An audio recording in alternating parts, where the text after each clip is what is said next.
Check, check.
So, morning viewers, just an update here. The toss is scheduled at 10 a.m. local time.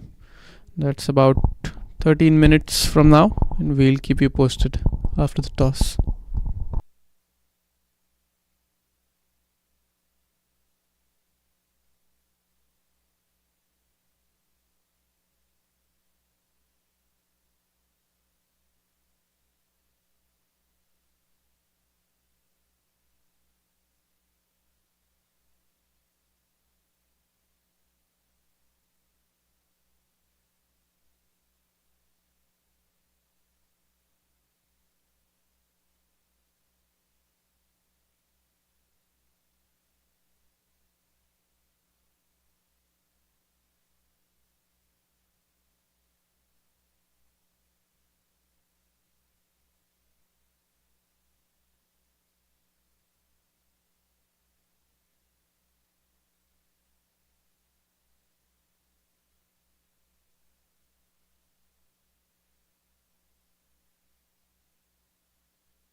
So, an update from the toss viewers. Canada has won the toss and they have decided to bowl first. And this won't be a 45-over game, it will be a 42-over game. And we'll have the national anthems at 10:20 local time, and we'll be in action from 10:30.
Hello. Check. Check.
So, morning. Welcome back, viewers.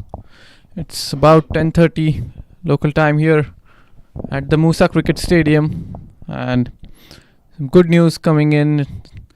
It's bright and sunny at the moment, although some cloud cover in the background. But so morning. We are having a game here.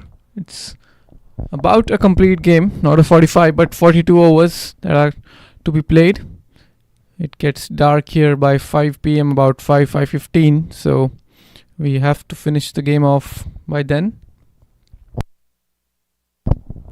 The two umpires officiating this game, the one you see on the screen at the moment, that's umpire Jatin Karwir and his partner standing at square leg, Daniel Meredith. These two umpires will be officiating the game today. And the last game of the league here for both the teams, Canada and West Indies. Both the teams yet to open their account in a victory. USA and USAA have won both their matches against Canada and West Indies. Now, let's see who turns out to be a winner between these two. This is a 42 over game, and we're almost ready to go. Just the field being set up. Meanwhile, the two openers for West Indies are Surendra Siraj and his partner Anthony Sadev. So the bowler opening will be Ahmed Panchabhaya for Canada. Here he comes. Right arm over. Oh, that's a wide signal by the umpire. And keeper not able to collect that one properly.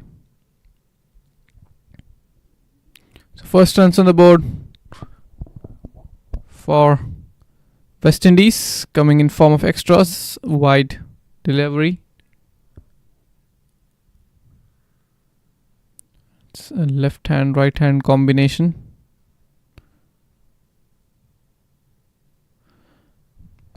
The left hander Anthony taking guard at the moment. And you can see this is a packed offside field. Now there's an extra man running towards short fine, it seems like. So it's well spread out now. 5 on the off, 4 on the leg. As in comes Ahmed. Good delivery. There's an appeal. He straight away ran in celebration, but the bat had hit the ground. That's what we could see. from here.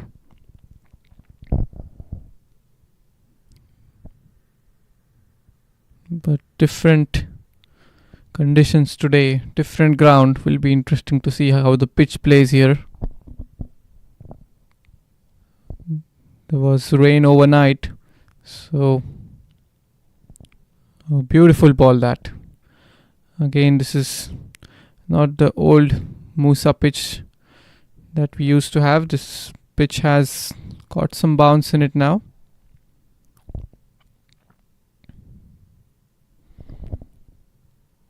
There's a slip in place for the left-hander.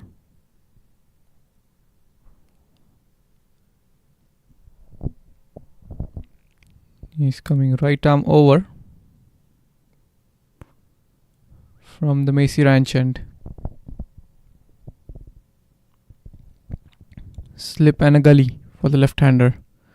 This time again getting some good bounce there from the good length region. Ahmed hitting the deck hard. Anthony leaves alone. We haven't had high scoring games here so far. About 200. That's for the highest game. And there's a nick, and has he taken the catch? It seems like he's celebrating. Batsman is waiting and umpire signals it as out. A beautiful catch taken. As I mentioned, there's a slip and gully in place. The gully fielder took an outstanding catch there. Diving to his left. And first wicket down. Anthony Sadev has to depart for a duck. What a start here for Canada and Ahmed Panchbhaya. West Indies are 2 for 1.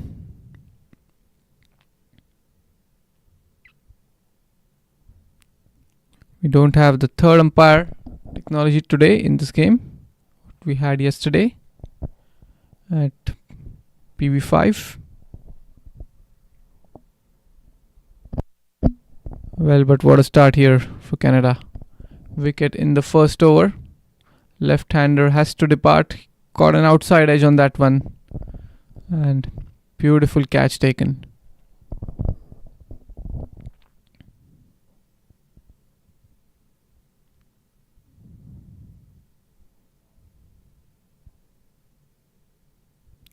Need to speed things up here, as there's limited time today. Supposed to start at 9, but the conditions not permitting us here. The start was rescheduled to 10:30, so we've lost 90 minutes. There is an additional 1 hour that's allowed, but loss of 30 minutes, reducing the 6 overs, 3 from each side.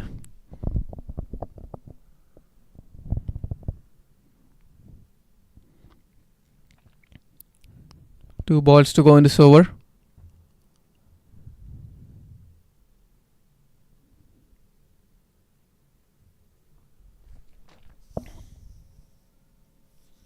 And the new man on the crease, right-hander. We see Murli standing in the first slip.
So first over gone, a wicket in that first over.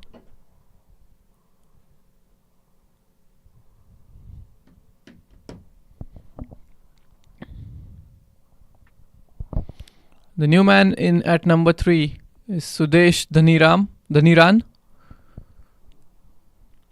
So two right-handers at the crease.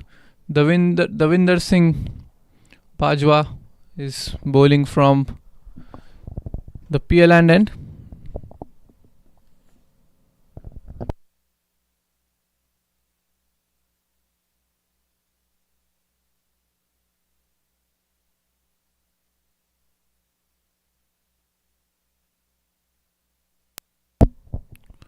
Here he comes. It's in the air but in the gap as well. So just a single there. Gets off the mark.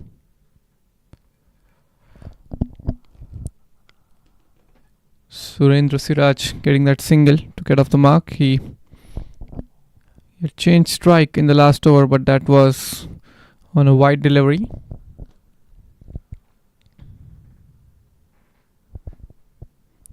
Davinder coming in right arm over. That's wide down the offside. It's still getting used to the conditions. Not as windy as it was yesterday. Can see the shirts though to figure out the amount of wind in today's game.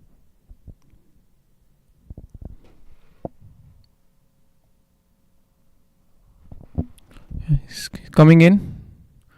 Good delivery, that bowling it in the right regions,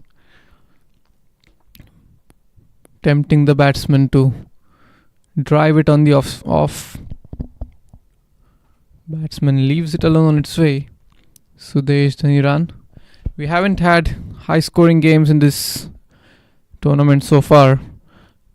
West Indies was a team that managed to get 200 against USA, and Canada got 190 odd. That's gone down the leg side, another wide. Canada got 190 odd, which were again both comfortably chased by USA. Against USA, both the games were pretty low scoring. Canada getting all out in 90s, and West Indies putting up a total of 128 yesterday, which was again comfortably chased by USA. The American teams dominating in this tournament. That's leg by signal there by umpire Daniel Meredith. So Sudesh still not getting off the mark.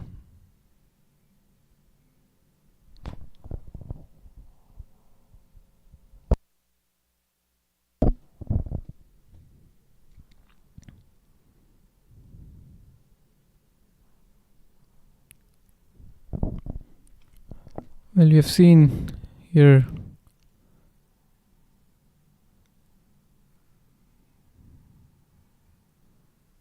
that's a wide delivery.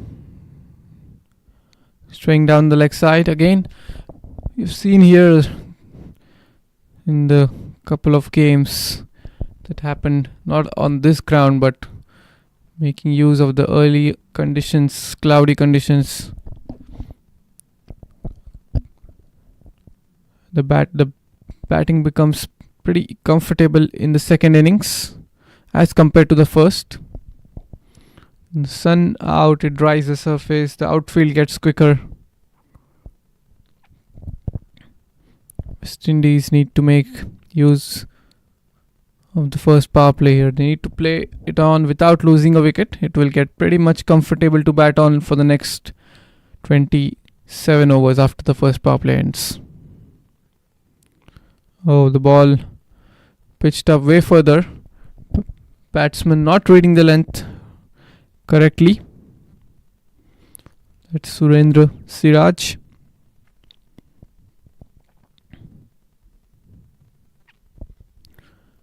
Davinder Singh is getting the ball to shape both ways, creating doubts in the mind of the batter. This time around a wide, we saw the ball swinging away from the right-hander. A while ago, he bowled a wide down the leg side where the ball came into the right-hander.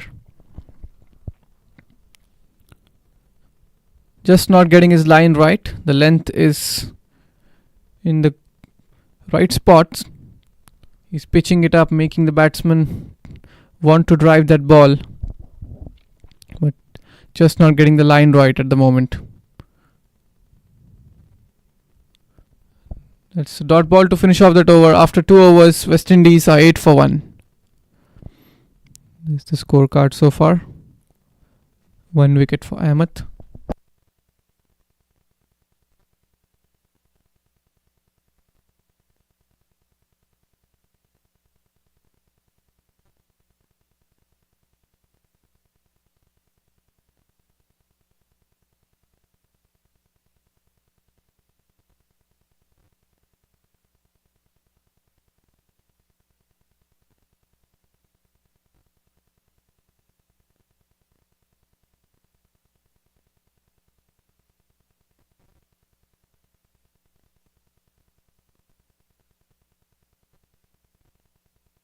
So 2 overs gone, 8 for 1, and this will be an interesting over.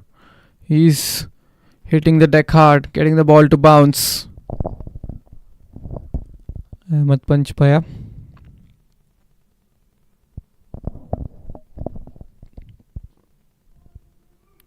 So we started at 10:30 local time. It's 10:43. The Canada team need to speed it up here. They have to complete 15 overs within an hour. There again we see the bounce from the good length region.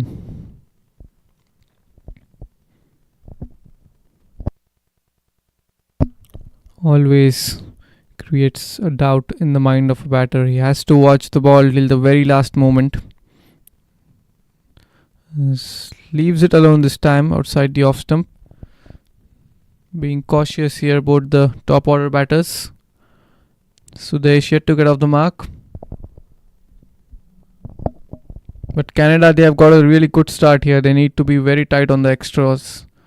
It's just 1 run that's come off the bat.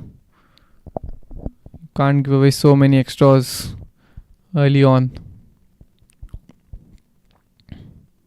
This time goes on the back foot, looks to punch it in the gap, but straight to the fielder at backward point. Fielder at first slip. He's standing pretty close to the wicket keeper. That's what it looks like from this angle.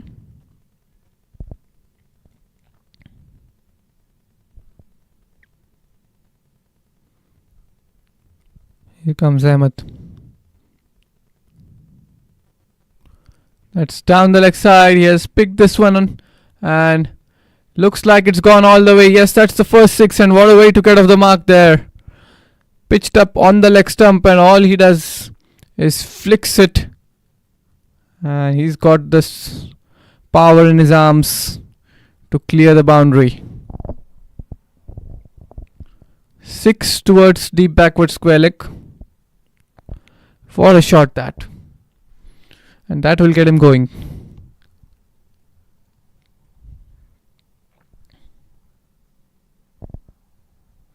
Again the bottom hand coming into play.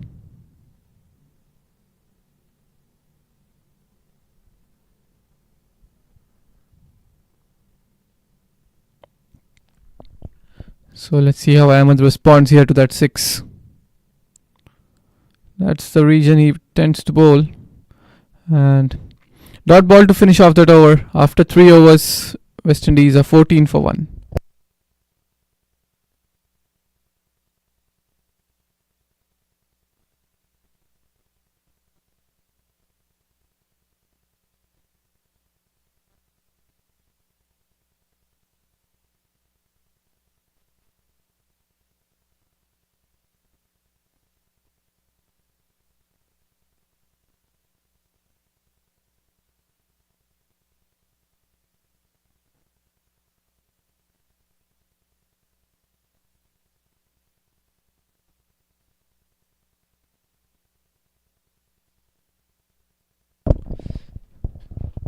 So 6 in that last over. This is another wide, so the winder still not getting his line right. He is bowling it in the right lengths. finding it difficult to control the swing here.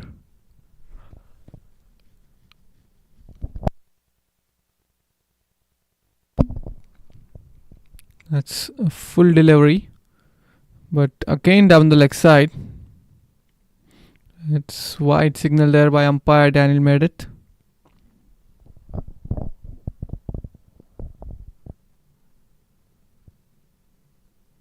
It'll be interesting to see how the day goes from here, especially the weather. We had rain predicted for today, but it changed. It rained yesterday night. It's come off the pads, going down the leg side, and a couple of runs and couple of extras again. By signal there by the umpire. So out of the 18 runs, just 7 have come from the bat. Extras being the top scorer at the moment. West Indies won't mind whatever comes their way. The run rate, look at that, it's now almost 6.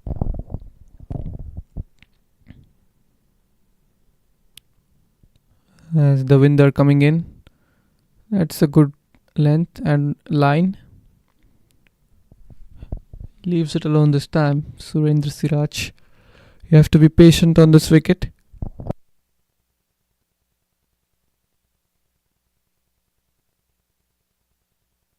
Just leave alone the deliveries pitched in the good region early on, and once you settle in, you can easily score the runs. Placed it wide of the field at backward point. That's an excellent throw there. And a sharp collect by keeper Kiran Patil.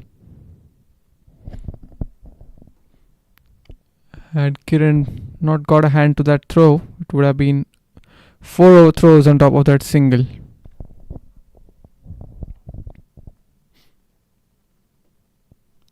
Now we see a man has gone back at deep square.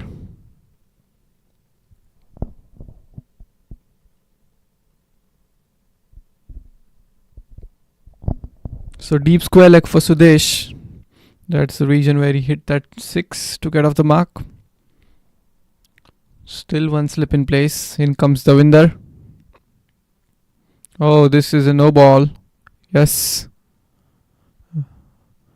Rightly signaled there by umpire. The ball pitched outside of the wicket. And a free hit now.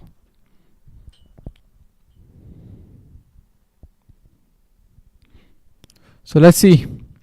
He's already hit 1-6. Can he hit another? He's got the power to clear the boundary pretty comfortably. In comes the winder.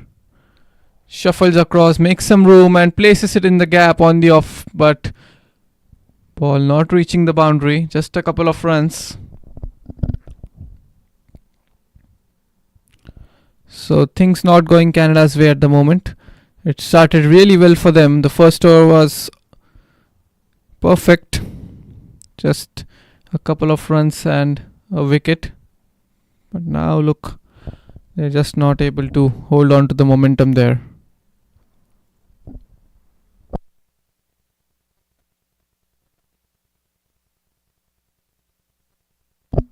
You can't let the batters go this loose. West Indies have got a good batting lineup. Some experienced left-handers yet to come out. Now there was a shout of catch. The ball flowing over the field at Gully. Got an outside edge this time. He played it wide from his body. Still a couple of runs there for Sudesh. Moves into double digits now.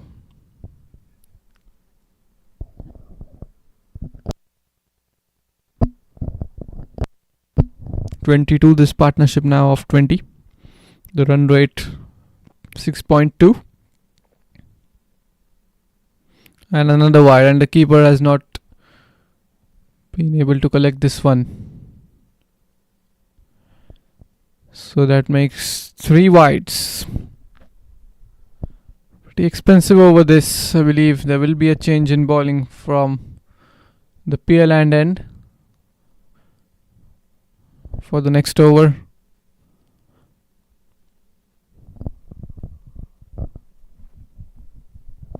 The winder still not getting his line right. 3 wides and a no ball in this over.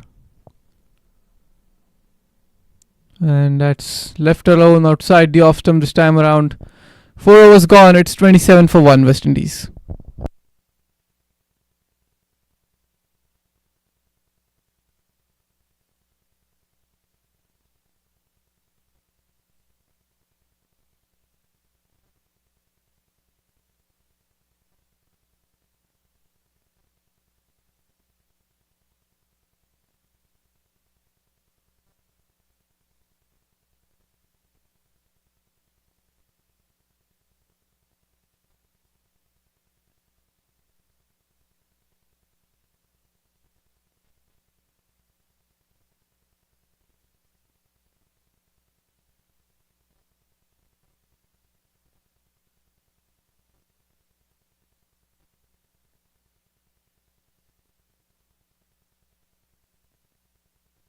So Ahmed Panchbhaya will continue. He's coming in right arm over. He just swivels across to the off stump and pulls it away towards mid on for a quick single. So good comeback here from West Indies after being put on the back foot right in the first over. But they did nothing special here, the West Indies. They just respected the good deliveries. It was Canada who gave away the momentum by being loose.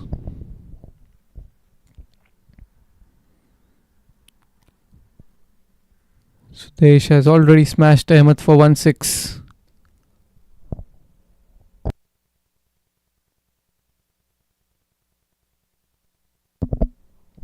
We are at the Moosa Cricket Stadium here in Pearland, Texas. That's outskirts of Houston. Again going down the leg side towards the fine leg region. Deep backward square leg fielder cuts it off.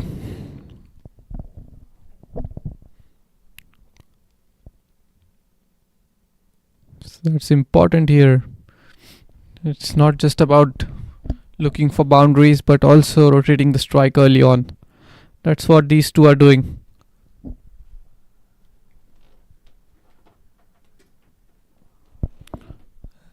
Ahmed coming in right arm over from the Macy Ranch end. What a good looking shot this. He has pulled this one away over the infield square of the leg side. And the ball stops some inches from the boundary rope. Couple of runs there for Sudesh. He's moving on to the off stump, and from there he's pulling the ball on from the 5th stump. It's really interesting to see. Not much fielders on the leg side, just 3.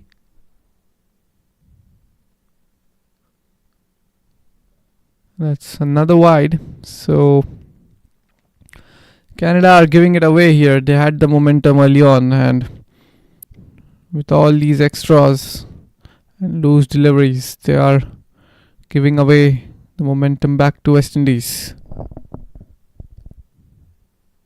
This is the last league game for both of these teams. There's just one more match left in this league. That's the 2 American teams, USA versus USAA. That will be a game to look forward to, as both the teams have dominated this tournament. 2 wins for both the teams. And he has again pulled this one, but this time it's towards the mid-wicket region, and that's gone for 4. There's no deep mid-wicket. The fielder at deep square leg gave a long chase, but the ball wins the race. It's his favorite region, it seems like. Square of the leg side. And look how sharply the run rate is rising here. It was playing in sixes, but now it's about close to 8, 7.5. That's the delivery. And defended there by Surendra. So that finishes off the 5th over. It's 36 for 1 West Indies.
So 5 overs have been bowled.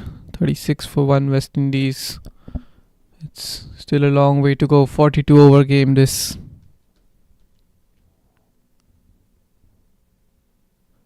We are at the Moosa Cricket Stadium.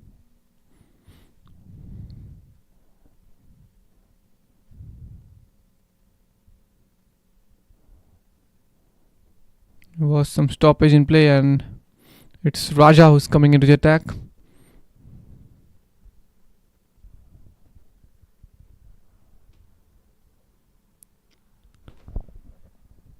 Chevalan.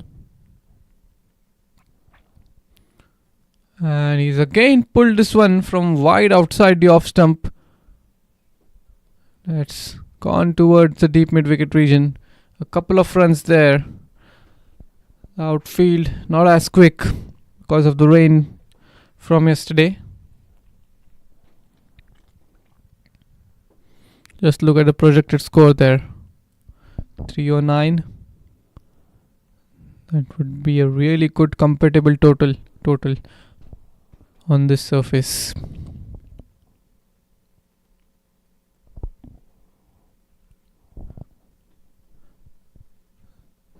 .38 for 1 at the moment. The third bowler being brought into the attack, Raja. Need wickets here, Canada. At the moment, West Indies are pretty comfortable. They are finding the gaps as per their will. And we are in the first power play. Not to forget, we can have 3 men outside the ring. In the first power play, that goes from 1 to 15. At the moment, they have a long on, long off and a deep square leg. As Raja is coming in. This time the ball keeping a bit low. Umpire signalling not a wide. Batsman was asking for 1. And the batsman had shuffled across.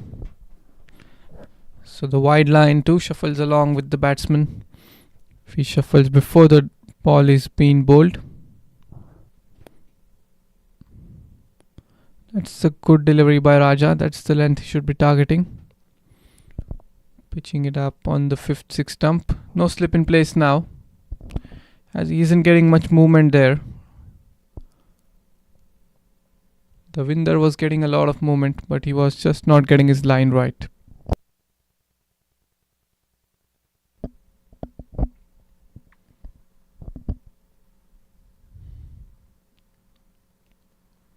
So just 2 runs of this over. Now a single, make it 3. It's good quick single taken. That's excellent running between the wickets. He's well aware the fielder is back near the 30 yards. The ball taking time to reach towards him, and he sneaks a single there, Dhaniram.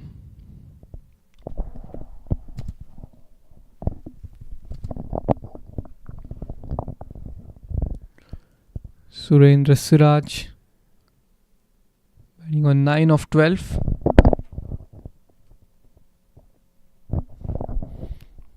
In comes Raja for his last ball of his first over. There is an appeal for leg before, and no, says the umpire. Probably going down the leg. Not to forget, the batter had shuffled a bit. But after 6 overs, it's 39 for 1 West Indies.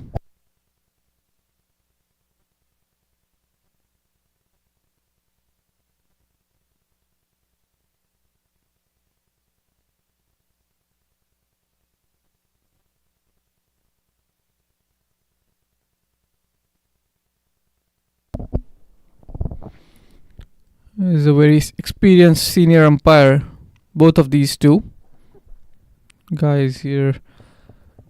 That's Jatin Carver on the screen, and on the previous over it was Daniel Merritt. Both of these men are pretty experienced and very well known in the Masters fraternity.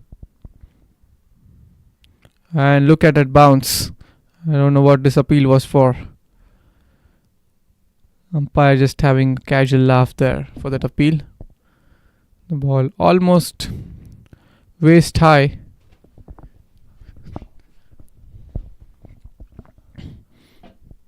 It's come off the glove.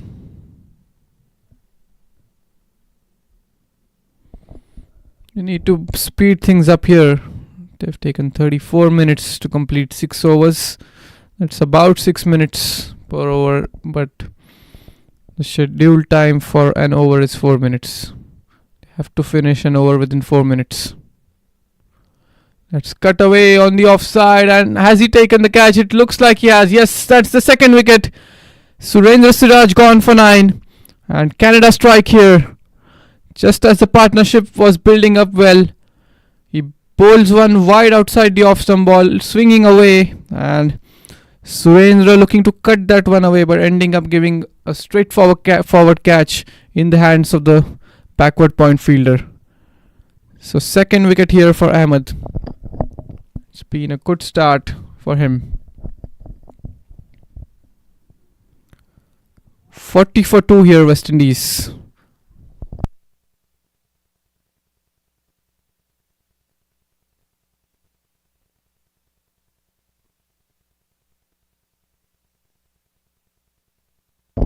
William Lashley is the new batsman out there, coming in at number 4.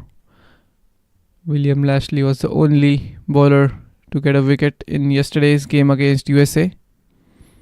USA won the game by 9 wickets.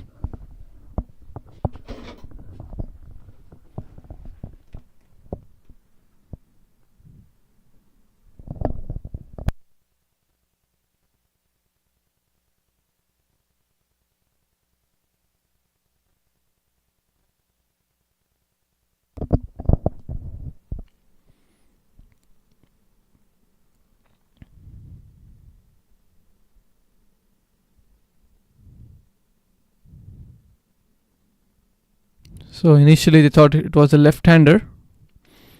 Much of the field already went on to the other side. Now we see the 3 players walking onto the offside back.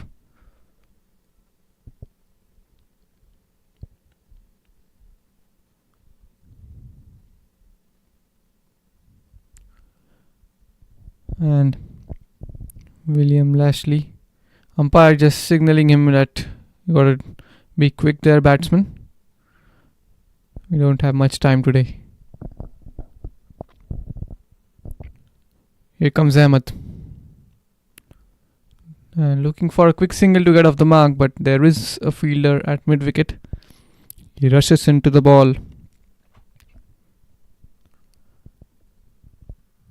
So wicket has, let's see if it has shifted the favor back in shifted the momentum back in the favor of Canada.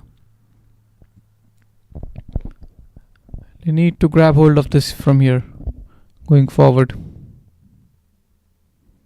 It's left alone. Sensible bowling. Bowling it wide outside the off stump near the 7th stump.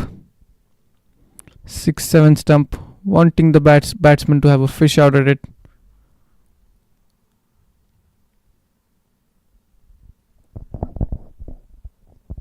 And coming in. Oh, look at that bounce. Did it hit a helmet there? Umpire just making sure if he's alright. That's why you need a helmet here, guys.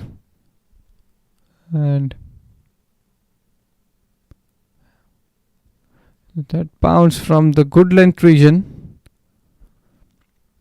The bowlers are getting that bounce from the Macy Ranch end.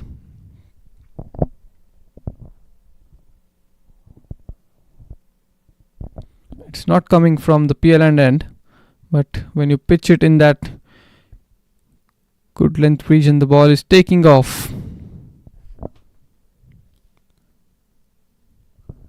It's like the Gabba wicket which we see at there again. Look at that bounce. Well.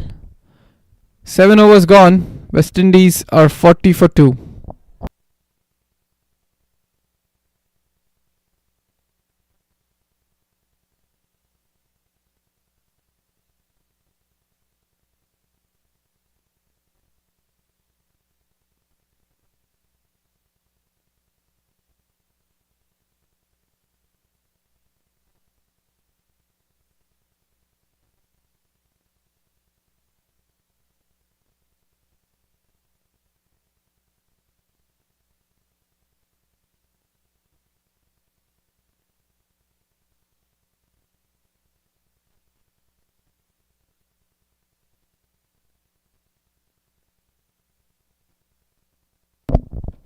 So a new batsman, William Lashley, is out there.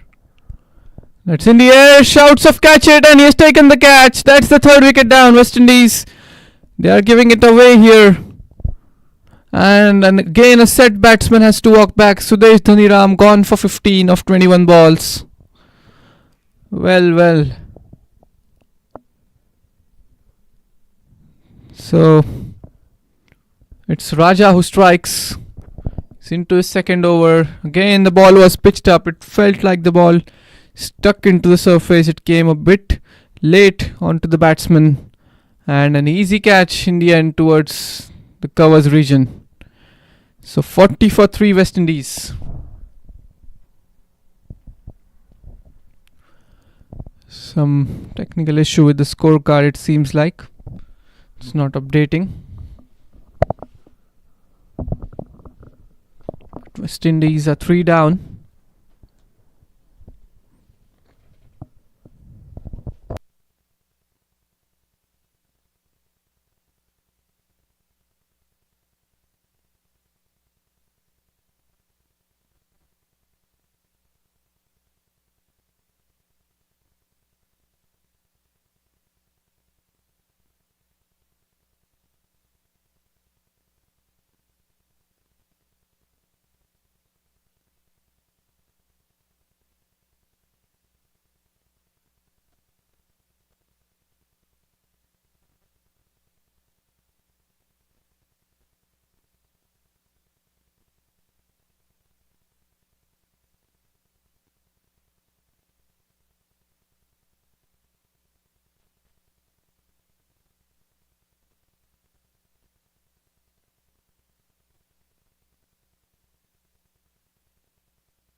So Raja striking there in his 2nd over.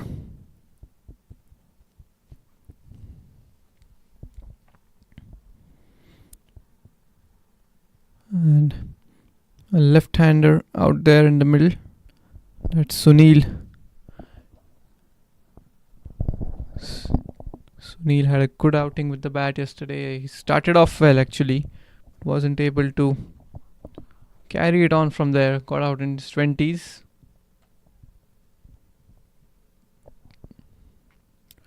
Sunil Dhaniram, the new batter out there.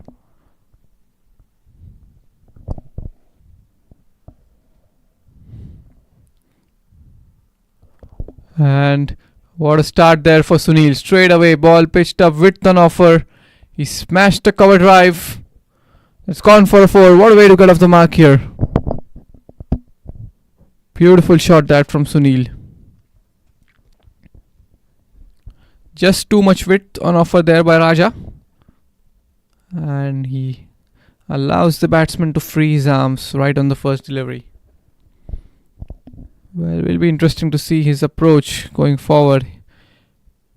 He likes to play his shots, and with us being in the power play. And there we go. The scorecard has been fixed.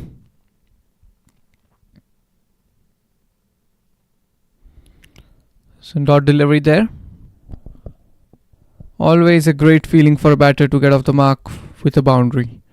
That too when you play such a splendid cover drive. That makes it even more better.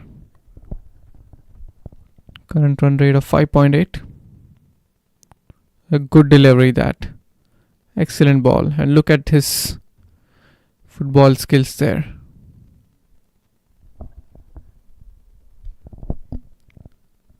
Raja showing around some soccer skills.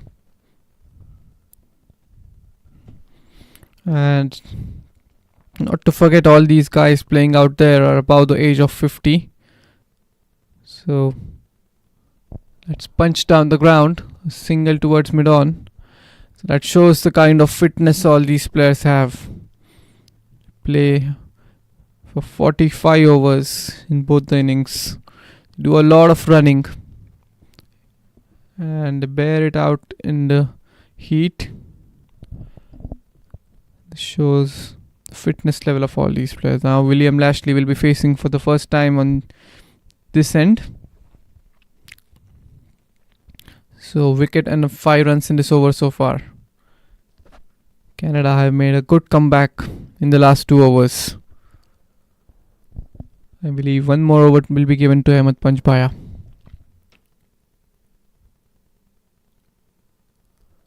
That's pulled away on the leg side. They're looking for 2, but settle on just a single. So William Lashley too gets off the mark after 8 overs. West Indies are 46 for 3.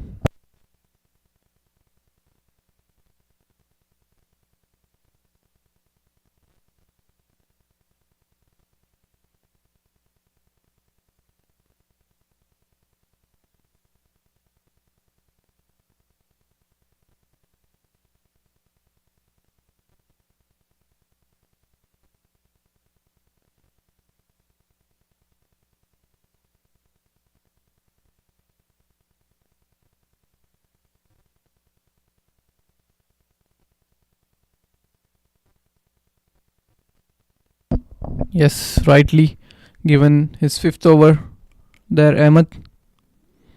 And look at the bounce he's getting. He's hitting the deck hard, bowling it in the good length region, creating questions in the mind of the batter.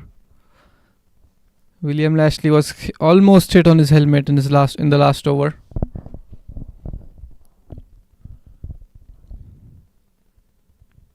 Interesting wicket this. There we see he's watching the ball till the last moment, expecting the ball to bounce.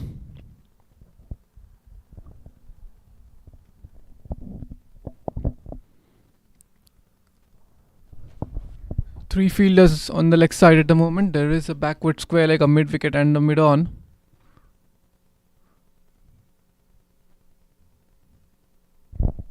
He goes down on one knee and he was looking to go over fine leg.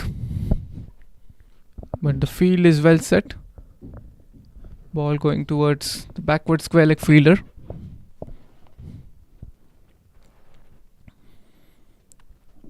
Good looking innovative play there by William Lashley, although not going in his favour.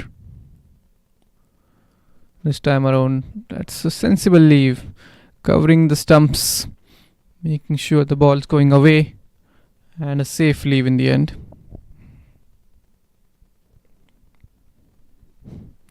West Indies have lost 3 wickets, but they've still got a healthy run rate at the moment, 5.3. And 2 new batters, they need to build a partnership here. There again, this time around, slowing it, Ahmed. Good variation shown there.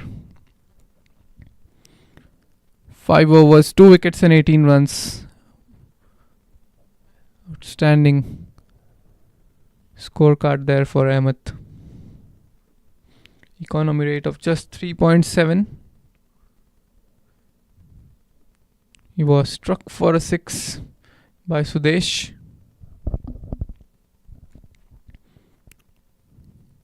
Oh, again, there's the delivery he was looking for, getting the bounce on this occasion.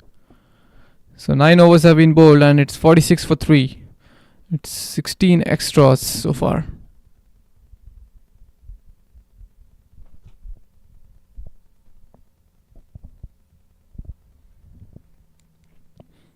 Six more overs to go for the drinks break.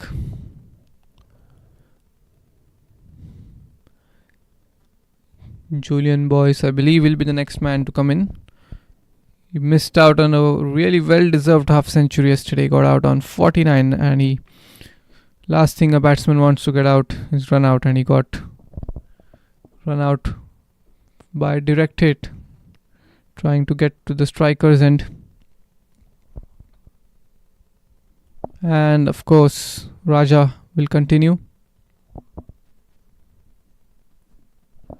Raja had been wicketless so far in this tournament, but he got his first wicket in his last over. And this is a close shout. This was a close shout. The batsman had shuffled across. Probably the ball might be going down the leg. That's what the umpire suggested. Other than that, there was no reason to be given out.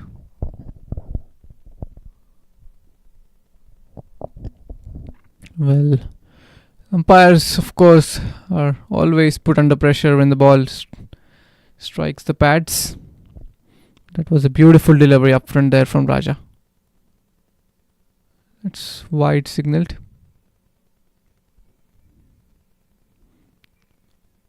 And comes back for the second run. As umpire Daniel Meredith signalling it as a wide.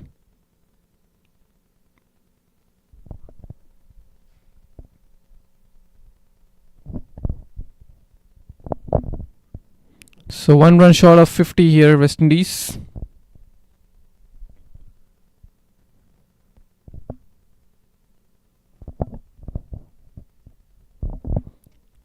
Here comes Sunil.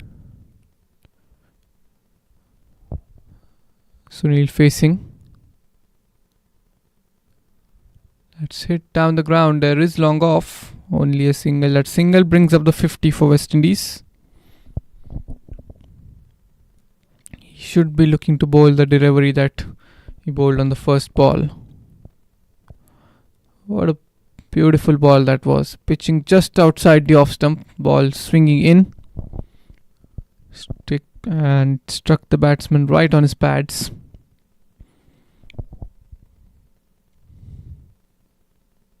And there is a fly slip in place. Okay, not middling the ball.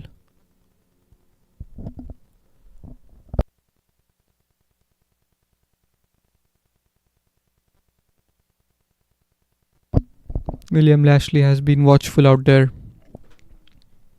Faced 12 deliveries, just batting on 1.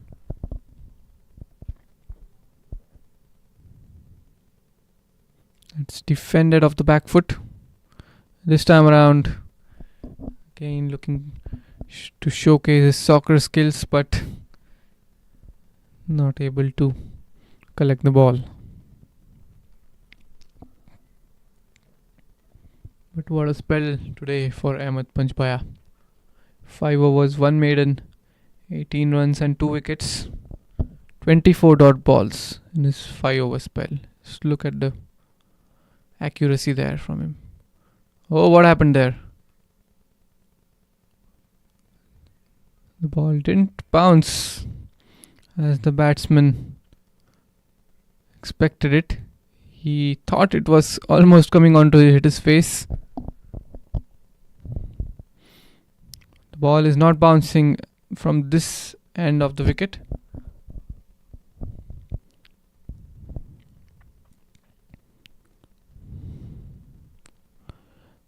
Ball to go in this over. That's very well defended of the front foot. And after 10 overs, West Indies are 50 for 3.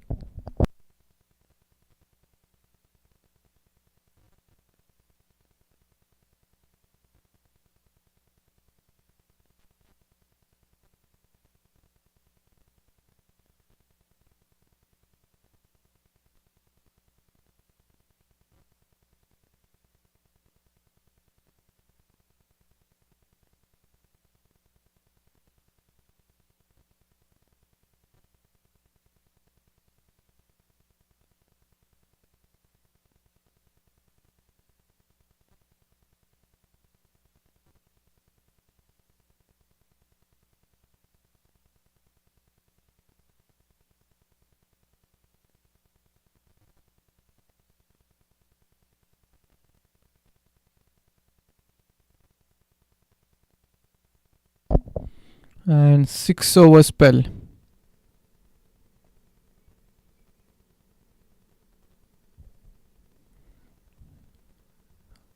Can he get another wicket here?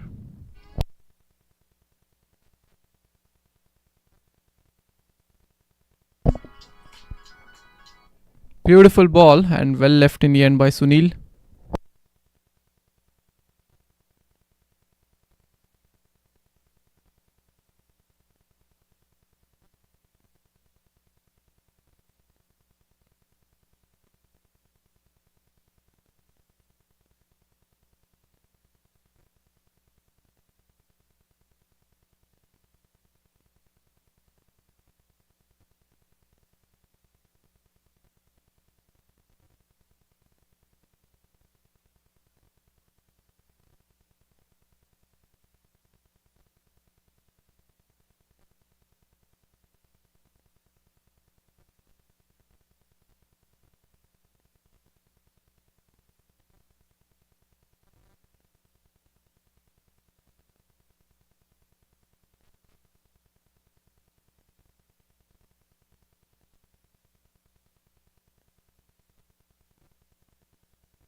So 11 overs have gone by and 4 leg byes in that last over. Starting off with another leg bye here in this. The run rate about 5 at the moment, 4.93.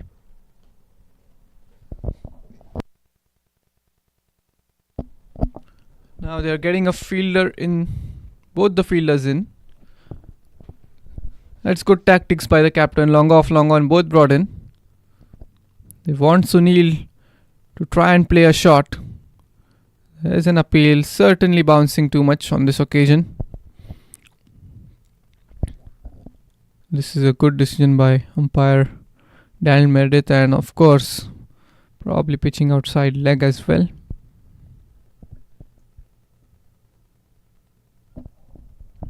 At the moment the extra is still the top scorer, 24. Second highest is Sudesh, 15 for him.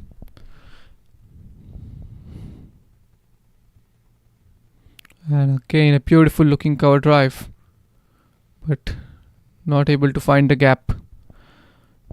William Lashley went off for a single but sent back by Sunil. Don't want to risk a run out at this stage.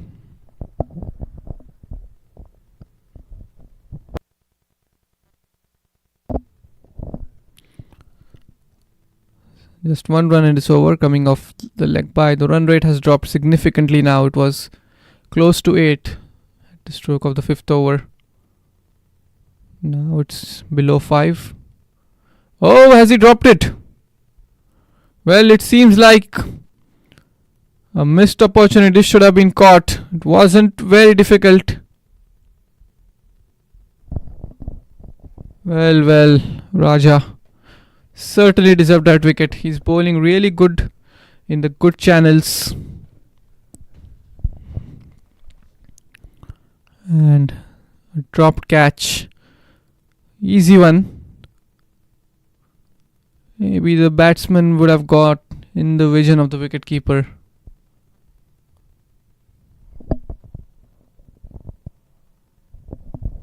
Could have been the 4th man, and that's an important wicket there, Sunil Dhaniram.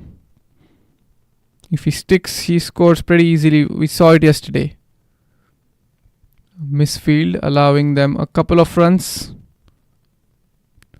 Canada need to be at the top of the mark with their fielding effort.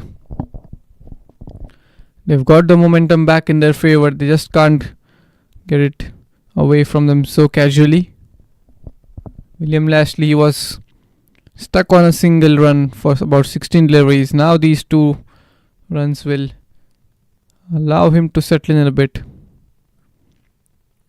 Always goes in the mind of a batsman. He has played so many dots.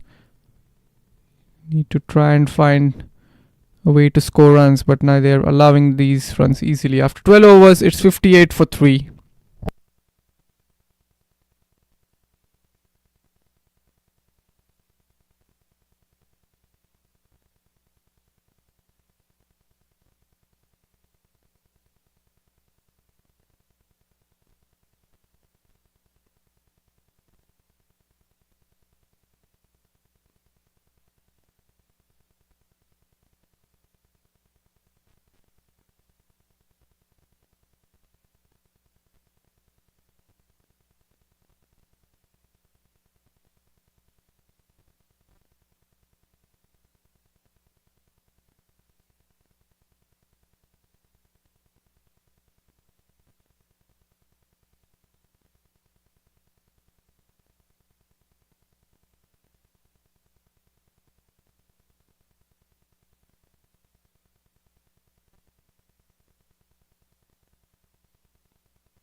So Nitin Singh being brought into the attack.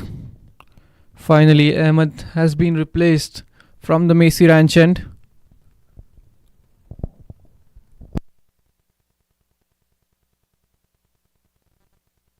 A good long spell there for Ahmed. 6 overs.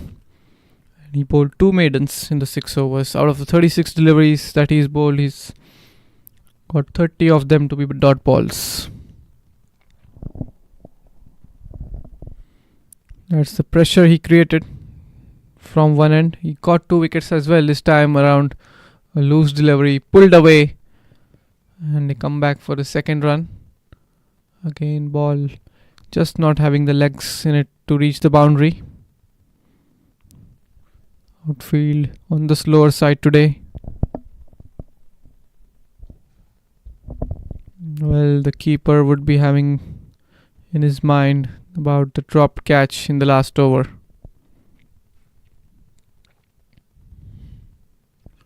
It must be running through his mind.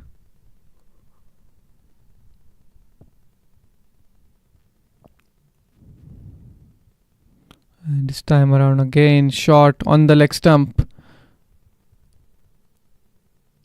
Need to pitch it up here. The way Raja is doing it, he pitched it up, created an opportunity in the last over. Although they were not able to latch onto that.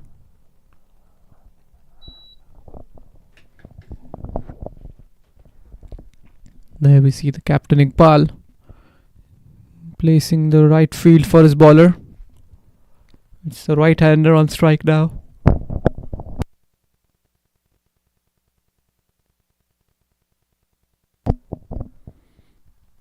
Bowling scorecard so far: Ahmed bowling 6 overs, Davinder Singh bowling 2 is being on the expensive side today. He gave away 16 runs in his 2 overs. That's wide.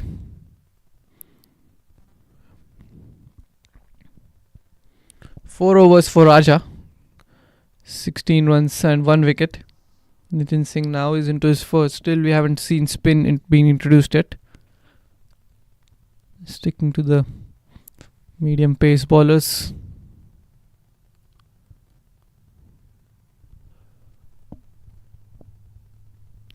Just 4 of this over so far.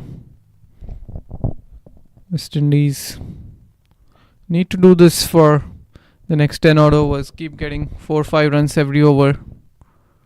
Build this partnership. Again, he was looking for a single. Sunil sends him back. They don't want any quick singles here.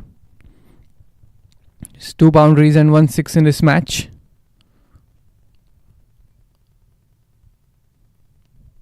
That makes it 14 runs coming from the boundaries. This time flicked very well, but there is a deep mid wicket. Catch it was the call, but he had hit it wide of the field at mid wicket. Interesting field. This is a mid wicket along with a deep mid wicket. Now it's a left-hander on strike. They've got a sweeper for him.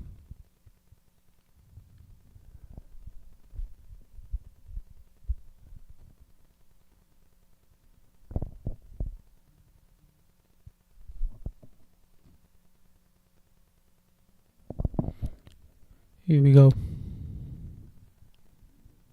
In comes Nitin. He has played it off the back foot for a single. So that single ends the over. 6 coming off it. West Indies are 64 for 3 after 13.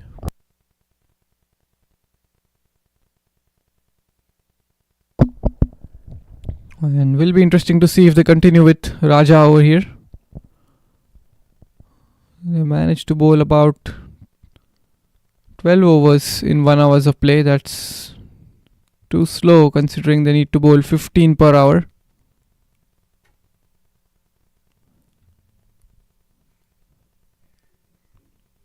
If this game goes on for 45 overs, we'll cross 5 o'clock, and which will be 42 overs, correction there, which will be pretty late considering the sun sets around 5:20.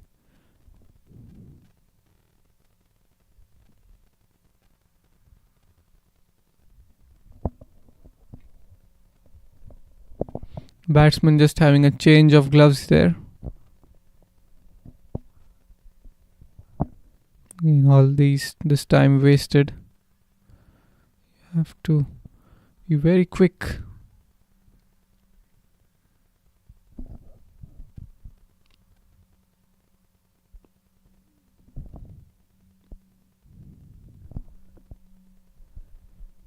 And fifth over there for Raja. Bowled a really good last over, a missed opportunity.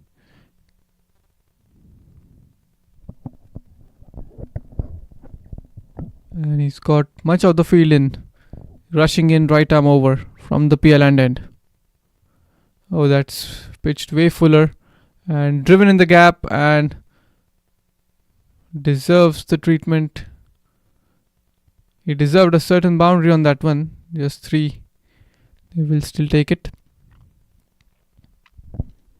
It was a low full toss outside the off stump. Sunil carefully placing it in the gap on the offside.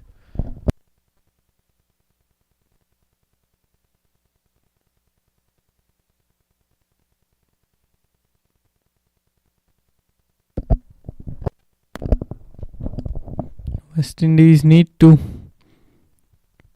keep going the way they are at the moment. It's pretty good for them. They're getting about 5-6 runs per over. They're getting the singles pretty easily. William Lashley was jogging. The throw came in quick, but he was well in.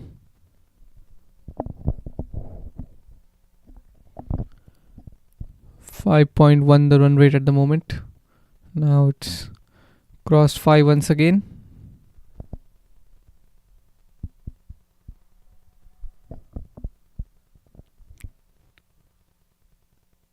We need 200 plus on this wicket here. As with the day progressing, it will get easier to bat.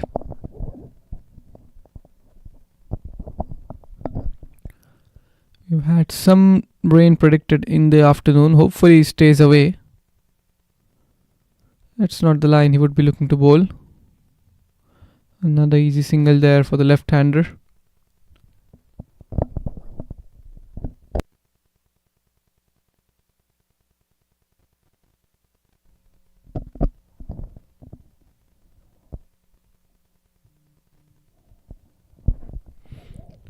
Uthaya Chelwanthurai Raja.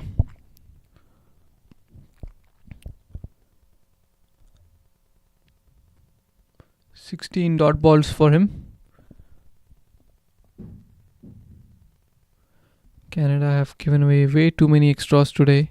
16 wides. And they kept it under check. West Indies would have looked about 50 odd runs for 3 wicket.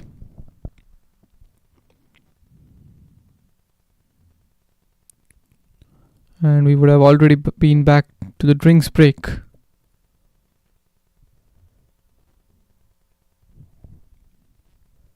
8 leg buys. We saw a 4 coming off the pad of Sunil some while ago. Now 2 balls to go in this over. Oh, look where he intended to hit and look where it's gone. He looked to hit that over mid wicket for a big 6. The ball going to the fielder at covers.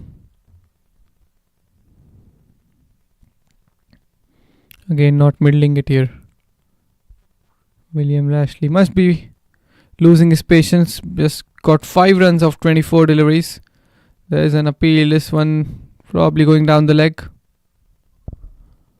So 14 overs have gone. West Indies are 69 for 3.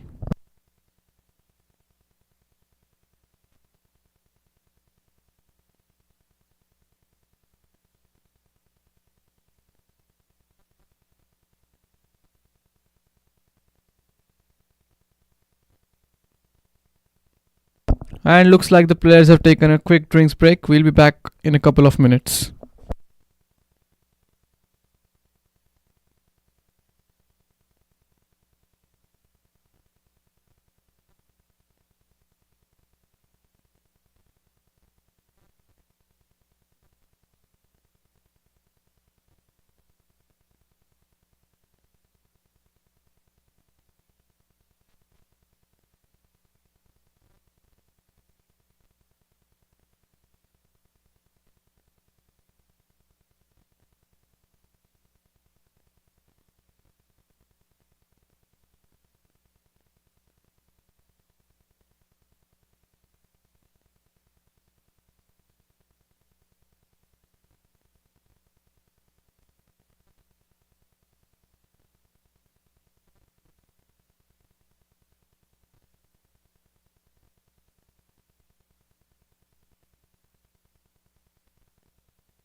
So we are back after the short drinks break.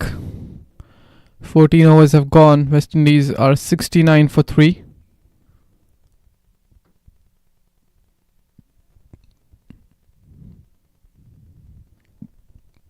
And things going pretty easy at the moment. They're starting to build this partnership. They're comfortably getting the singles.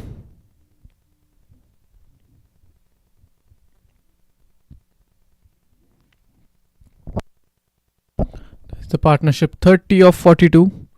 Sunil getting most of the runs in that, 16 runs for him, 5 for William, and most of them other runs coming from extras.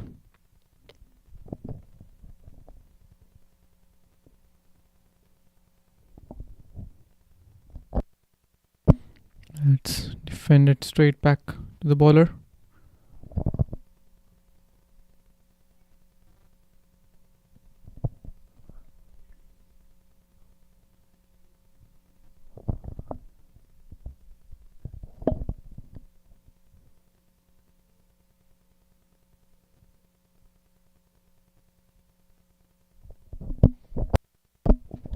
So 70 runs up on the board, 7 wickets in hand. They've got a good chance to cross 200 here. 200 plus on this wicket will be a good total.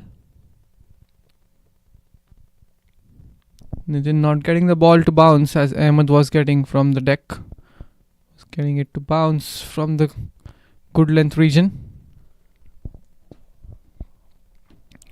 But William has been really watchful and he's been very patient today. Faced 28 deliveries. Just got some refreshments. And there the bowler excited almost started celebrating. Umpire having a laugh. Very friendly umpire.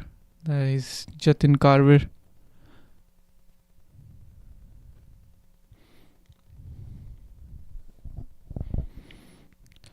One ball to go in this over. Defended. So one coming off it after 15. West Indies are 70 for 3.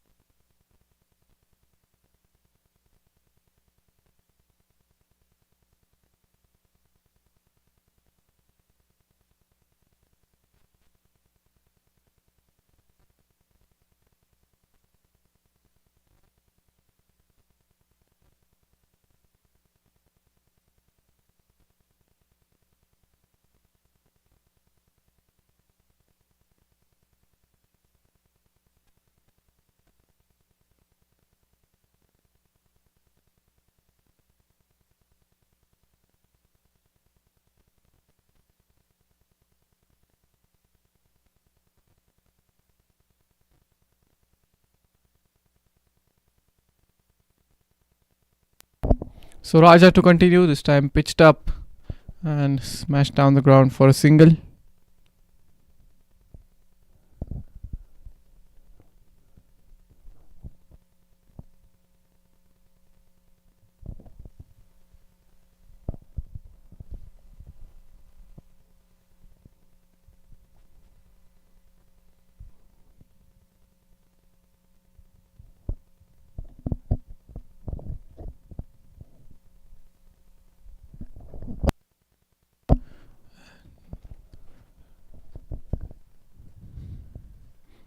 Fall of wickets. First wicket fell in the first over at just the fourth delivery. Anthony Sadev 2 for 1. Then a couple of wickets fell back to back on 40. Meanwhile, it's 71 for 3. William Lashley batting it out there. Smashed that one towards the mid wicket region and will get a couple of runs. Or it's gone for a boundary. So boundary coming here finally for William.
So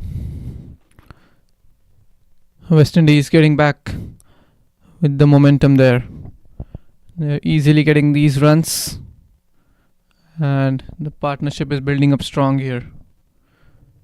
William Lashley, who was struggling in his single digit scores, he was batting on 4s and 5s for quite a while. Now he too has settled in well. He's moved on to 13 of 35. He smashed a good looking boundary a while ago.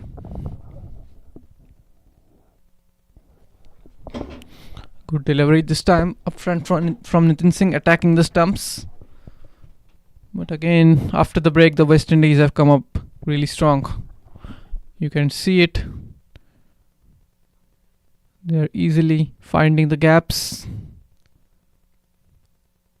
And that's sensible cricket there. Just knocking the ball with soft hands and running a quick single. And not to forget, these guys are 50 plus. So this shows the level of fitness these people have here. They've done a lot of running. And the sun is out. They're running under the sun in the heat. Oh, good diving effort there by the fielder at cover point. But not able to get a hand on it, and the ball wins the race this time. 4 runs there for William Lashley. That's his second boundary, and good looking back foot punch through the point region. 50 partnership comes up of just 58 balls.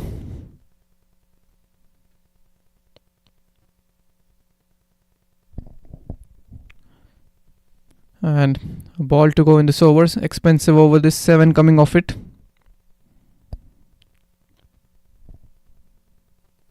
$90 for 3 West Indies. That's defended back to the bowler. That's the end of the over. 17 gone, 90 for 3.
So not a good welcome here for Murli by these two, left by Sunil. Back to back boundaries, 2 boundaries in a row. First one he smashed through the covers region and now hits it down the ground towards long off. Long off was way wide after that first boundary which he struck, and this time around plays it very straight and batting with a strike rate of 100. And look how expensive that catch is proving to be now. Sunil was dropped early on off Raja by the wicket keeper. Let's hit towards deep square leg for a single. So they have welcomed Murli here with back-to-back boundaries.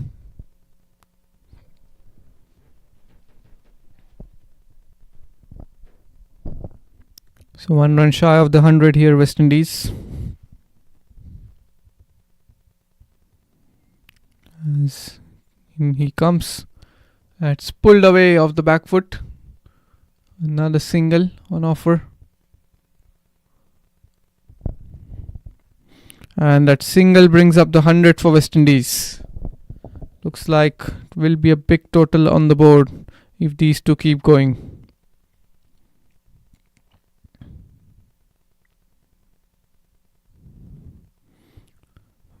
Murli still not finding his length right here.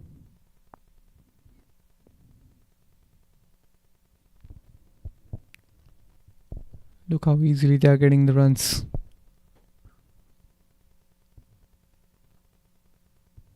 Three men back on the boundary.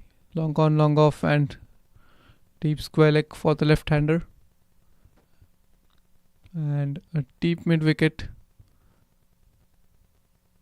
Long off, long on, and a sweeper for the right-hander. Oh, this is out. That's the wicket. The ball keeping low. And Murli has redeemed himself. Unlucky there, William Lashley. Well, that's the fall of the 4th wicket, and it finally the 61-run partnership has been broken. Unlucky, the batter completely, the ball staying way too low.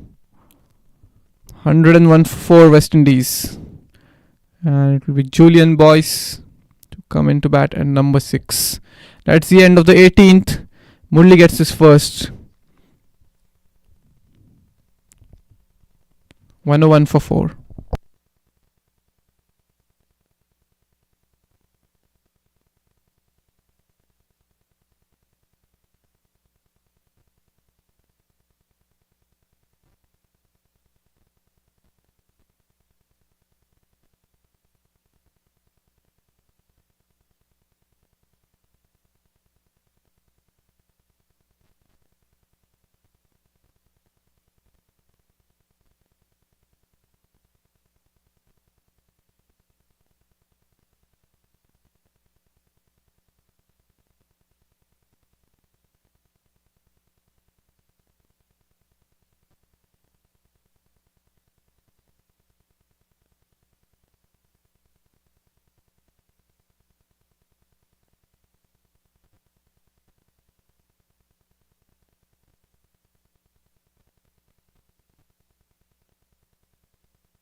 So fall of wicket in the previous over.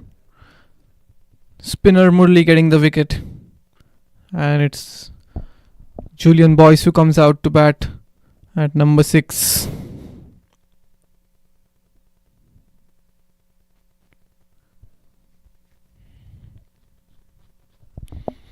"18 overs have been bowled." Another spinner being brought into the attack. A leg spinner.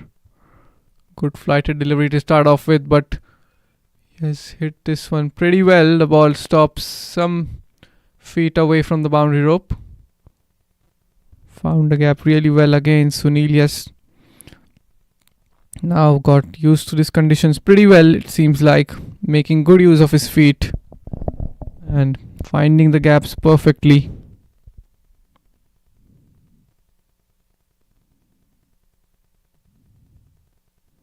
There we see again making good use of his feet. Puri the bowler. Tossing the ball up. Loopy deliveries there, back to back from him. Now let's see how Julian goes from here. Had a really good outing with the bat yesterday.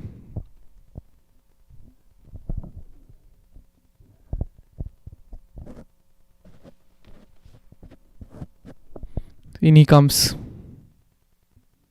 And he's gone! First ball, that's an important wicket there. Well. What a delivery that. Julian was tempted by the flighted delivery. That's the 5th wicket down. And West Indies are in trouble here. He stepped down the track. He was tempted by the delivery. And I believe the ball went on to hit the stumps directly. So 101 for 5. Julian Boyce gone for a duck and a big wicket here for Puri.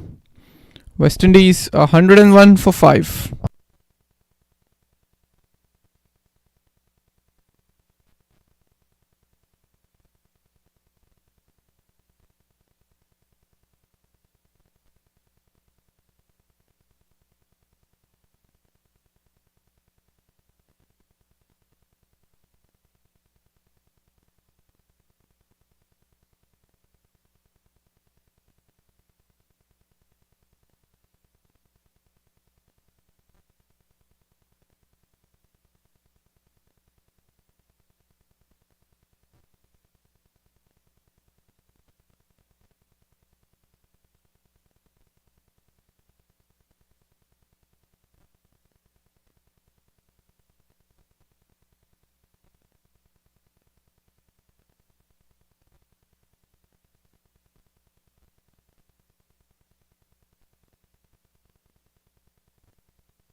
This will be interesting to see here. The spinners are doing a good job, especially Puri.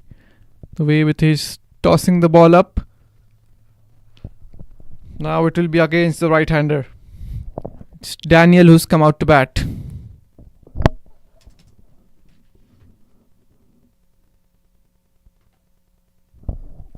And he's coming over the wicket now. Bowling from the Macy Ranch, and that's the end from where they've got most of the wickets.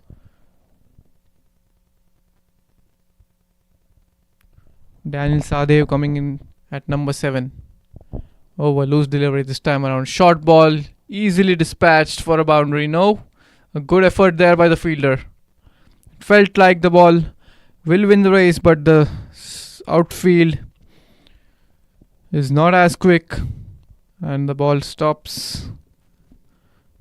Vivek Puri, the bowler, got the first wicket of this tournament for him. We see a beautiful loopy delivery, this time hitting the right length. Daniel just opening the face of the bat at the last moment. Now against the left-hander. He's using his feet as well, Sunil. So if he misses, there's a stumping opportunity.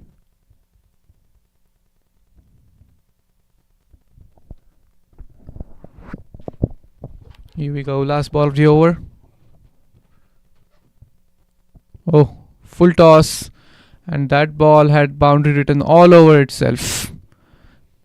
Poor delivery that to finish off the over what seemed like a good one. 10 coming off it after 19. West Indies 111 for 5.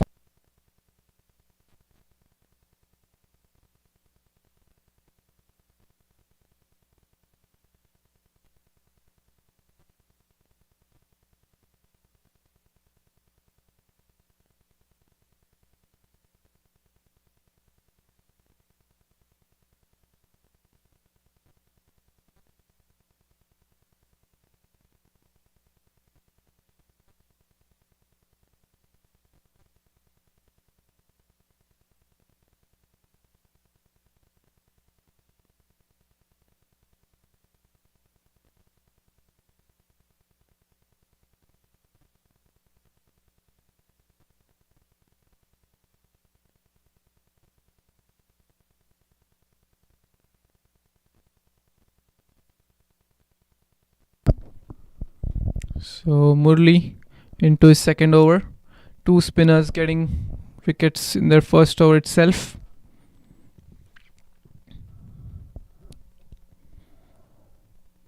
Changed the keeper after the first break, after the first drop from the keeper. And the drop is certainly proving to hurt them at the moment, because Sunil Dhaniram is well set out there and is going strong. This is way too short, but he is not able to find the gap. Only gets a single. There's a big gap between long on and deep square leg. We are in the second power play right now and have 4 men outside the ring.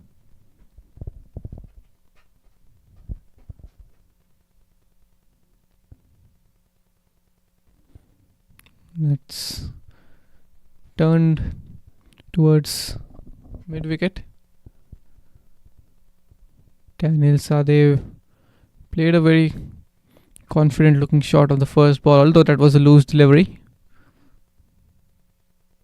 Oh, good delivery that, making the batsman get onto the front foot. It's really important as a spinner. There again, looking for a quick single, but keeper charges onto the ball. Now we see the Canada team are pumped up a bit after breaking that 5th wicket partnership and 4th wicket partnership and getting another wicket on top of that. So that 1 brings 2 has worked for them. They would be looking for 2 brings 3 now. That's 20 overs gone. West Indies are 114 for 5.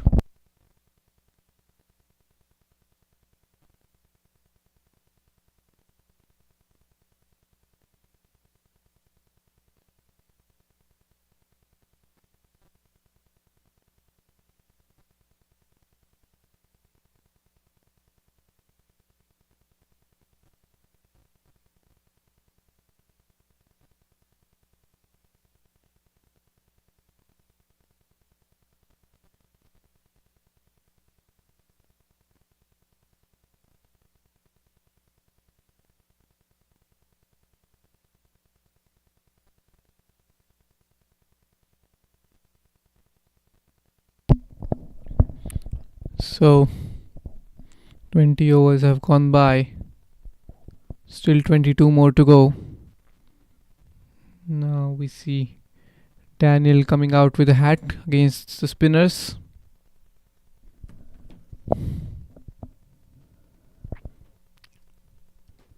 I believe it was Daniel who was hit on the face yesterday. Some West Indian player tried to sweep the ball and ball ricocheted onto his face, coming from his pads. Not exactly remember the batsman's name. Again, he's looked confident right from the start. That shot shows you that deserved a boundary, but this outfield, because of the rain yesterday, won't allow a boundary. Still would allow a couple of runs.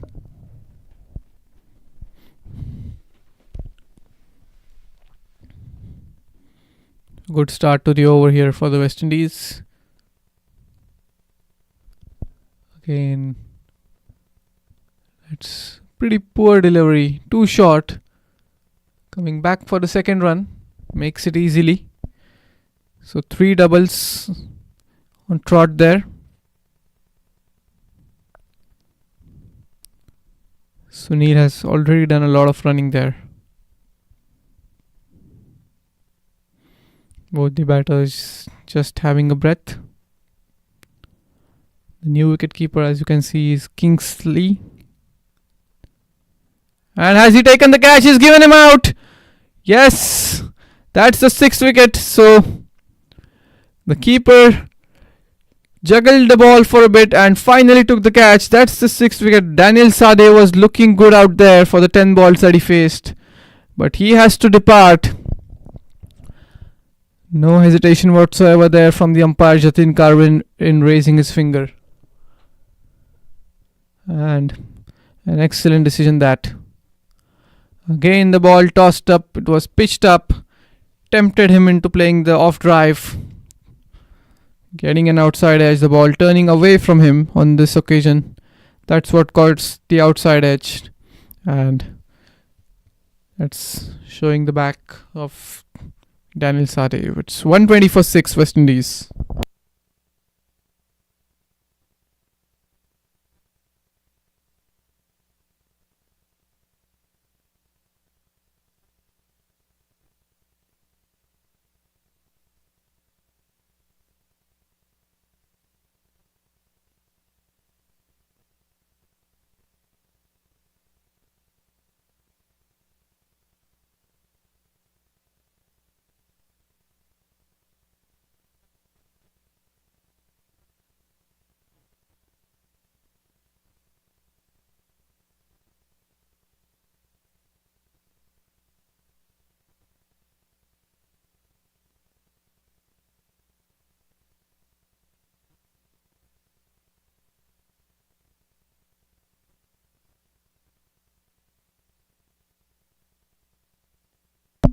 So Fareed Hussain is the new man coming in at number 8. West Indies are stuck in a difficult situation now, although the scoring rate is good for them, but they've already lost 6 wickets. Sunil well set at one end, and that's the second wicket for Vivek Puri. He's coming in across again for the left-hander. Single taken, gets off the mark of the very first ball.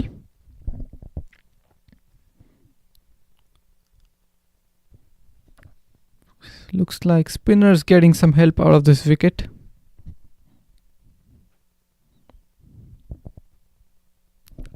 Three wickets for fast bowlers, 3 wickets for spinners.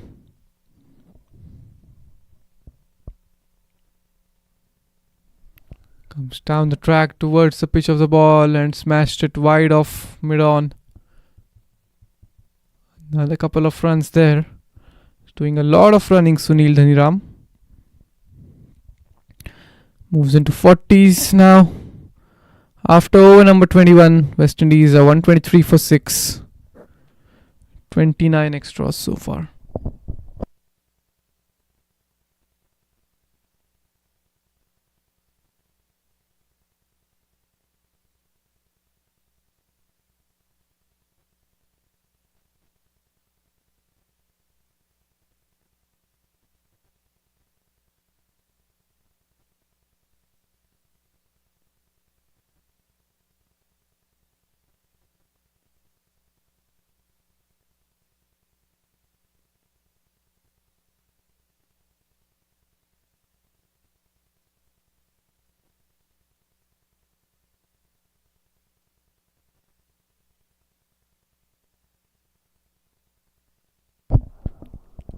So spinner is doing the job here for Canada. Murli now is bowling against 2 left-handers.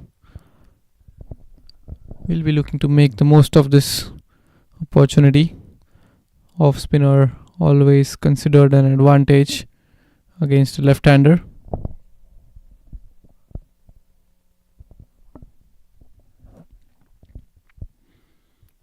Masters Cricket USA. This is the America Cup. You can see the logo on the left of the screen. We're playing at the Moosa Cricket Stadium.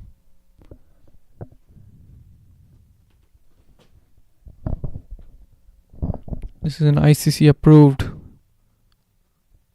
ground, Moosa Cricket Stadium.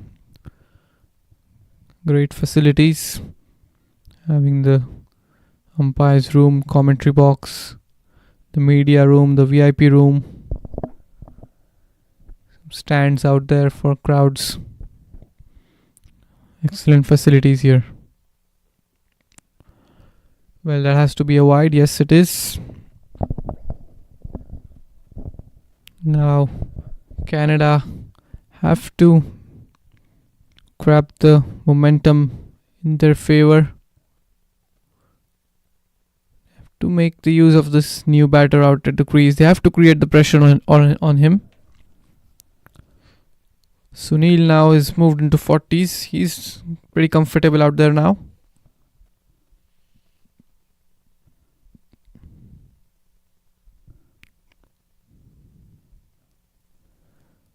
So 4 runs coming off that over. After 22, West Indies are 127 for 6.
So Vivek Puri to continue.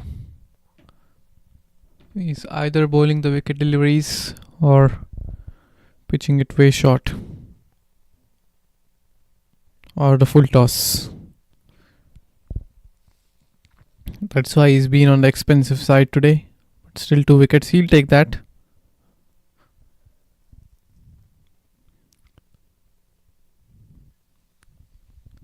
Coming right arm round the wicket. It's a wide delivery. Lucky Sunil didn't get any glove on that.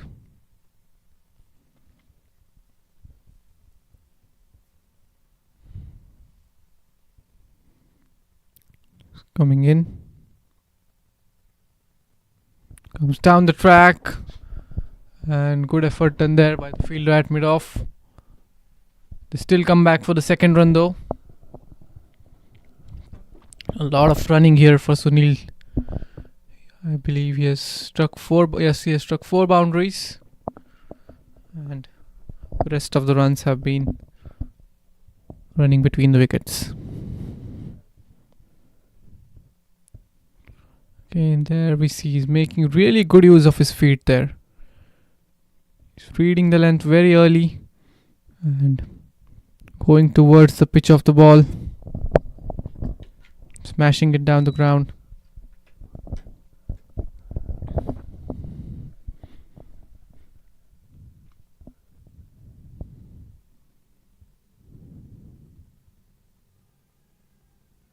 The impact way outside off stump. Was an appeal for leg before. 7 boundaries and 1 6 in this match so far.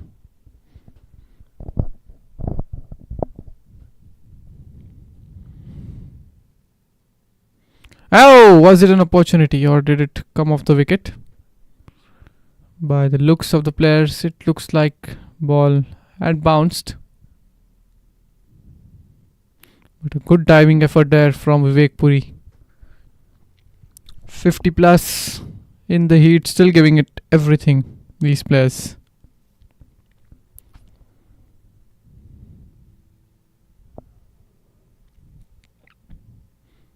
Last 3 balls that Sunil has faced, he has hit it in the same region to the same fielder and in similar fashion. 23 gone, West Indies 134 for 6.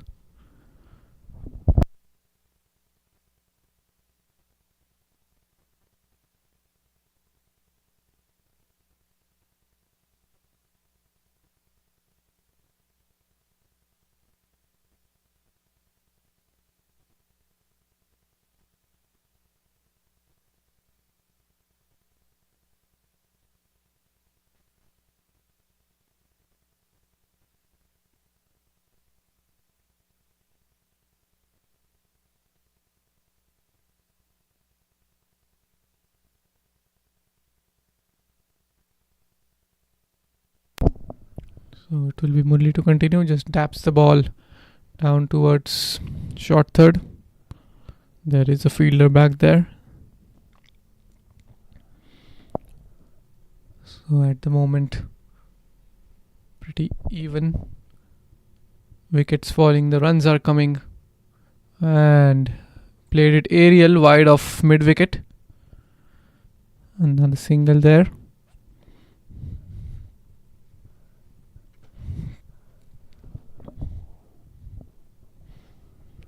Batting on 46 now, one boundary away from his half century. Appeal for leg before. Ball probably pitching outside the leg stump.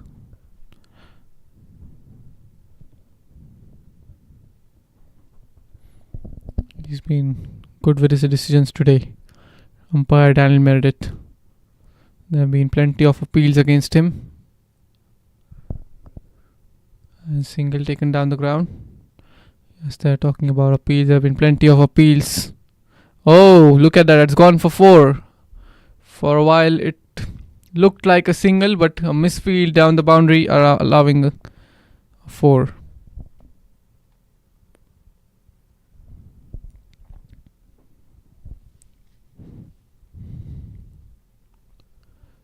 Well, now Farid gets his first boundary here. Plenty of left-handers in this West Indian side. This time he has pulled it away on the leg side. They will come back for the second run. Not to forget, we are playing with the pink ball. All the Masters games are played with this pink ball. It's tend to hold its shape for a longer time as compared to the traditional red ball or the white ball. It stays new for a longer time, and we just use one ball for 45 overs. And 8 runs coming off it. Expensive over this one from Murli after 24. It's 142 for 6. That's the bowling scorecard. 22 runs this partnership now. We will continue with Vivek.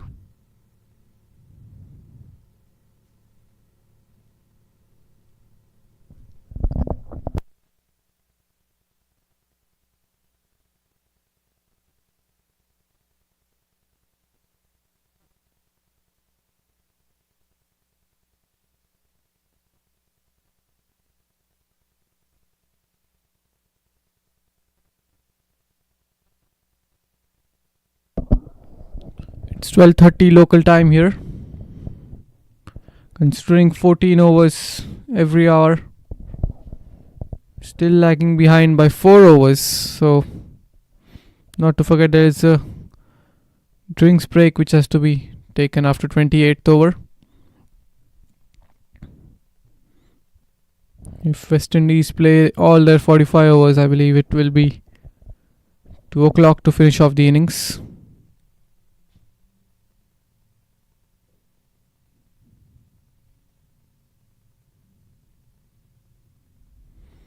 Not sure what's the wait on for. And we are ready to go.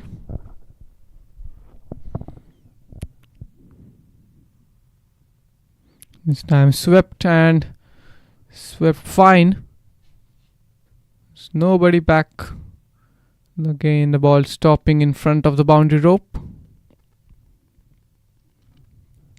Different conditions today. For the first 2 days it was windy, pretty chilly. Winter mornings. It was cold. And cold wind blowing across the ground. Today it's different. We have the sun out, but it's still overcast conditions. A lot of clouds, we can see it in the background. The sun hiding behind the clouds, coming back in some while, and as he signaled it as a wide no. The ball turning. These are the calls which often are quite confusing as an umpire. But he's a very senior, experienced umpire. Oh! Well, that's the sitter. That's a sitter being put down. This was a well-deserved wicket here. Pitched it up, and it was a perfect ball to get a wicket. Well. How could he miss that? He juggled the ball a couple of times, but just not able to hold on to it. That could have been his third wicket there. In he comes again. And easy single. I'll have to wait and see how costly this turns out. He has been dropped on 14 at the moment. Sunil has added about 40 odd runs after being dropped.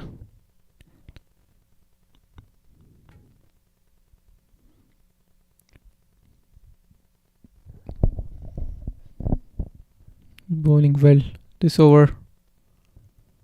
Outstanding shot this. Inside out over covers. That's gone for 4. Beautiful shot from Sunil, and what a way to get to his 50. Splendid. This has been his best boundary of the day. Coming down the track and hitting it over covers, and look at the strike rate, about 120. 5 boundaries in that knock. Sunil Dhaniram.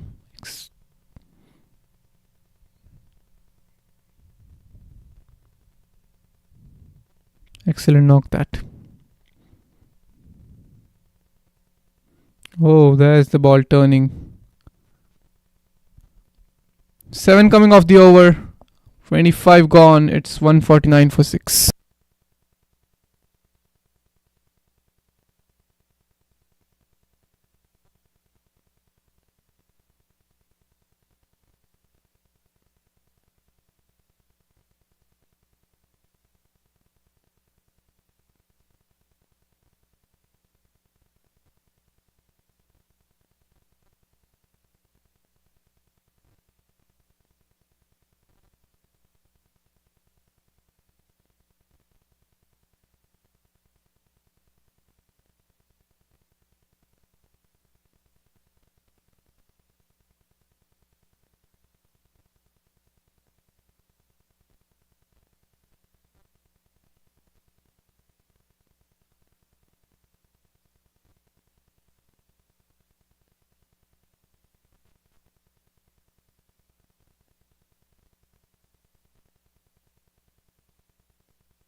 Well, 25 overs have been bowled, and looks like we're going to have a wicket-keeper change soon. It's not easy when you're 50 plus. Stand in the heat. You have to go on your knees every ball. So it's good tactics by Canada to have 2 wicket keepers changing it after breaks. And good variation shown by Murli this time around. Straighter delivery. But Farid has been very watchful. 30 the partnership at the moment of 28 balls. 16 have come from the bat of Farid and 12 from the bat of Sunil.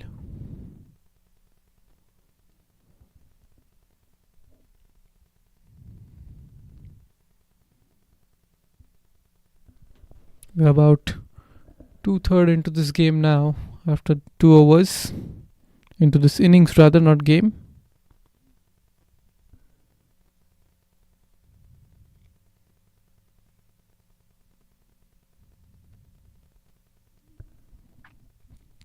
Batting it sensibly here. They have crossed 150. Although they kept losing wickets regularly, but they have managed to score as well along with losing the wickets.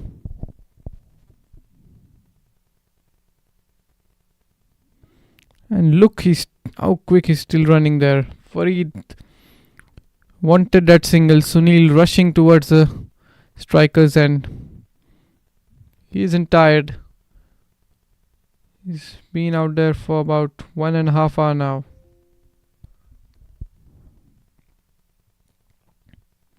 Left alone. So 26 gone. Quick over this. It's 152 for 6.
Here we go.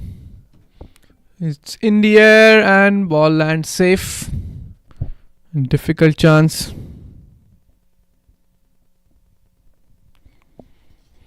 Now after scoring is 50. Will be interesting to see his approach here. New bowler. Mathialakan into the attack. Another leg spinner.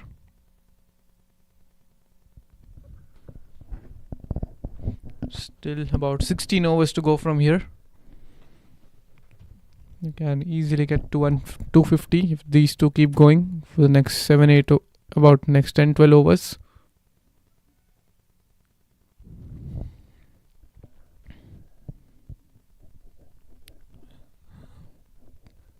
One run on the first 3 balls.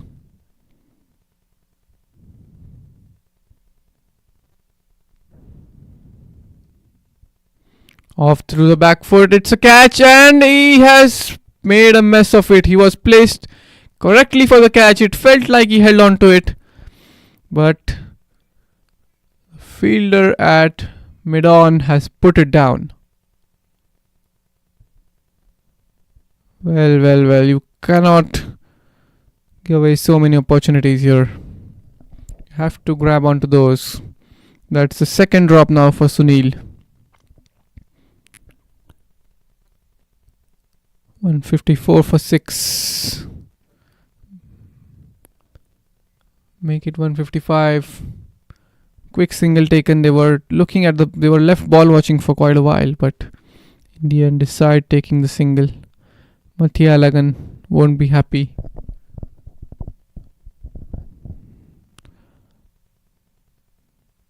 And it's chance of a run out. No, the throw is at the wrong end. Well, they are not just focused there.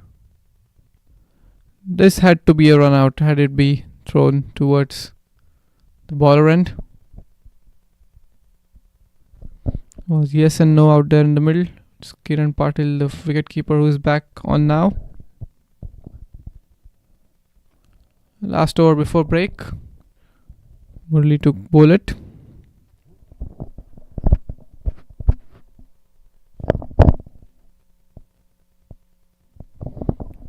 Seven bowling options used today. Wonder they'll go back to the Winder.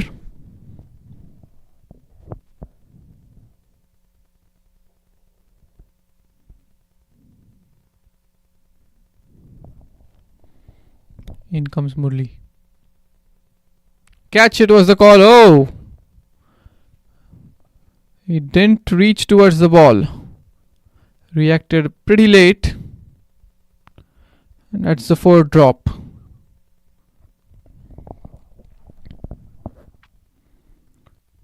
Not sure how far it was from him. On the screen it looks like it was pretty close to him. This time he's gone well over the bowler. Ball running away towards the boundary rope. No chance for the long off fielder. So a boundary coming here for Farid Hussain. Beautiful pickup shot over the umpire and the bowler's head. Now looks like they're starting to accelerate here. Coming over the wicket now, Murli.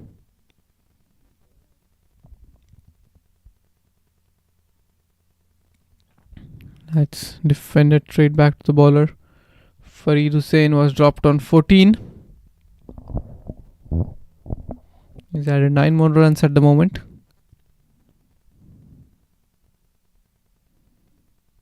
Again, hit straight back to the bowler. This time a good collect from the bowler. The last boundary hit was the 10th boundary in this inning. Again, you can see it has become a bit darker. Cloudy conditions. Hopefully there's no rain.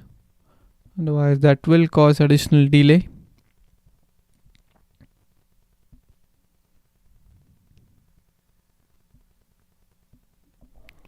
That's short ball. Lucky for him, he didn't find the gap. Just a single. 6 coming off this over after 28. West Indies are 162 for 6. And I believe it will be drinks, or the umpires are going to continue.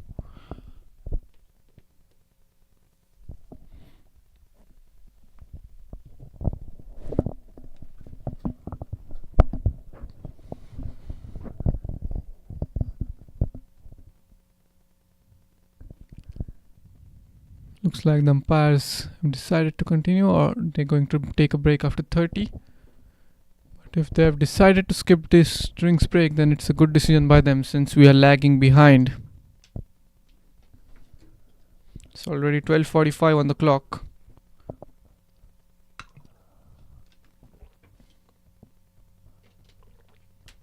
And it will take certainly 1 more hour to finish this innings if they play all the remaining 14 overs. And in the final overs, batters tend to hit the ball long, so I believe 150 will be the time if they bat out all the 42 overs, that the first inning will come to an end. After that, they'll have to certainly reduce the lunch break by 10 odd minutes.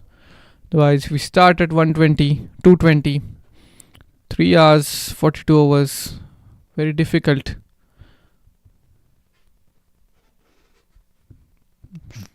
It will certainly get dark after 5. And the clouds will make it much more worse.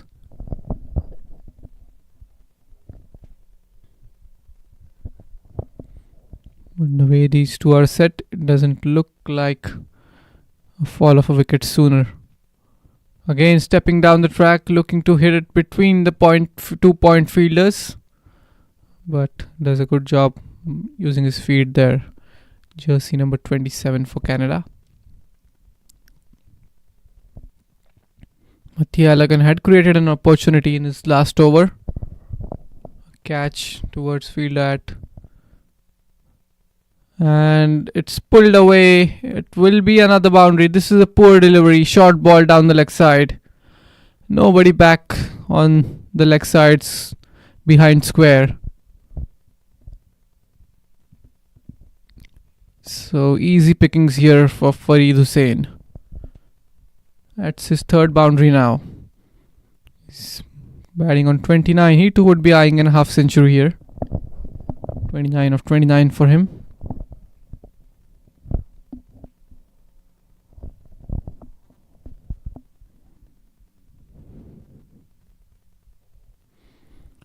Six runs have come from the first 4 balls. Or was it the wrong one? But They'll still get a single. Well negotiated that by Farid. Moves into 30s now.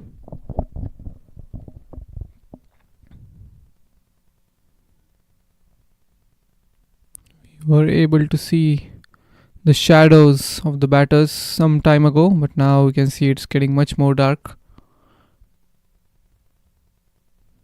Off the back foot, he has hit it wide of the fielder at long on. Long on fielder is not on the rope. It's standing on 45. He's well set there. That's where Sunil gave a catch. But this time around, a couple of runs to end the over, and those 2 runs bring up the 50 partnership for them. Majority of the scoring done by Farid Hussain. So 29 gone. West Indies are 171 for 6.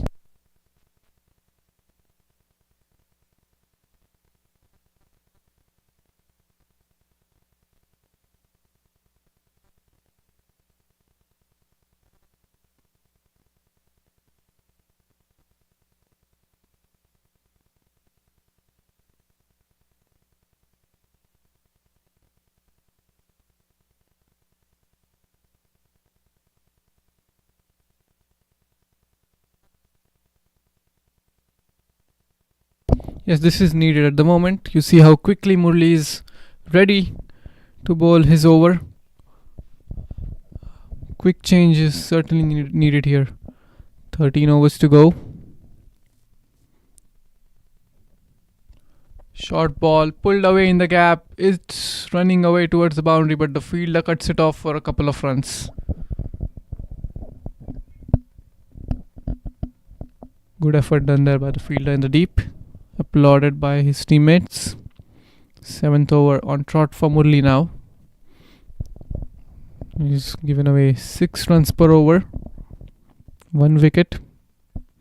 We didn't get to see a ball like that again from either of the bowler. Murli bowled it just outside the off stump. The ball turning and keeping way too low. That's played off the back foot.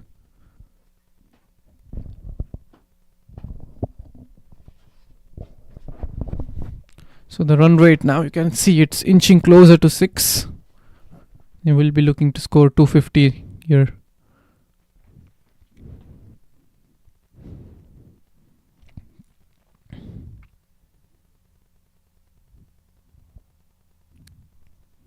We're in the 3rd power play here. Not sure whether it started after 28 or whether it will start after 30.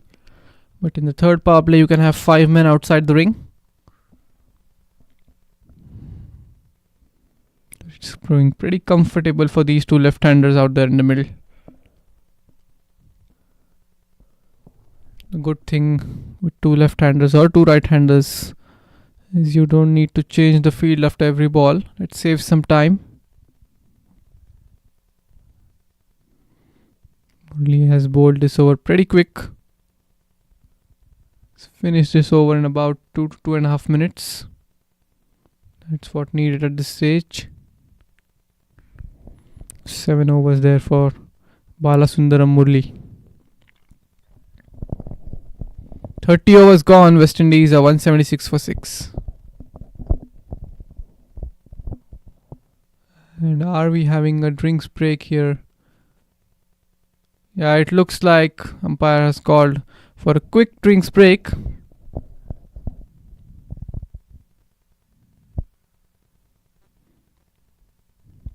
So we'll be back in a few moments after the short break.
So quick drinks break, about 2 to 2.5 minutes again, and we are here for the last 12 overs now.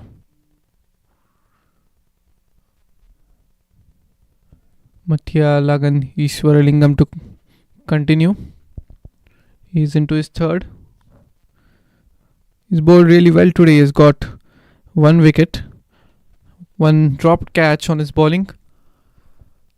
Important wicket that would have been. Again, Sunil making good use of his speed, stepping down the track, and save your legs there, Sunil. The ball has raced away for a boundary, smashed that wide of the field at long off. He's placing the ball so well today.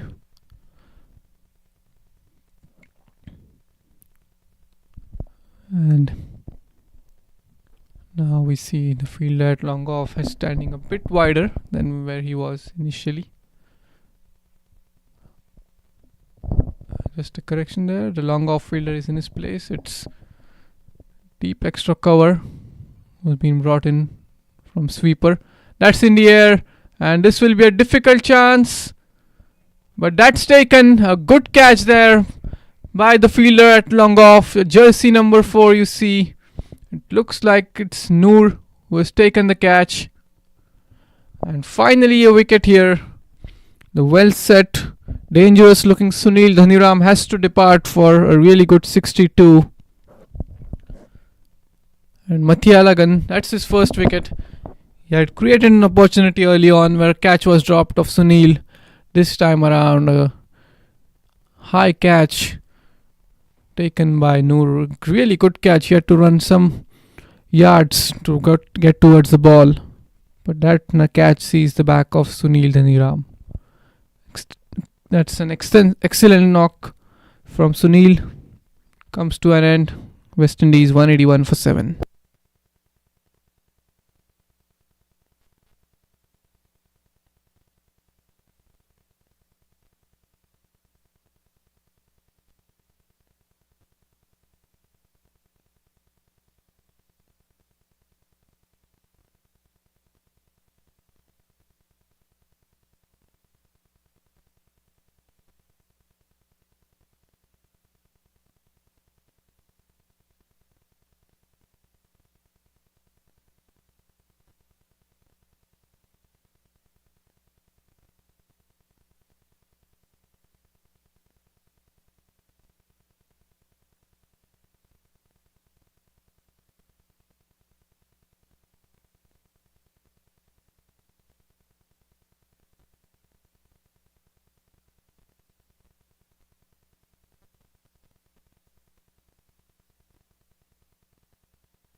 So well deserved wicket there for Mathia Lagan.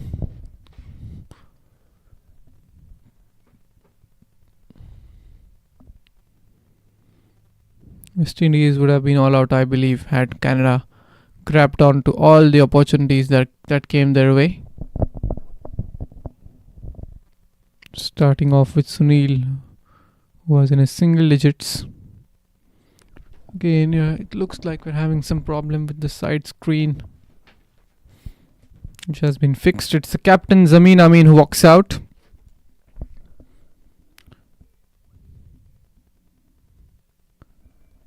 Yesterday, while commentating, I spoke why is he batting at number 11. Played some really good looking shots yesterday. Now he has promoted himself up the order.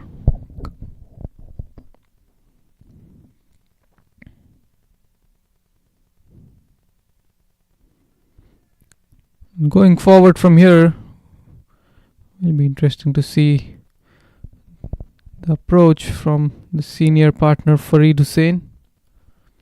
He's playing his shots. He's hitting the boundaries. There's an appeal for leg before. Umpire having a think at it, and there he slowly raises his finger. Well. The captain has to walk back. This is a really good delivery up front from Mathialagan. I believe this was the wrong one. And Zameen Amin, the captain, has to walk back. Excellent delivery to get rid of him. Attacking the stumps this time around. And umpire took a while. Jatin Karvid, the umpire, took a while and finally slowly raised his finger. So that's the end of the over. Another wicket falls. 2 wickets in this over. 31 overs gone. West Indies are 181 for 8.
So 2 wickets to go from here, and as I was talking about whether we'll get to see Davinder Singh again, we do see him again. He's coming into the attack from the PL end. Starts off with a couple of runs there, coming into his second spell now. 2 matches, 2 innings, 3 wickets for him. 1 3-wicket haul. Still to get a wicket in this game. And he's well set out there, Farid Hussain. And he has an opportunity to get a 50. And again, the field is not spread out. Much of the field is inside. You can just see long off and long on the boundary. So this is good aggressive mindset here from Canadian captain Iqbal. Let's hit down the ground. There is long off to cut it off. And excellent work done there by the fielder at long off on the boundary. Saved a certain 3 for his side. It's already 1 o'clock here. By the scheduled time, they got to finish the remaining 10 overs in 30 minutes if they get to play those 10.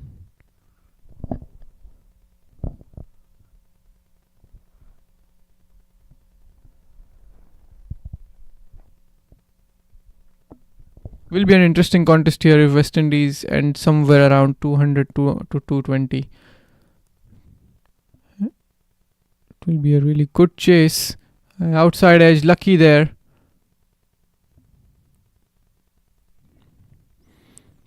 Kenny Gerd Harry is the new batter, coming in at number 10. And off the mark straight away of the very first ball. All he has to do is just play it out there, hold one end, give much of the strike to Farid. Farid is doing much of the scoring. Will do much of the scoring rather.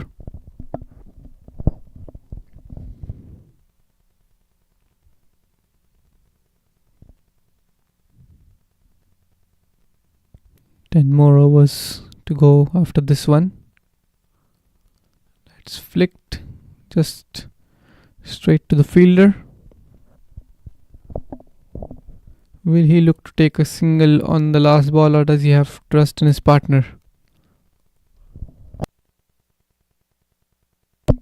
As next over will be bowled by a spinner.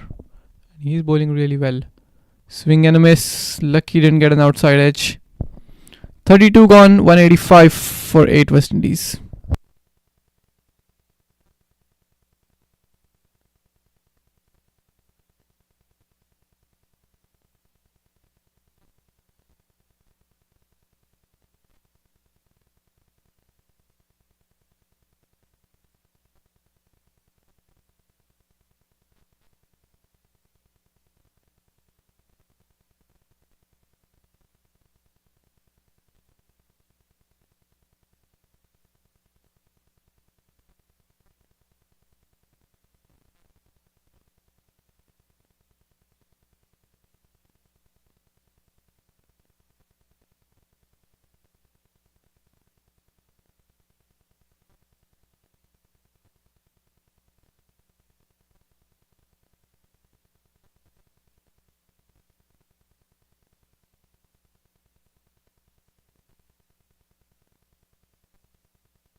Here we go. Spinner to continue. Quick single taken. Importantly for West Indies, Farid is back on strike. Kenny moves on to 2 with that single. 2 wickets in his 3 overs. Now is into his 4th. Again, that's pulled away, but there is a fielder back towards square leg region.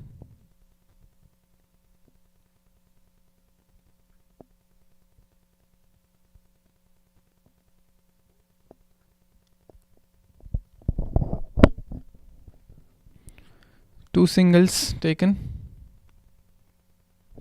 And chance of a run out. Here we go. No. They make it in the end.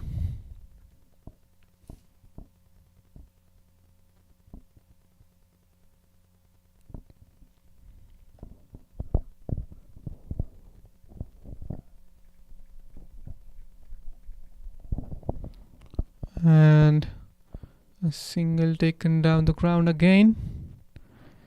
So moves into 40s now.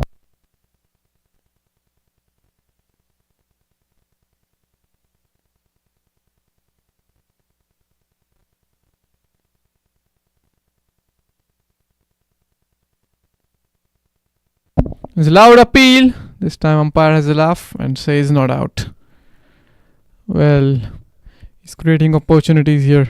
Wonder what he was doing in the middle overs. He's been brought pretty late. He's bowling really good.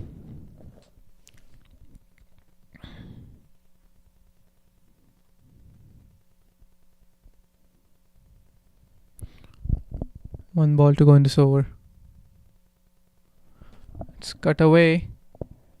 It's going fine. They come back for the second. So 6 runs off this over, 33 gone. West Indies are 191 for 8.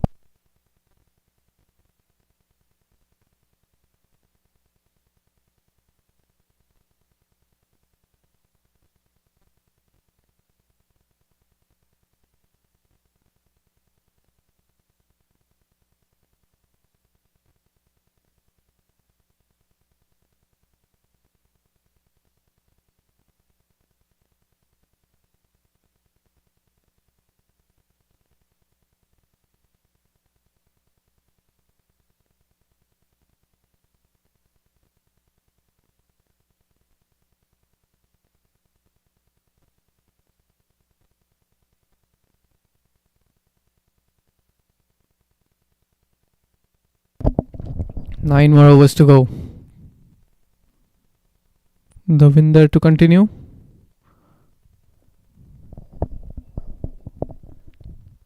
Been on the expensive side today, Davinder, but now he's getting his line right.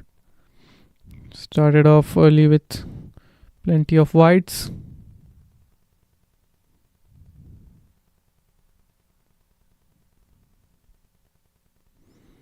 Just a single taken down the ground.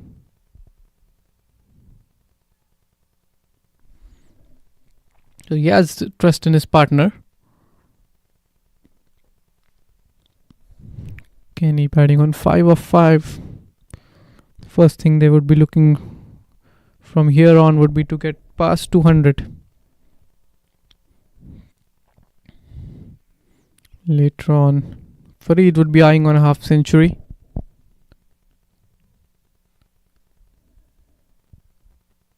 Need to get the field in for the right-hander. They need to stop these singles. Canada have to put the pressure on the new batter. Can't let him go off strike so easily.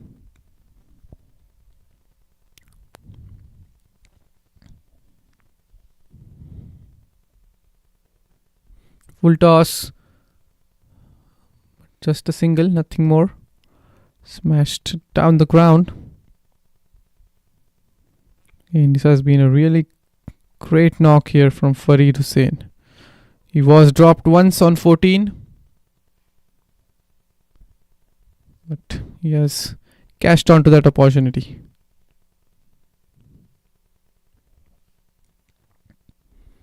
So two batsmen amongst the runs. Chance of a run out. Direct hit would have been close, but look at how quick he is between the wickets. He has already made his ground there, Farid Hussain.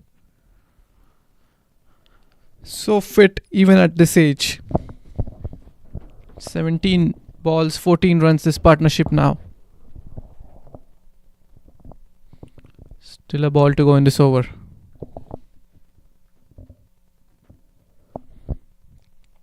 Here we go, last ball of the over. Swing and a miss. So that's a dot ball after 34. It's 195 for 8.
Was there an opportunity there on the previous ball? So two batters have been amongst the scorer today. Top scorers Sunil Dhaniram 62 and Farid Hussain batting on 42. Both of them being dropped early in their innings. Look how these catches have hurt Canada. About 100 runs, I believe, have been added by dropped opportunities. 50 odd runs added by Sunil and now 30 to 40 runs by Farid.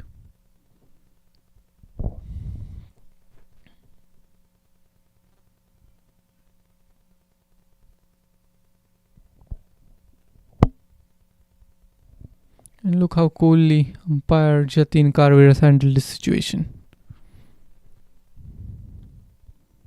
Always having a smile on his face.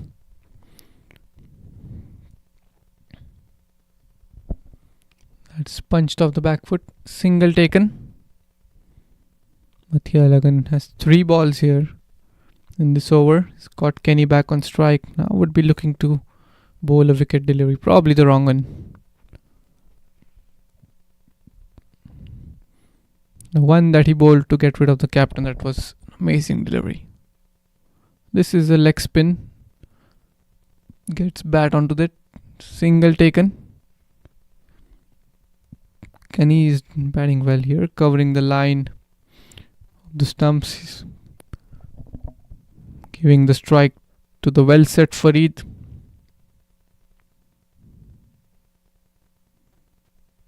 Smashed down the ground for a single. Now we see the outfield has improved a bit. The ball is travelling as compared to what it was earlier. Just 1 run short of 200 here, West Indies. 199 for 8.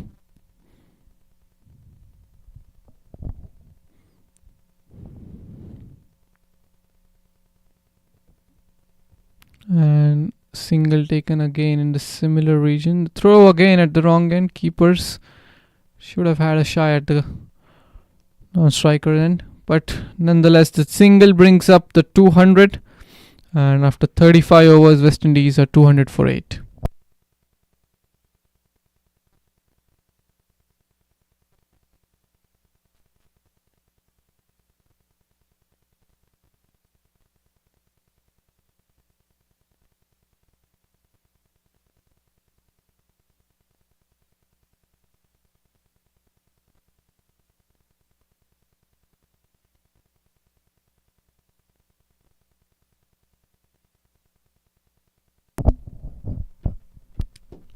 Davinder Singh coming off the pads, but ball way higher. And we see the batsman signaling the bat, but it was clearly of the bats. Every batsman does that.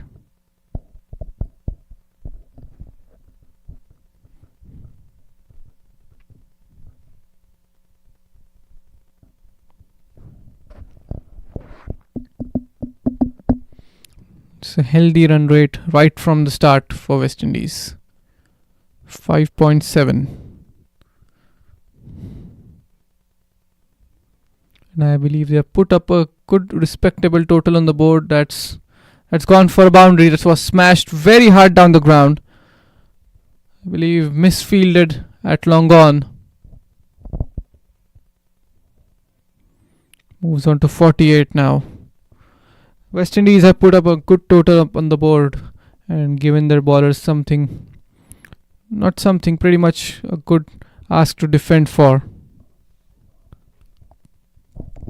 Will be interesting to see how Canada come out in their chase. This time straight to the fielder. Good effort at mid wicket. The wicket here at the Moosa Cricket Stadium has played out really well. Although we had rain, but the wicket has improved as the day progressed. We saw early on there was some extra bounce on offer, but it was just for the opening bowler Ahmed.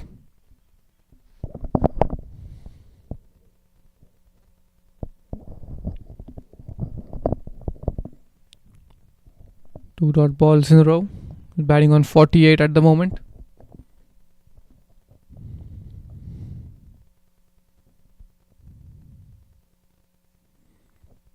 It's easy single taken. Soft hands. Fielder was way behind. Moves on to 49 now.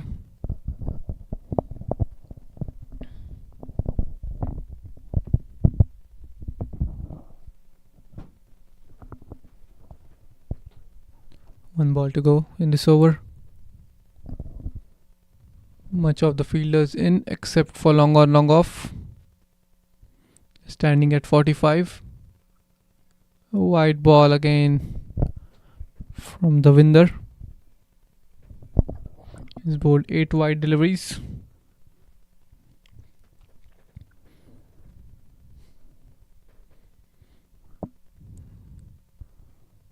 Wonder will Ahmed Panchpaya will get to bowl an over or two. Bowled really well at the start. Let's hit straight to the fielder. Outside edge, but sent back there rightly by Farid. 36 gone. 207 for 8.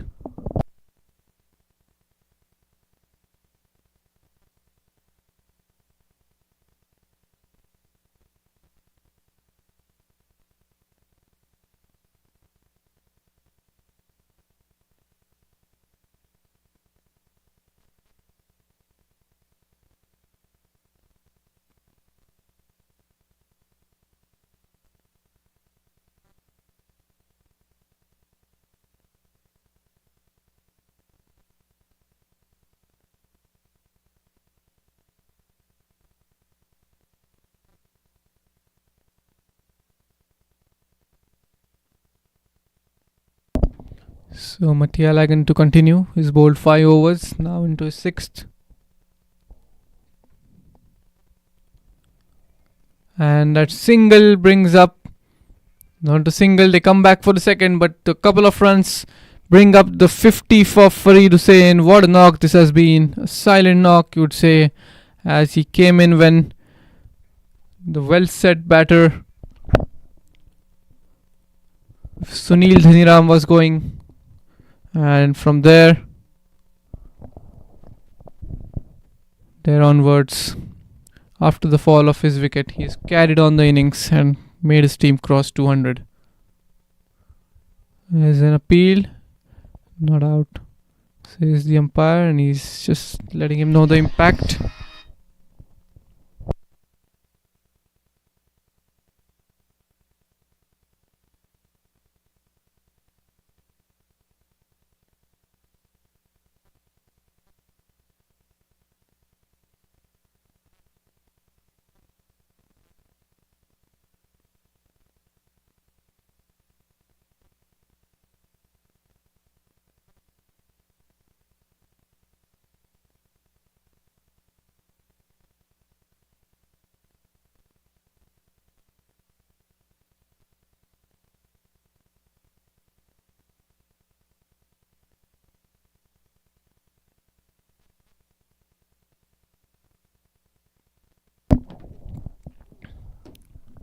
Oh, lucky he didn't get an outside edge. 210 for 8. They put up a good total on the board.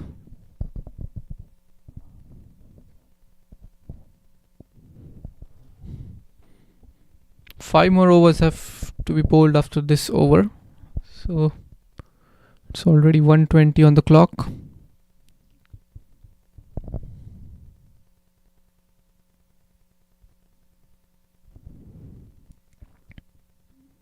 Nothing there. It's great to see how West Indies have came strong here. It didn't feel like they'll bat out all the 40 overs, but at a stage they were 120 for 6 in the 21st over, but from there, coming back strong, they've added 90 runs, losing just 2 wickets from there. This too has been a good looking partnership, 29 runs partnership this.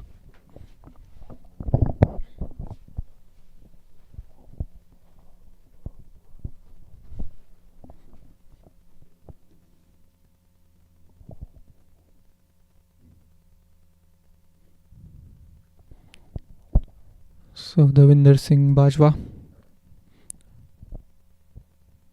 into his 6th. Wonder why Ahmed hasn't been given an over here.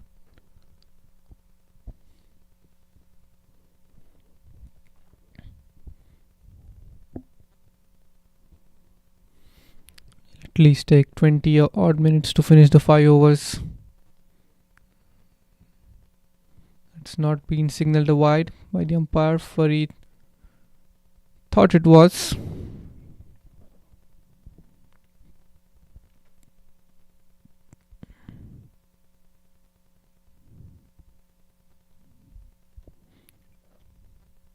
Oh, big heave, but ball not hitting his bat.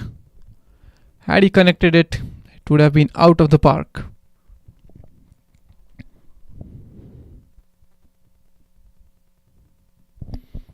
(52 of 58). 28 legal deliveries to be bowled, and he will be looking to turn the gears here. Chance of a run out. Directed, and he has hit the stumps. That's out. That's the 9th wicket down. Easy decision there for umpire Daniel Meredith. 210 for 9. 1 wicket to go. And Davinder does a good job in the field. He has already taken 1 catch. This time now a direct hit to get rid of Kenny Goodharry. He's gone for 10. 210 for 9, West Indies.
Here we go. It will be Davinder on strike. Davinder to bowl. Farid on strike, takes a single. Gets new man Krish on strike.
Wide down the leg side this time around, and need to be tight with the wides. Just 1 wicket to go. Try and restrict as much as lesser you can. It will be easy to. Let's look at the fitness of these West Indian players. Running like crazy out there. End of the over, 4 overs to go. 213 for 9 West Indies.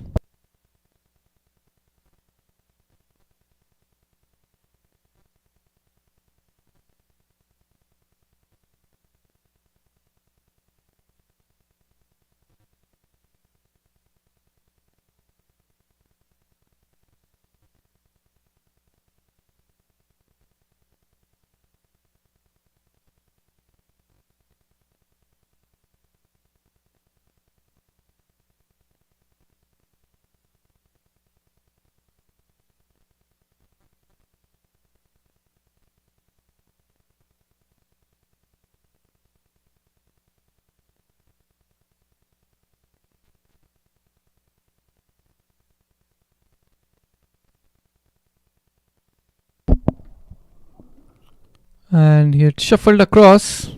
That's why it's not been given a wide. Krishna is the new batsman coming in at number 11. Krishna Haricharan, another left-hander.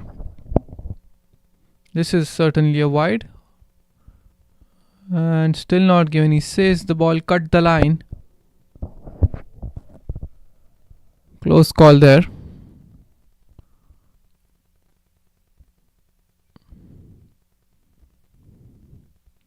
Three dot balls in a row.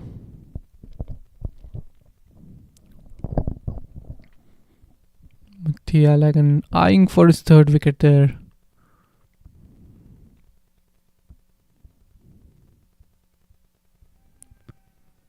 And the catch has been taken, but it's come off the pads. Good catch there by wicketkeeper Kiran Patil, but the ball had come off the pad.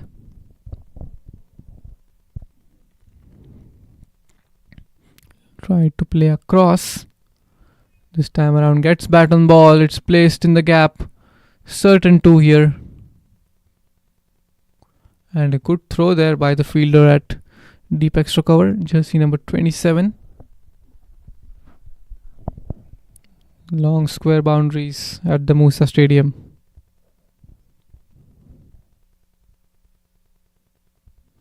It's defended. So 2 coming off this over after 39. It's 217 for 9 West Indies.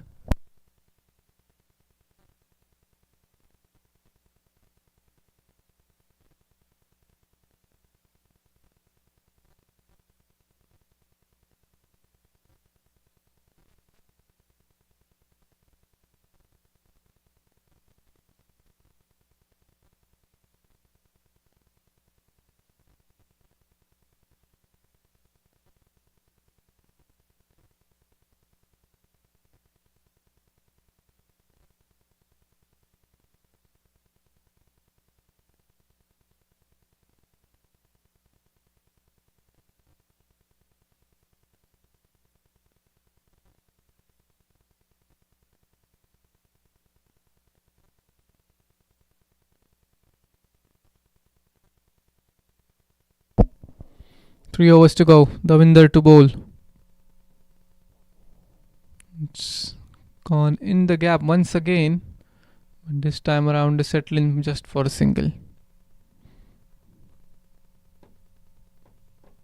He has trust in his partner. Gives him the strike.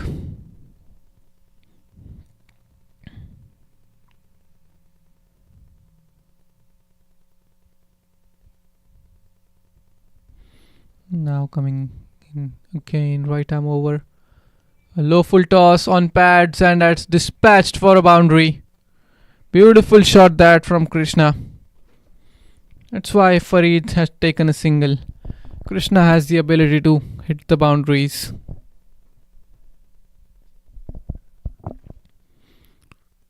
So still being on the expensive side there, Davinder.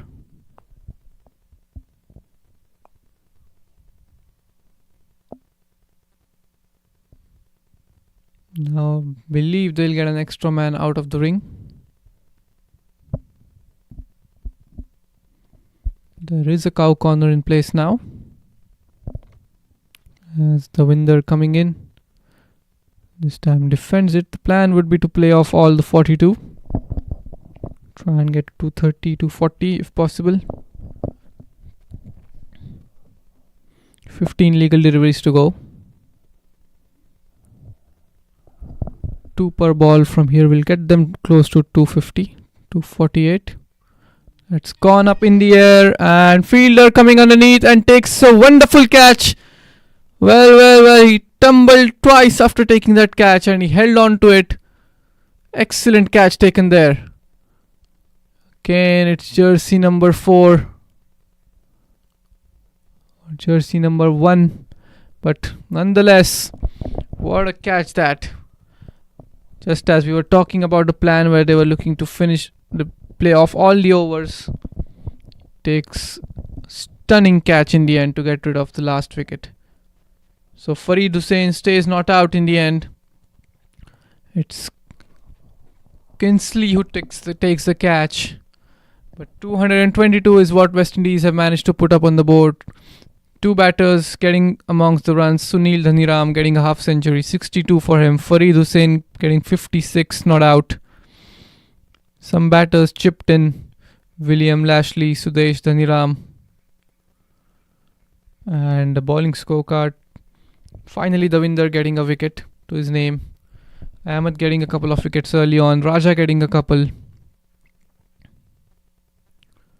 And Raja getting 1 wicket there, correction. So 2 wickets each for Vivek and Mathialagan, 1 for Murli, and that's the end of the first inning. 222 all out, and we'll be back with the chase after lunch break.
So welcome back, viewers. We are back here for the chase at the Moosa Cricket Stadium.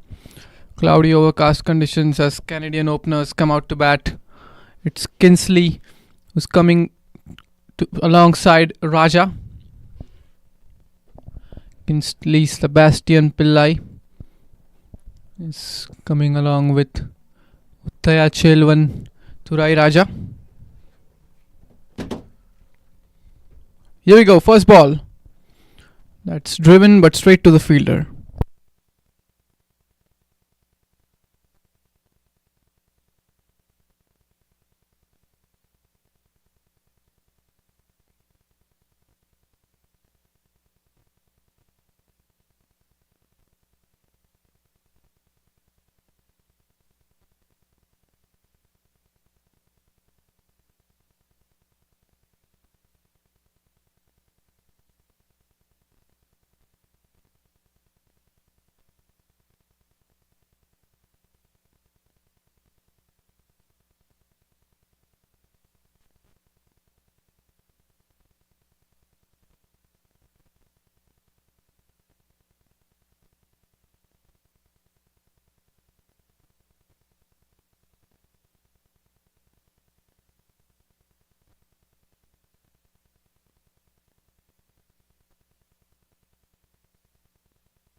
So 221 is what's required from 248 balls, and will be an interesting chase considering Canada put up about 197 yesterday on the board against a good bowling lineup from USA, and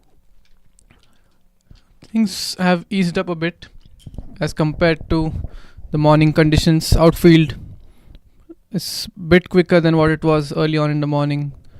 The ball not holding into the pitch will be an interesting chase going forward.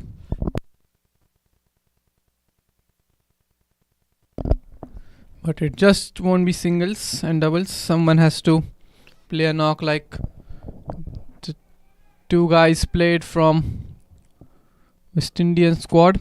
There's a single taken towards point region. They played with strike rate of about 100 odd runs. 100 run strike rate, both of them. That's Sunil and Farid I'm talking about. Somebody has to play a knock like that with strike rate more than 100. So first over gone. Canada are 3 for none, and you can see both the umpires out there in the middle wanting to finish things up early before it gets dark. Jatin Karvir, the umpire, holding the bowler's jacket, and the other umpire is Daniel Medit officiating the game. So Raja and Kinsley on the openers. Kinsley will be high on confidence with the way he went in the dugout after the first innings. What a catch he took to get rid of the last player.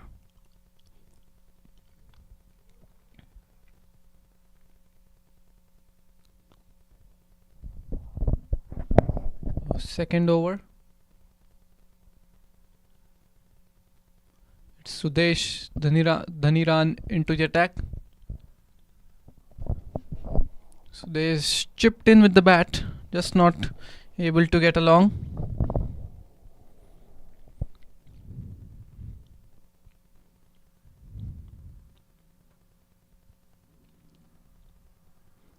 And field well set, everyone inside the ring. There's an appeal for leg before, and looks like the finger is going up slowly. That's given by umpire Jatin Karwir.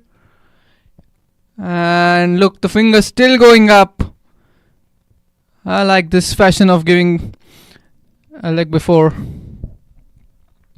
Straight ball, quicker delivery. He tried to play across the line, and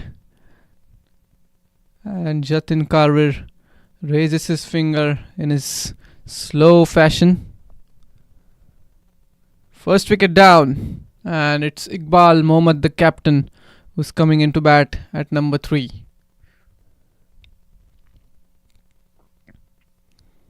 Was loud appeal from everyone. Sudesh striking right on the first ball that he faced.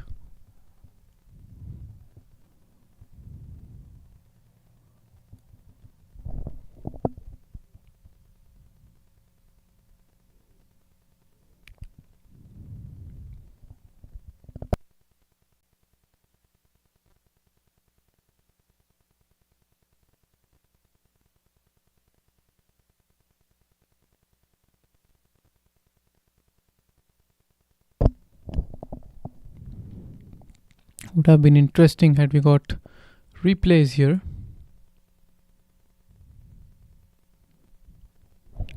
So Iqbal to face his first ball.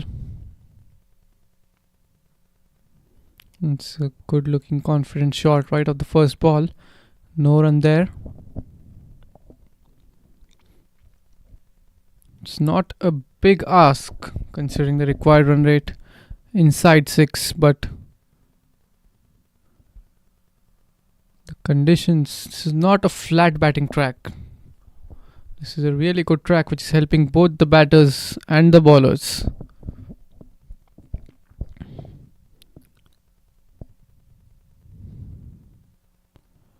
If you play just alongside this ground at Balki's cricket field, you'll see that's a really good batting track. Outfield too is much quicker on that ground. This wicket helps both the batters and the bowlers, and again we see the fingers slowly going up. He too is gone in a similar fashion, playing across the line, and umpire Jatin Karwir has no hesitation whatsoever. Well, what an over this from Sudesh. He is in a hurry here.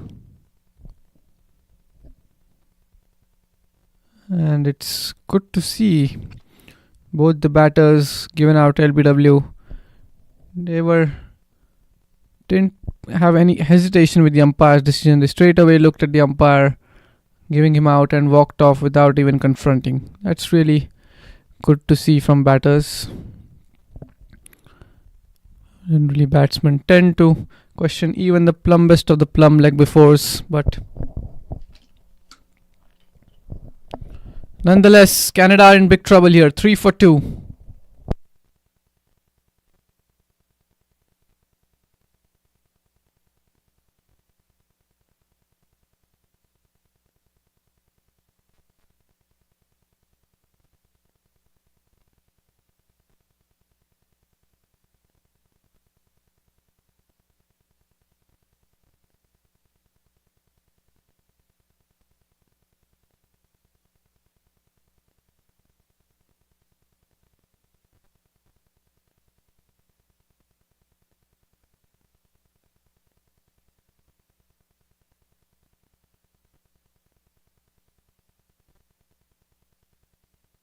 So 3 for 2. New batsman in is Bala Sundaram Murli. And still a ball to go in this over. Here we go. waiting on the leg umpire. Not sure where he was wandering. He had almost gone towards the boundary rope, maybe to throw something off the ground. Beautiful ball to finish off that over. 2 overs gone. Canada are 3 for 2.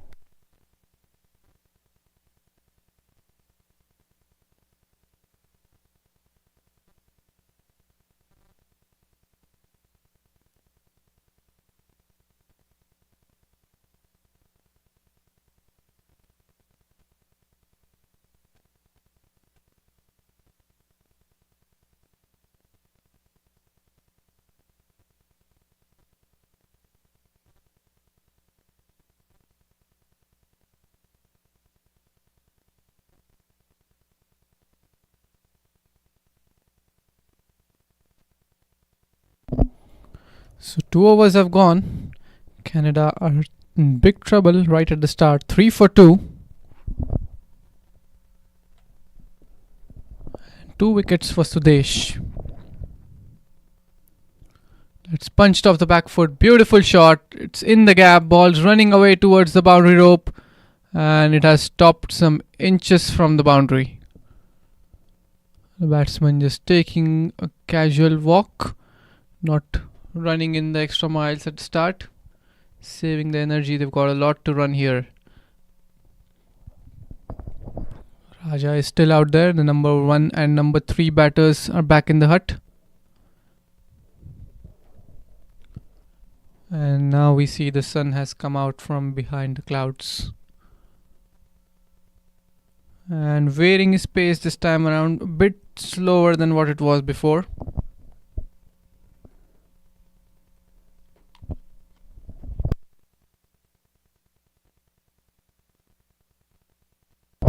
So one slip in place. Oh. Ball went straight to the backward point fielder. Lucky that didn't carry straight into his hands.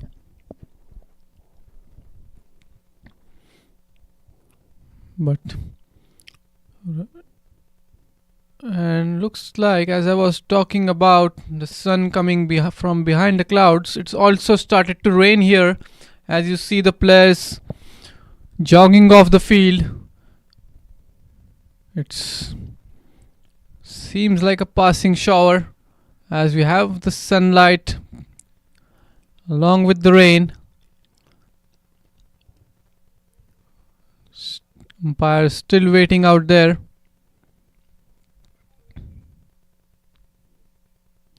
Waiting for the covers to come in.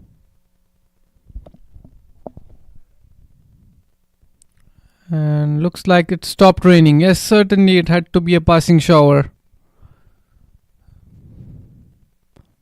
And the players are coming back on the field. Wow, this is the Houston weather for you guys.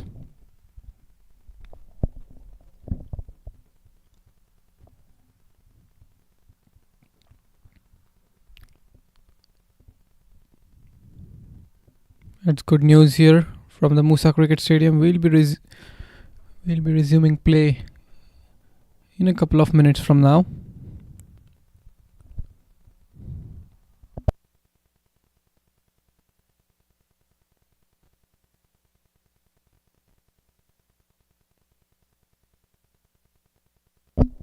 So there we go.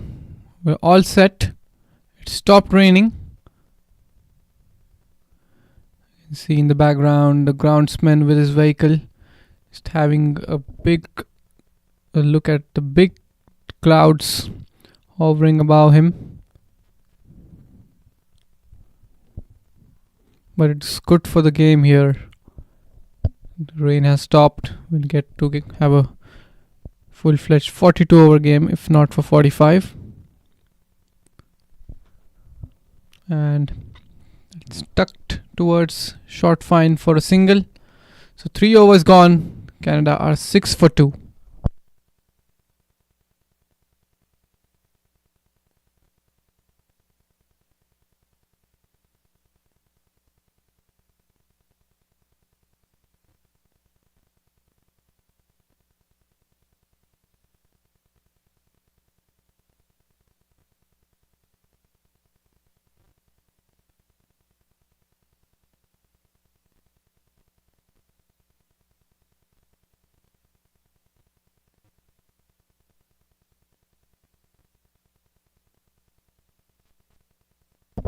This will be an interesting over. Bowled a really good first over. Raja has played a couple of hard hitting shots.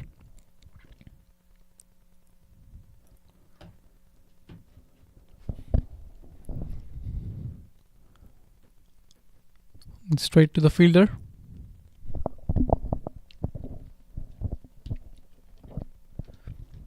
Going around, the approach from Canadian should now be to play ball by ball. Break the target into small pieces. Look to play till the 5th over first, then till the 10th. Try and get 30 to 40 runs till the end of the 10th over. See off this first hour of play. Settle in well, and later on, getting 150 runs from 30 overs is not a big task once you have settled in. But he's bowling really well. He won't let the batsman settle in this easily here. Attacking the stumps, bowling it tight, keeping it very straight. There again. Bowling in the leg stump to the 5th stump region. 4 overs gone, maiden over, Canada 6 for 2.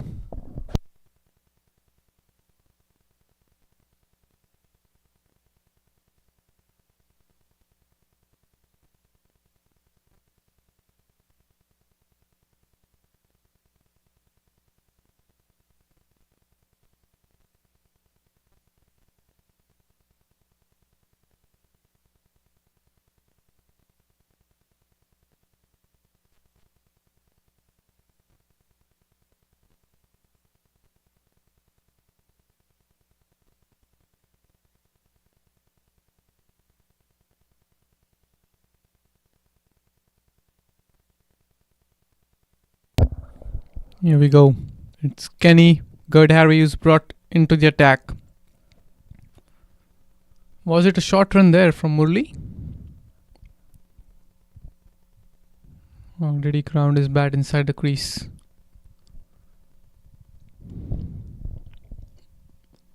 Well, the umpires certainly have a better angle to look at it.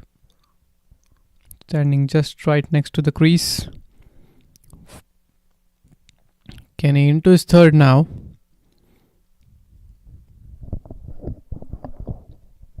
There's a slip in place. There's a fielder at gully.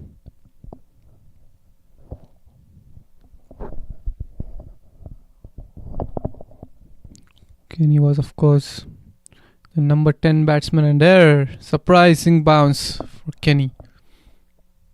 But this time it's coming from the different end. Early on we saw it coming from the Macy Ranch end in the first innings, but now extra bounce on offer for Kenny from the PL end. Good slow delivery this from Kenny. Kenny got run out.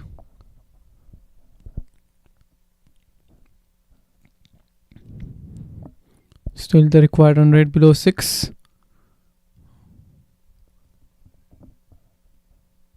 That's punched but no run. West Indies team are all pumped up. You can see they are cheering, applauding for every effort being put in by the fielder.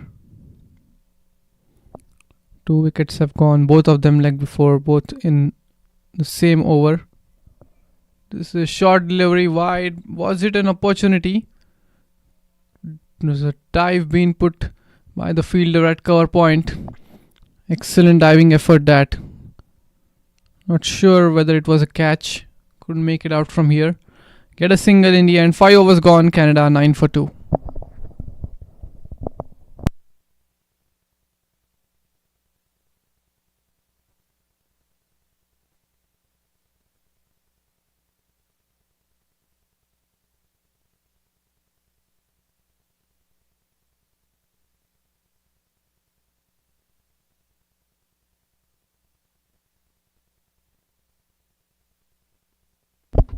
Sudesh Dhaniran wasn't amongst the wickets in this tournament until this match.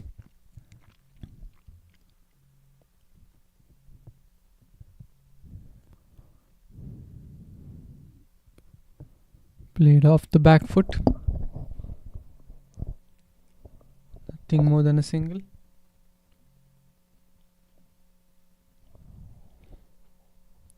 Nothing more than a dot ball there. Correction. Apologies for that. So the past matches for West Indies and USA. West Indies on the first day, 128 all out. USA won that game quite comfortably. On the second day, 131 for 1 win by 9 wickets. Plenty of dot balls here. Canada had a good outing with the bat, I would say yesterday, 196 for 9. USA winning the game by 7 wickets. And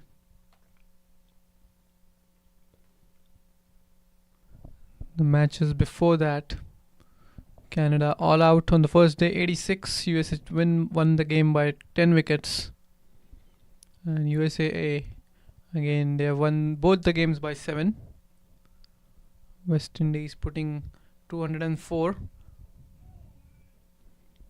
So considering the stats against the top teams for these two teams, you would say West Indies slightly better by a margin of 15-20 runs.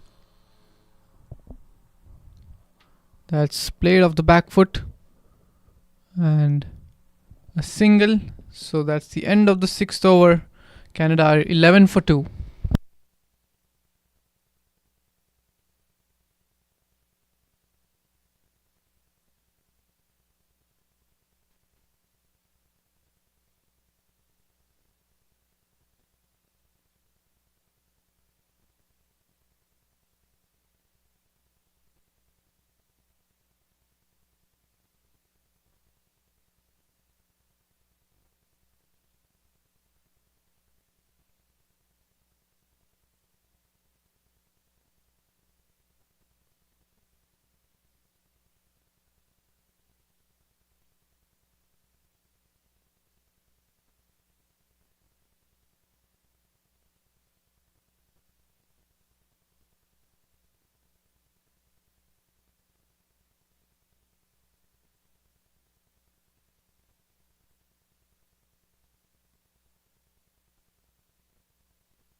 So we are into the 7th over now, and we have with us one of the masterminds behind this Masters tournaments, all the America cricket. This is the Cricket America Cup, of course, but he has seen Masters grow from zero to what it is right now, and it's none other than Mr.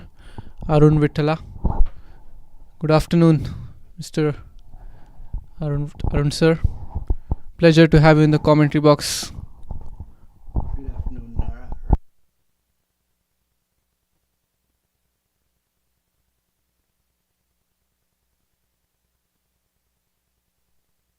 Yes, I absolutely love doing it every year. I mean, get it 3 to 4 times in Houston in a year, so I absolutely love doing it, and it's always a pleasure for me to have you inside the commentary box here. So just a question I want to ask you this time around. You saw some extreme advancements in the streaming broadcasting that happened on the last 2 days. You had about 10 to 12 cameras being set up from different angle, bird's eye view, third umpire. Just talk us about this experience. It's wonderful to see for the people as well on the streaming services.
It's absolutely right. I was watching yesterday. There was a laptop setup where we could see the live viewers, and it was consistently above 100. What I was seeing, and yes, talking about the cost, you said the cost you put in, it's certainly paid off because the kind of services we were getting yesterday to see, it was amazing feeling to commentate. And we even Brian, if don't know how many people saw it, but Brian he did some analysis on the screen where we could draw lines on live matches. That was really amazing. And talking about the cost, could you just run through the sponsors who have been kind enough to support Masters throughout this journey?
Yes, absolutely. And in the process of talking about all sponsors, the third wicket has fallen and the opener has departed.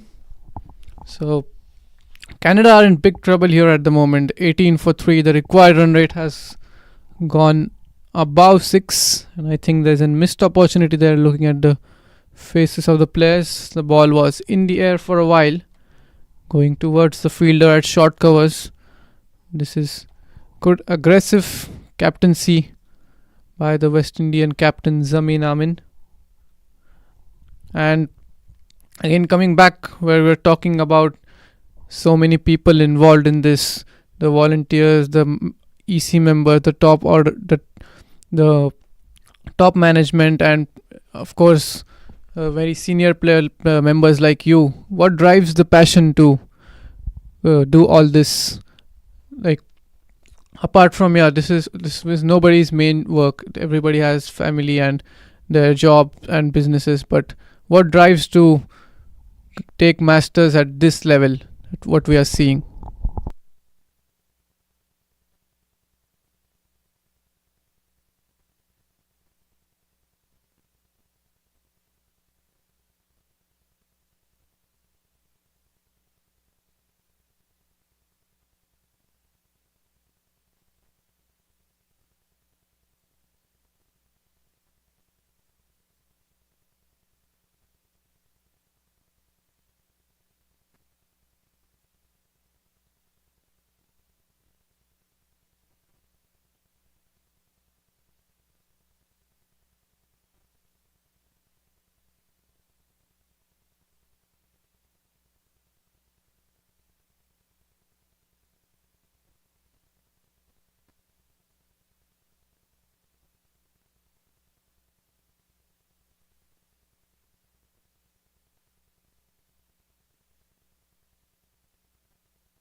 Yes, that's wonderful to hear.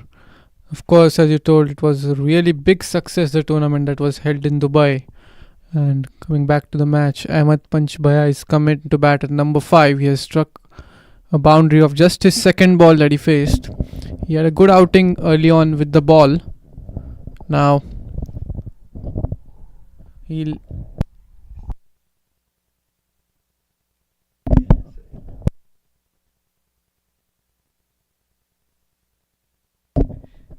Just a note. Where should I start from? Yeah, start again, I guess. Sorry.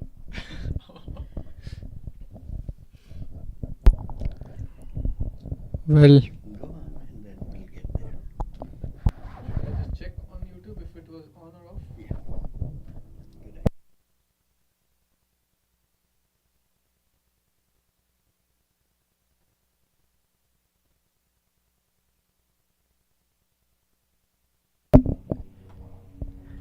I was watching yesterday.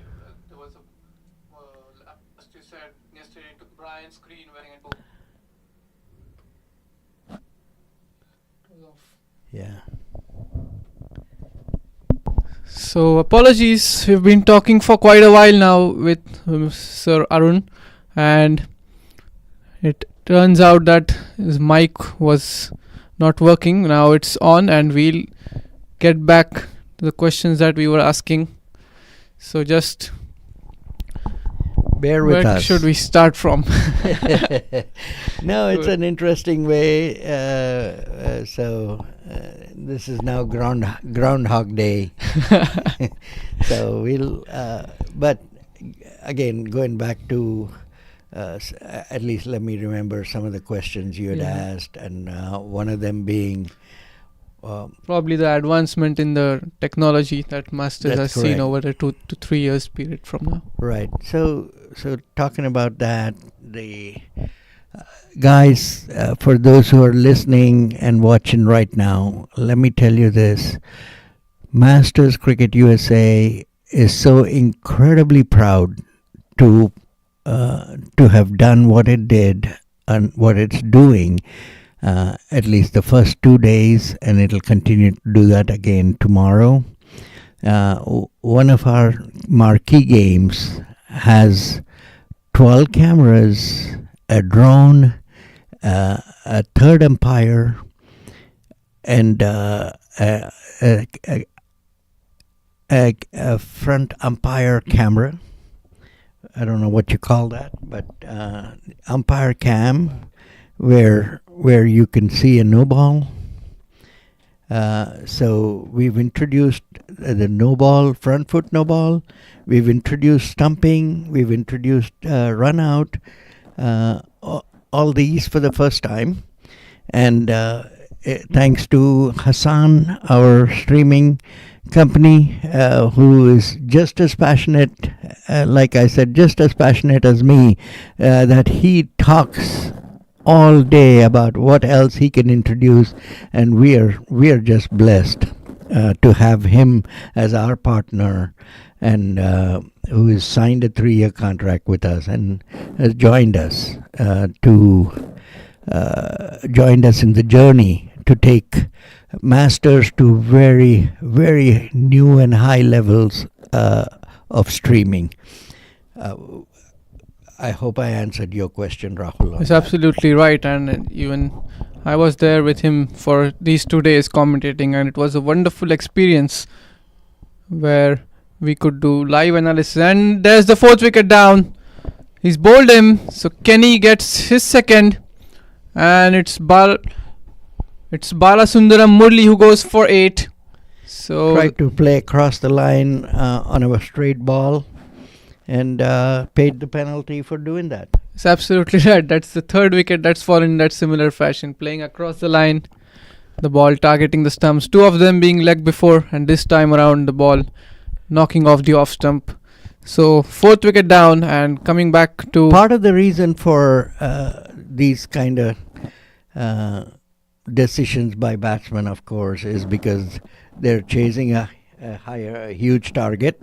Their run rate is what right now required run rate is 6.6. So that really puts a lot of pressure, and they end up playing shots that they typically would not have otherwise.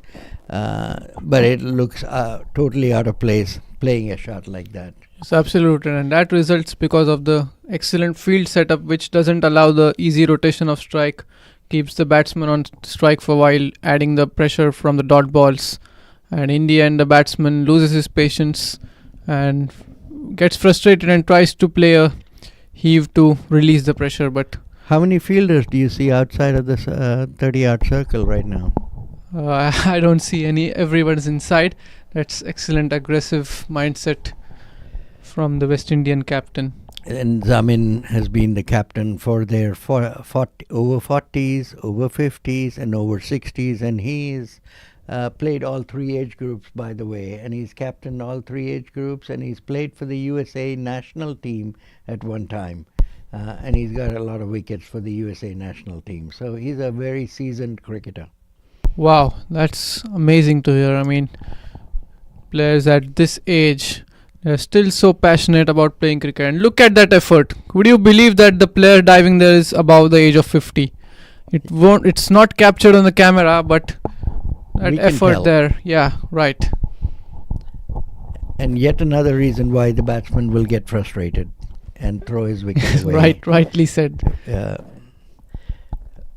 It looks like he's in his 20s. And there we see the spirit of the game, why we call it as the batsman just acknowledging that act from the fielder. He left his crease and just shook his hand with the fielder.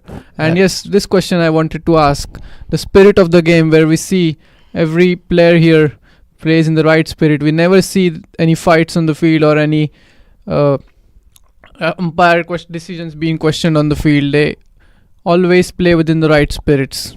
That's that's another thing that we as masters introduced, and this is something I totally believe in.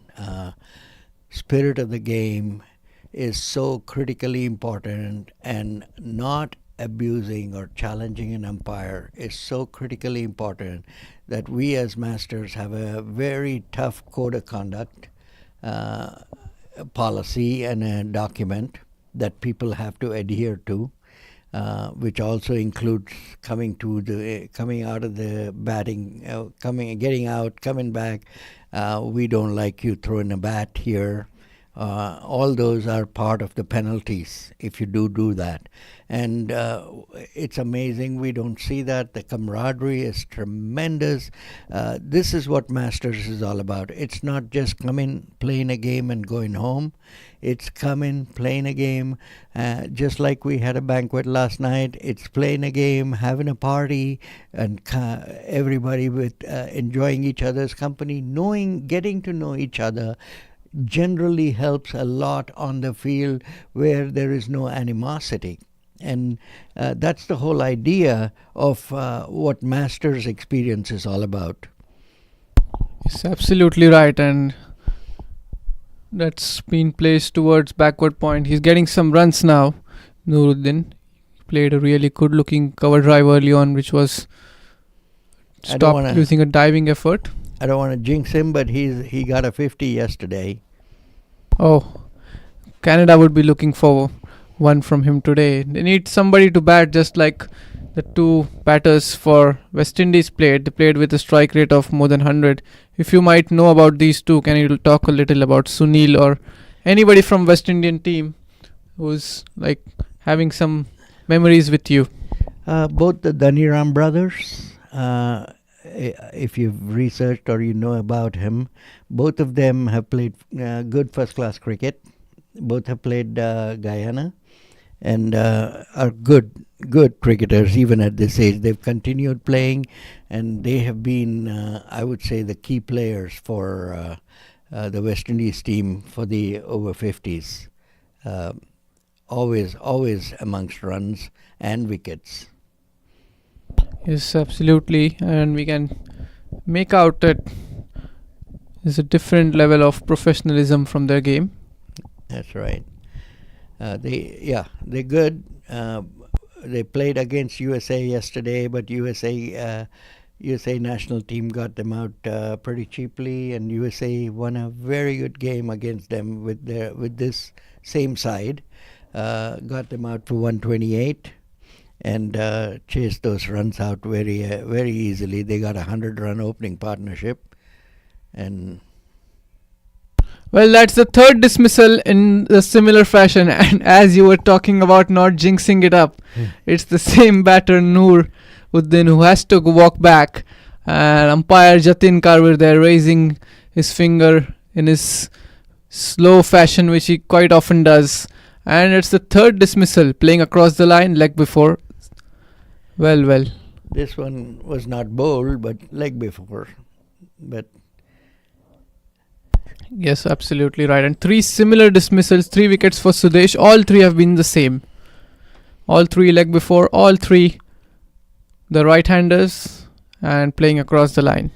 And that's the experience that Sudesh brings as a bowler, keeping it in line and the length being right up there, that forces you to play straight. And then if you don't play straight, you're definitely going to be in trouble. you should learn to play straight on, especially on a turf wicket, and early in the innings, and mid-off and mid-on should become your friends. You should be playing there. Yes, absolutely right. Playing in the V.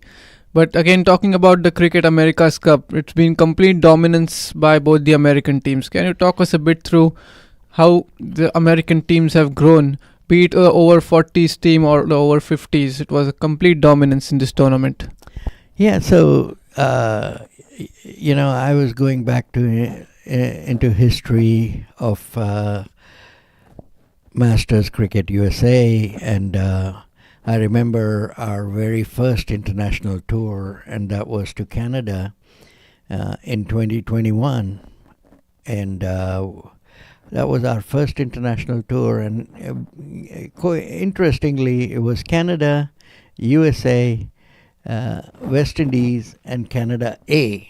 The roles were reversed. Canada had two teams as the host, just like we are two teams. And boy, were we trashed. We were beaten by all three teams at that time. All three teams. And we learnt our lesson. We understood the word fitness. We understood what it requires for us to, to get there. Then in 2022, we went to, again, after that we went to England, and we were again beaten up really badly. Came back, we learnt our lessons again, and we knew what not to do. We worked our tail ends off. We had our local tournaments, and then in November of 2022, we went to Barbados for an 8-nation tournament, almost a mini World Cup, 8-nation tournament. And lo and behold, we as Masters Cricket USA came back winners and champions of that tournament, beat 7 other teams that included India, UAE, England, Wales, West Indies, Canada, and I don't remember the other team, but we beat some very good teams. And that was our first taste of victory, and we've never looked back from there on. Well, that's absolutely right. Now we see its complete dominance by the American teams. They had been to Pakistan as well. They did a really good job. This time the ball is up in the air, fielder settling underneath and takes a comfortable catch in the end. That's the 6th wicket down. And another batsman bites the dust here. 36 for 6. 36 for 6, absolutely. This game looks gone now for Canada. And talking about the fielding here, you can see the West Indies team have been really top class in their fielding at the moment. And I don't know if you noticed, but if Sunil, the two batsmen who went past 50, Sunil, just we'll get their stats right. Sunil Dhaniram. Yeah, Sunil Dhaniram, he was dropped when he was batting in single digits, and Fareed Hussain, he was dropped on 14. So you can see about 100 runs being added extra. Had they taken the catch, yeah, it would have been a different story. Probably 140, 150 all out, something like that. How important is the catching? Especially some good batsmen, if they get a break, they know how to take advantage of that. Rightly said. And for live viewers, we have live chat going on YouTube. If you want to ask some questions to our expert here, you can ask Mr. Arun Vittala. Will be more than happy to answer it. And meanwhile, again talking about, we were talking about the technology. Masters, I've been with Masters for about more than 2 years now, and I've seen it grow so much. Like, now what more can I expect in the upcoming years for Masters? I think what we will, one of the things that has happened is we have moved from crick clubs to crick heroes. And for the first time again, I think amongst, I don't know all of the countries, but at least my assumption is none of the international Masters cricket countries have an app on the App Store. And Crick Heroes has built an app for Right. us, and they are working. They were there, Rahul, yesterday for our banquet. He flew in from Canada for our get together, just to give us a good idea on who we are, what he thinks he can do, and how he sees Crick Heroes helping us. So that's the next step for masters to get technologically savvy. Streaming savvy, I think we've kind of accomplished a lot. Now we need to get technologically savvy by getting Crick Heroes to get us to another level altogether.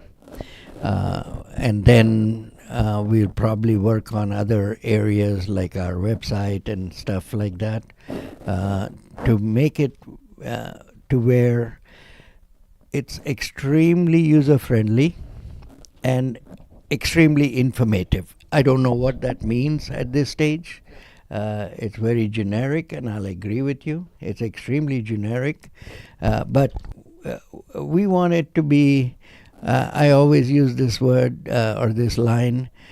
We want it to be like a McDonald's drive-through, where without having to think, it's a combo 1, combo 2, combo 3. That's it.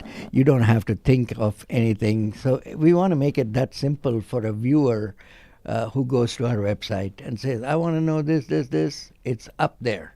And so through Crick Heroes and through our website, we want to make it so user-friendly. That's the only word I can think of. Extremely user-friendly. Yes, absolutely right, and we'll definitely get to see advancements in that field as well. But again, now talking about the fitness regime of these players, all of them, by looking at it, nobody looks over 50. The way they are fit, we saw so much of running. Just 10 to 12 boundaries were hit in the first inning. Apart from that, all of them were being run. So how do you look at the fitness regime? You yourself being so fit, you have the passion to travel all over the world and different places of United States. So how do you look at the fitness of these players, especially for youngsters now who are like having back issues in the early stages, in their 20s and 30s, who are tired always? But these players, again, we can see different kind of fitness from some of them.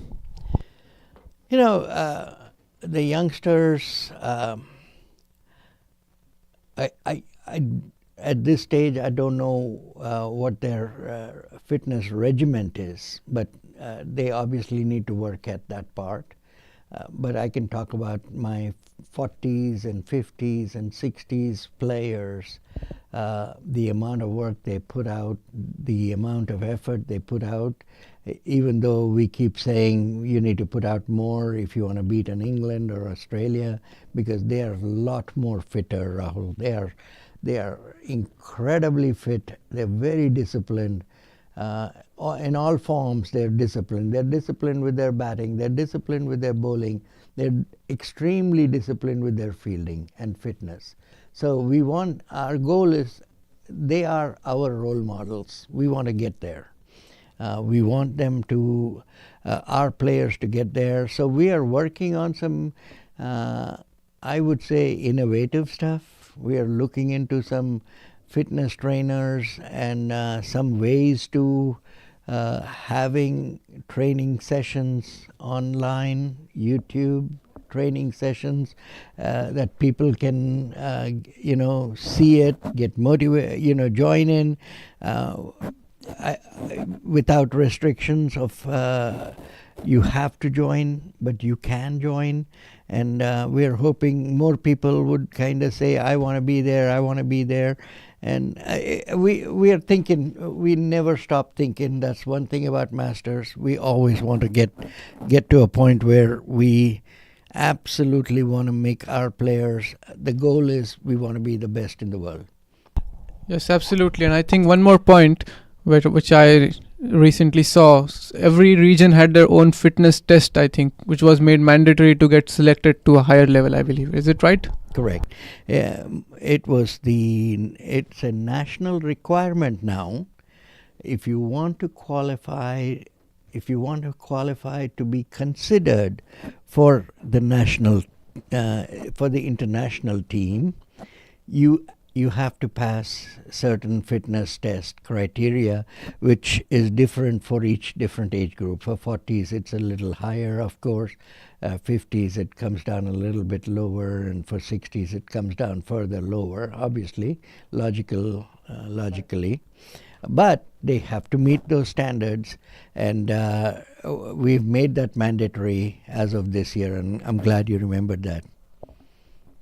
Yes, and absolutely, there's a boundary struck there down the ground. So, as 43 for 6 right now. 43 for 6, still more than still about 180 needed from 25 overs. Looking out of reach at the moment, considering only 4 wickets in hand. But never say never. You never know. And again, it's not just about competitiveness, but it's also called the second innings of a life. It's more to enjoy the game, and everybody is stressed nowadays in work and their families, everything like that. But this is an opportunity for players to get back on the field and express themselves once again in the second innings, as it's called. Right. So a little bit more, if you would allow me, a little bit more. It's all yours. Platform is yours. About the second innings and Masters experience, which I'd like to explain a little more in detail. What Masters does is every one of our tournaments, we play 2 days, we have a day off. We play 2 days again, and we have another day off, and then we play the 5th day. So, with this format, what we've accomplished is before the first day, we have what's called a meet and greet, where we distribute the uniforms, and then we have all the players come in, meeting each other. People that know each other and newer folks coming in, all are baffled by what's up there, and we all stay in one hotel, Rahul. That's the critical thing about that. Right. And then after that, after the first 2 days, we have a day off, and what we do is a karaoke night after the second day. On the second night, we have a karaoke night, and it's such a hit. People love singing, love having a party. That's another way to break the ice, and people enjoy each other's company, listening. It builds camaraderie. And then the next day is a day off. We have table tennis, pickleball, fun events that again get people hooked on to being a part of Masters. And then after that, after the next 2 days, we have what's called a networking day. The networking day is exactly what it says, that we have some visiting personalities who talk about, let's say, their product that may be interesting to our people. Could be wealth management, it could be IT related, it could be any one of many fields, health related, that they come and talk to us about, and they are potentially our sponsors.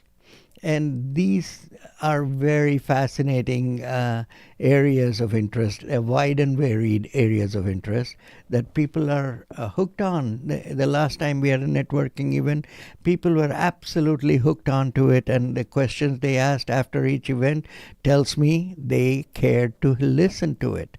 So that's Masters experience for you. Yes, absolutely. Yes, absolutely right. And I was about to ask you the next question about the off-field activities, but you already answered it in this question. Yeah. And as we were talking about the fitness, you can just see the stats out there. The 2 opening bowlers, I think they have bowled 9 overs on trot, both of them. Yeah. Kenny and Sudesh, they have finished their 9-over spell already. Look at that. And both are decent paced bowlers. Absolutely, and they didn't lose pace. Never looked like any of the bowler had lost pace or lost his line and length. So, coming to a personal question for you, not related to Masters, can you talk us about your cricketing journey, how it started in a young age and how it has come till now, till Masters? Well, Masters is something else, but my initial career was in Hyderabad, and the journey, well, I started playing when I was very young, and started playing for Hyderabad at multiple levels, under 19, under 22, under 25, universities, South Zone universities, Visi Trophy.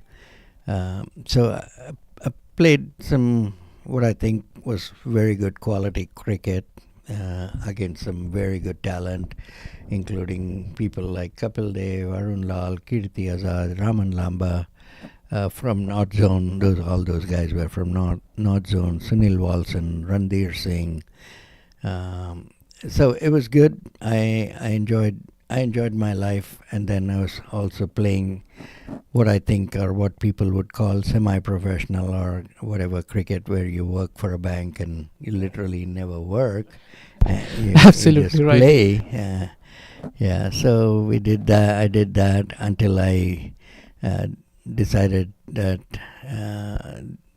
my career in cricket was not looking as bright as it should be at that stage.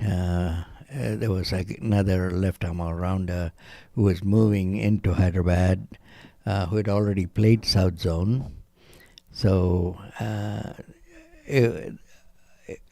the chances looked bleak, and I was lucky that I already had a decent education, had a master's in accounting and a law degree from India, and I said, let me go do my MBA and move to the United States, and which is exactly what I did. And I started, after a couple of years, I started playing cricket here. In fact, we didn't have a league in Dallas. I was in Dallas most of my life. I still am. So there was no league cricket in Dallas. So I would come to Houston to play. Me and my team from Dallas would travel to Houston every week to come play Houston League for 6 years. We never missed a week. We would come, we would play, and there were weeks that our opponents gave a walkover after coming here, but we never gave a walkover, and we're so proud of that. And we won 6 straight years in a row. And again, we were a team from Dallas, ultimately got kicked out by the local league, saying it is so embarrassing, your team doesn't say Cavaliers or this or that, it says Dallas County Cricket Club. So the name is so bad for us, for our league, that a Dallas County Cricket Club is winning this championship. So it was fun. We enjoyed it. After that, I formed a league. I was the founding president for North Texas Cricket Association. And then the rest was history. The league formed there, and it's still there.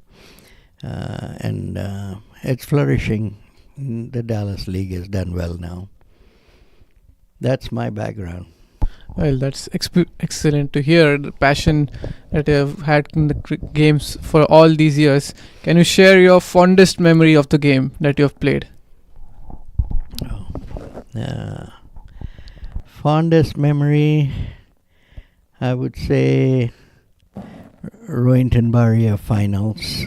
Rohinton Baria, for those who may not know, is basically NCAA finals. That's what it is in India. So it was a 5-day game, and I enjoyed it because of 2 reasons. I almost became the guy to have played on all 5, having batted on all 5 days of the game, like a Ravi Shastri did at one time, and my incredible idol Jaisimha from Hyderabad, he did it in a test match one time. So I was so excited. So in that game, we won. Usmania University was the name of the university from Hyderabad. We won, and I was the MVP of that finals. So that was a great tournament for me, and we beat Bombay University. We beat Delhi in the semis and Bombay in the finals. Yes, that's amazing to hear. And do you still play cricket, be it in your backyard? No, right now I don't. Again, I've got some health issues. That's why I'm not. Otherwise, absolutely would have loved to have played.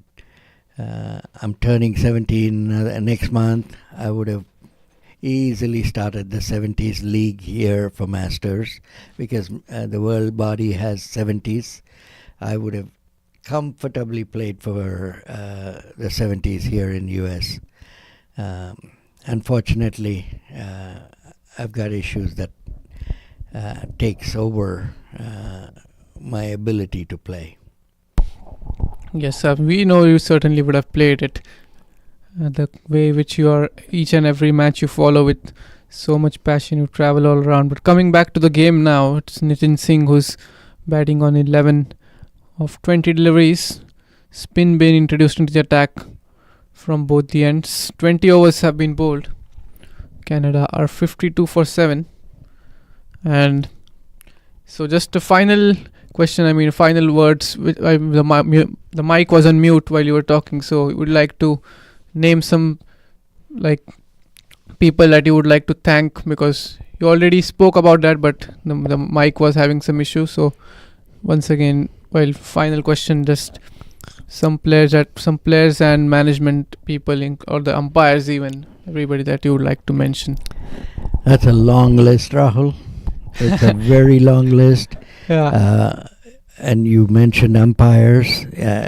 We recognized a lot of people yesterday, but it's a very long list. Let me start off with some of them. Like I see Jatin Karwar, incredible help for Masters. He's our chairperson for umpiring committee and does such a phenomenal job taking care of it. Nikhil Bhatt, somehow I think you know him. Yes, right. That's amazing. This entire tournaments, these last two tournaments, I've been here since the 4th of December and I'll be leaving on the 16th. This man has been he's done some human service for Masters in the last 2 weeks. Unbelievable work. Never said no. And if he takes on a chore, once he commits, I am now so confident it's a done deal.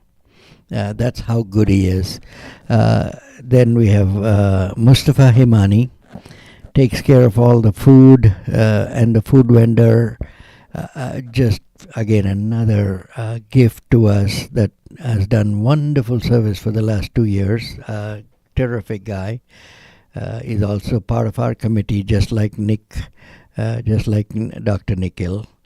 There are so many names. I don't know where else to go, but Right. I can talk about Sushil Bhatt, who is my partner in crime for the last 2 weeks. Beautiful human being. Great work. I just can't say enough about this guy. I couldn't have done anything without him. We both were entrusted with work of running these two tournaments, the over 40s T20, the first ever T20 for 16 teams, and then this tournament. And I would call both of them a success. And I would also say neither of them would be success without this guy, Sushil Bhatt. Terrific guy. I would say Vinod Motwani, who's our treasurer and part of my EC board. Ravi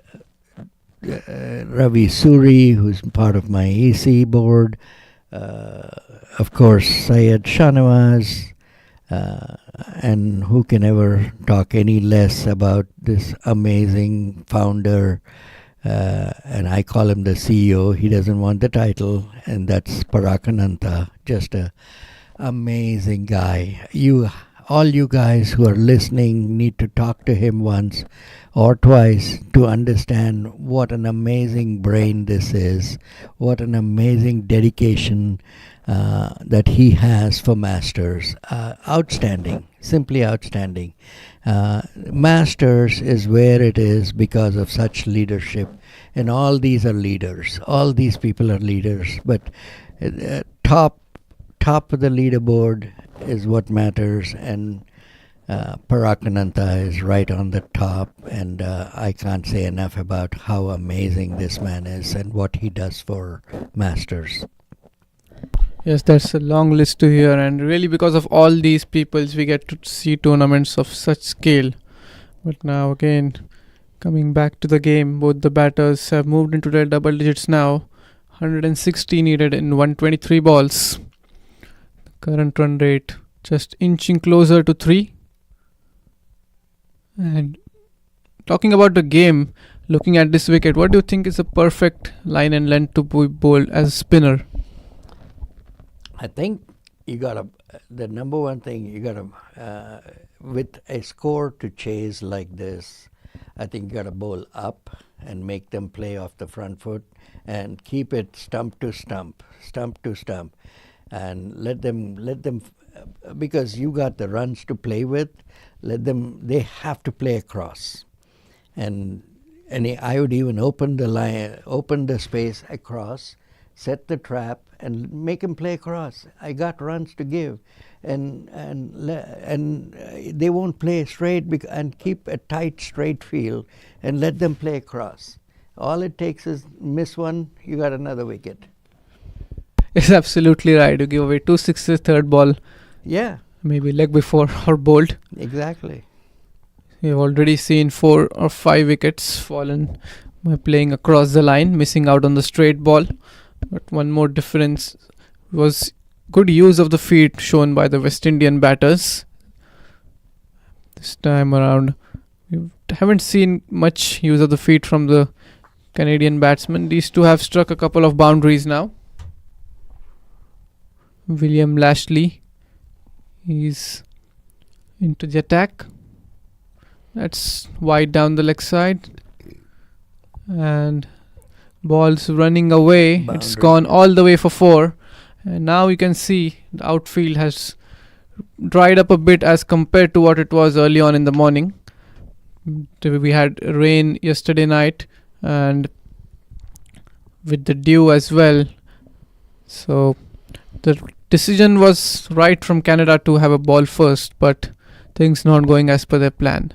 They missed out on the opportunities, especially in the field, and they paid a price for it. And these two are looking well set out there. Good looking partnership building up. Both the shots that he played so far, at least these last 2 balls, were off the back foot, Rahul. One through covers and one to deep backward square. And this one again is off the back foot. Yes, and they are not doing what you Yeah. said to do. Just get them on the front foot. Yeah. Pitch it up. You got more than 150 to defend.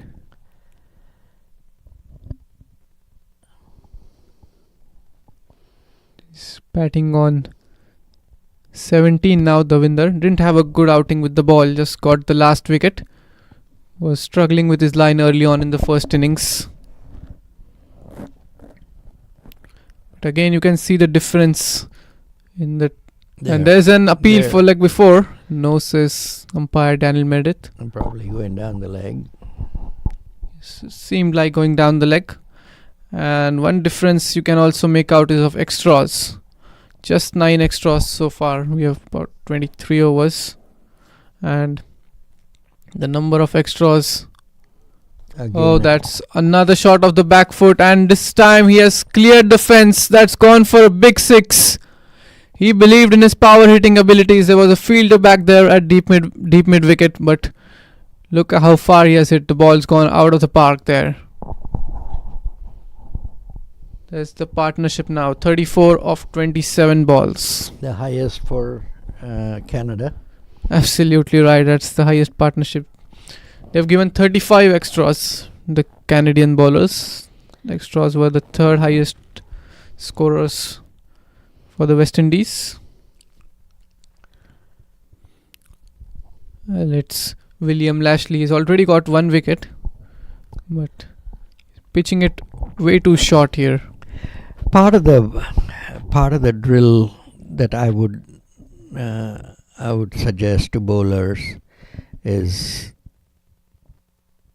number one, repeatable balls. You need to be able to repeat that. The action needs to be repeatable. If I want to teach somebody, that's the first step. I want a repeatable action. Number two, then I would just give him a targeted area to bowl, and all day that's what you do. Just keep bowling that targeted area. And one of the ways I found, at least I used to teach kids, is remember one fundamental thing. If your arm, if you release the ball from behind a certain spot, then it's a full toss. Yeah. If you release it way forward, it's short. You have to find that medium somewhere there. It's somewhere there. And you have to be conscious of that somewhere there. And keep working on that somewhere there spot. Right. And keep bowling. And once you get that spot, and you have to figure that out. As you bowl, you have to figure that out. And once you can figure that out, your length is absolutely, you're in control of the length. Right. Then it's line. Yeah. But you have to work on things like these if you want to really get on top of things. Then you can get into, people are more worried about all the other niceties. Am I turning big? Am I turning this or doing this? No, you want first something basic. Once you get the basics right, you can then worry about the rest of the details. And there the wicket falls. That's the 8th wicket down. So 84-8. Nitin Singh has to depart for 16. This time around a good delivery. Pitched it not too fuller. It's about in the good length region. He played off the back foot and missed the ball completely. Ball going through the bat and pad and knocks off the bails there. And I wish we had a camera here just to show what you were talking about, the insights about the hand positions. Yeah. We'll have it later on. Might be on a different ground or different occasion. Yeah. But really good insights here. And Matthia Lagan is the new ban in. He bowled really well. You saw it. He was pitching it up as a leg spinner. Yeah. And attacking the stumps. Rajendra, he's attacking the stumps as well, but he's varying his length a bit. He's given away just 4 runs in his 3 overs. That shows Control. Yeah, right. I think you're getting.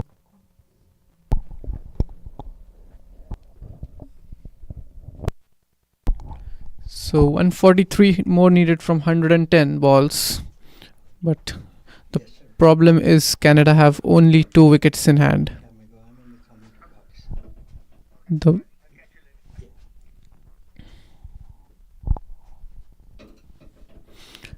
So what is your prediction? 2 wickets to go. How much time do you think? How many overs? It's 23.4 right now. Do you think they'll cross 30? I don't think they'll get to 100. So you don't think they'll cross the 100 run mark? Okay. We'll wait and watch. Yesterday I was having a fun banter with Brian. Yeah. But I kept... yeah, you heard it? Yeah, where he thinks you were just bluffing. Yeah. Actually, I wasn't bluffing. I should have spoken it out on the mic. I kept it in my head, and later on, because of some action in the game, I forgot to ask him. So 5 overs before the game was finished, I had predicted in my mind that it will finish at 21.3, and it actually did. I told this to him 3 to 4 balls before the game finished. and he was having fun out there. Davinder is batting with a strike rate of more than 100. Interesting that he's coming around the wickets between the umpire and the stumps.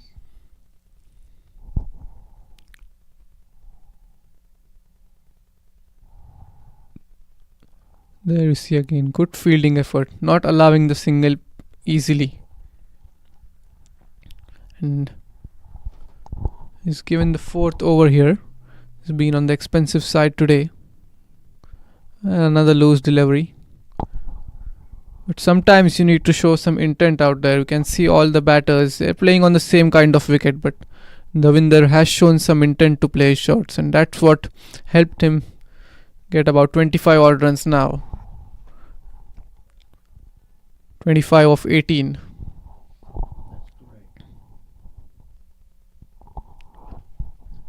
So it's a new man on crease. Just faced two deliveries. William would be certainly looking to get that opportunity and get a wicket. The new man still fresh out there, not used to the conditions.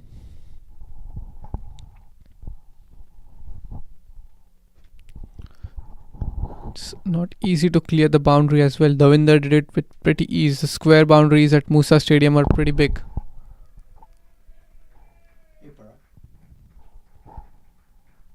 And there's a loud cheer from the dressing room of Canada. Maybe in a fun way. Mattia Lagan getting off the mark. And this time he did it right. He pitched it up and Mattia Lagan played across the line but got bat on ball. Had he missed it out, it would have been a plumb leg before.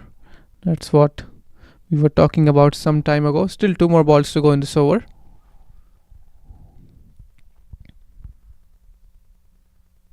That's how you got to play.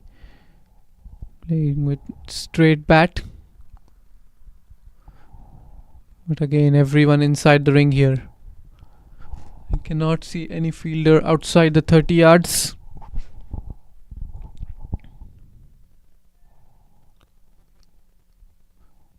The batsman just having his shoelace tied up there.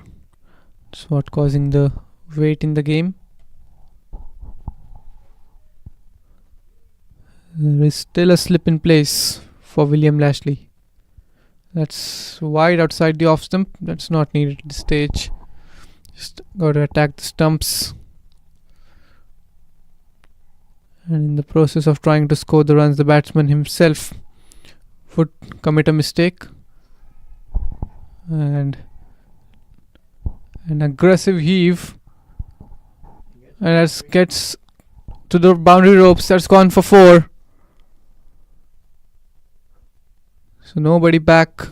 He's making use of those field not restrictions, but the fielding positions rather. And just for our viewers, this is the Cricket America Cup that's happening in around Houston. Today we are at the Moosa Cricket Stadium. The game is between USA and Canada. This is a 42 over game. We had a delayed start because of the wet outfield. And at the moment, it's West Indies who have the upper hand in the game, with just 2 more wickets to go.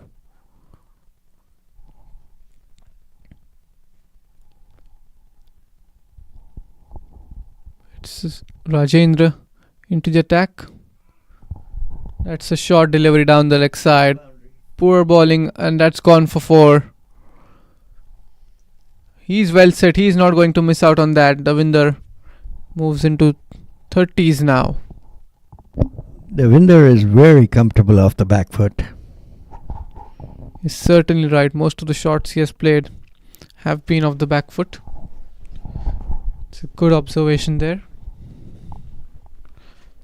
He's into his 4th over now. Wonder these two will be given 9 over spell each, like the 2 opening bowlers.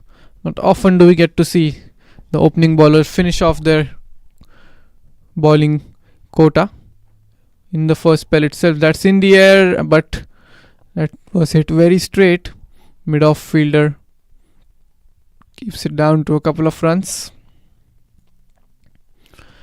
Not often do you see the opening bowlers finish off their full quota in the first spell itself. It could happen in a T20, but it rarely happens in a 40 over or 50 over game. This one was definitely not short, but he tried to force himself to play off the back foot and couldn't connect.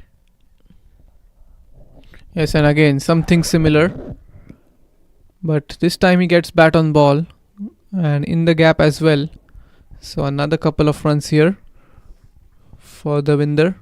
He has a chance to put up a half century there. Just needs 16 runs, and they are now just one boundary away from 100. He's finding the gap so easily. Again, he placed it on the back foot for a couple of runs.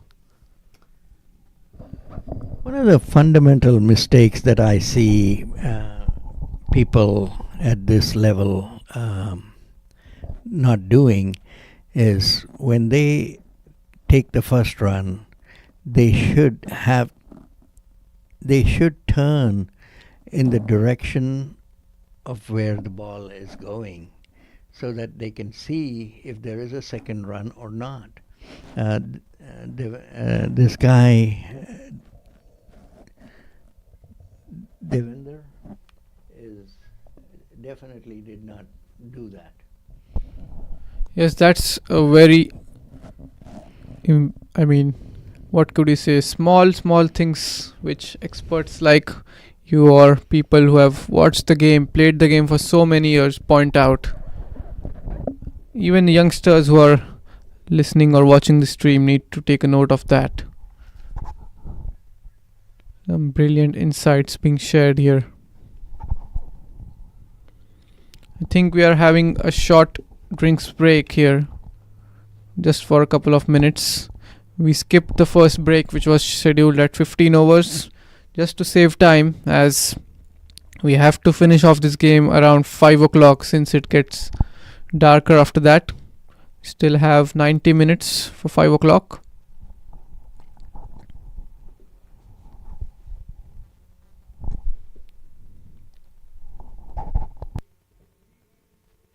So many people watching right now. 132. 132 watching right now. Wow.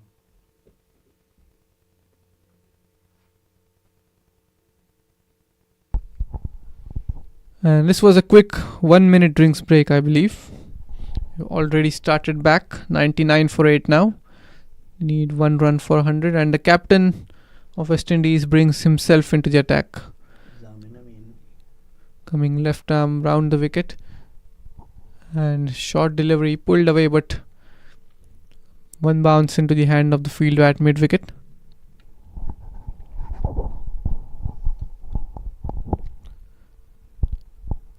Now the sun is back and we can see bright sunlight.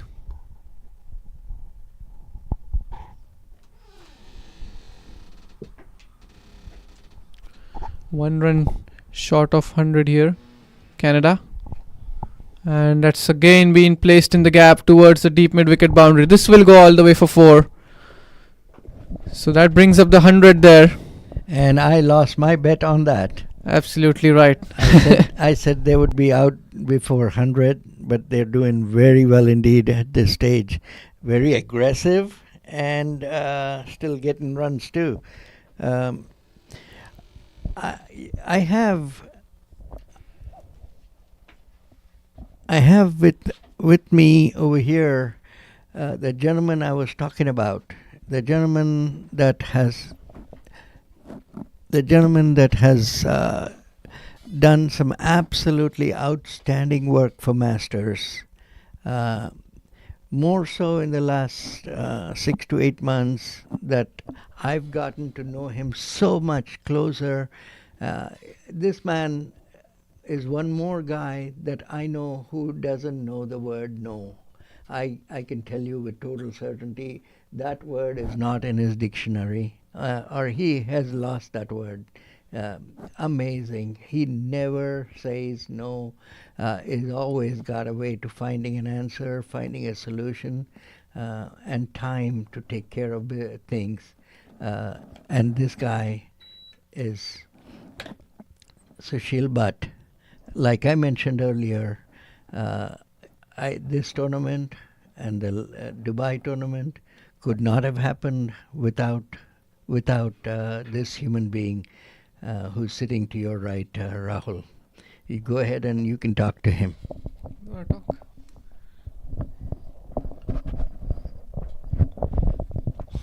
Thank you, Arun Bhai, for your kind words. It's incredible, to get that nice, encouragement from you and many headmasters for the great job they're doing. It's already encouraging to be part of this fabulous team, fabulous set of leaders who have built this and are taking it to the next level. So pleasure is all mine, Arun Bhai.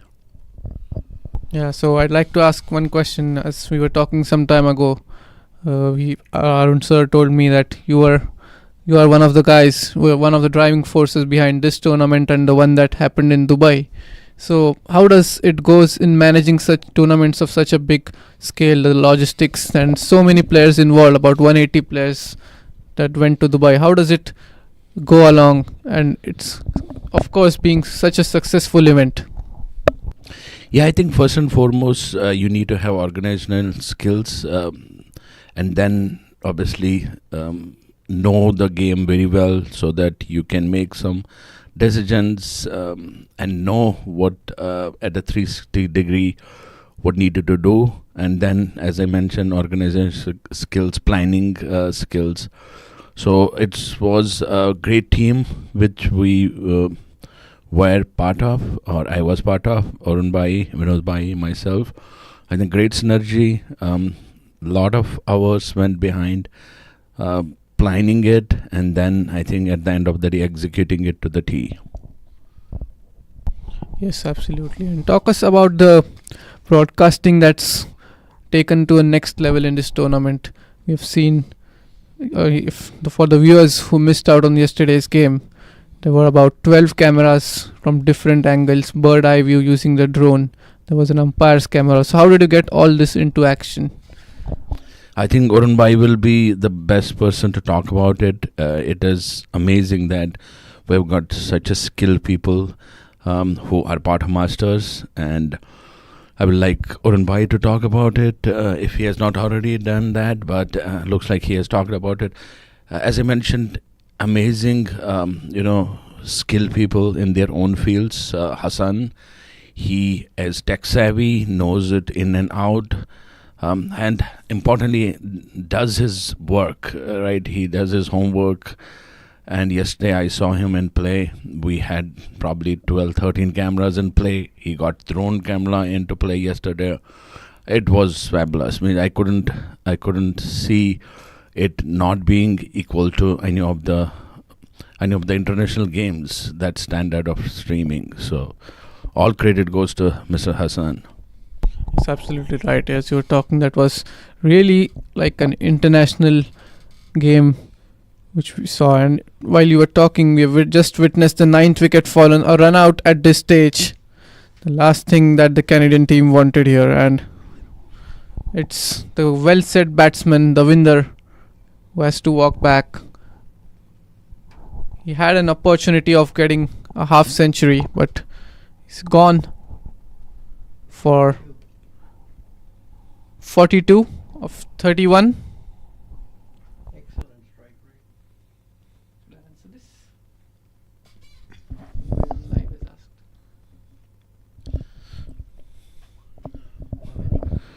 So we have a question from our viewers that what happened to the 12 cameras today.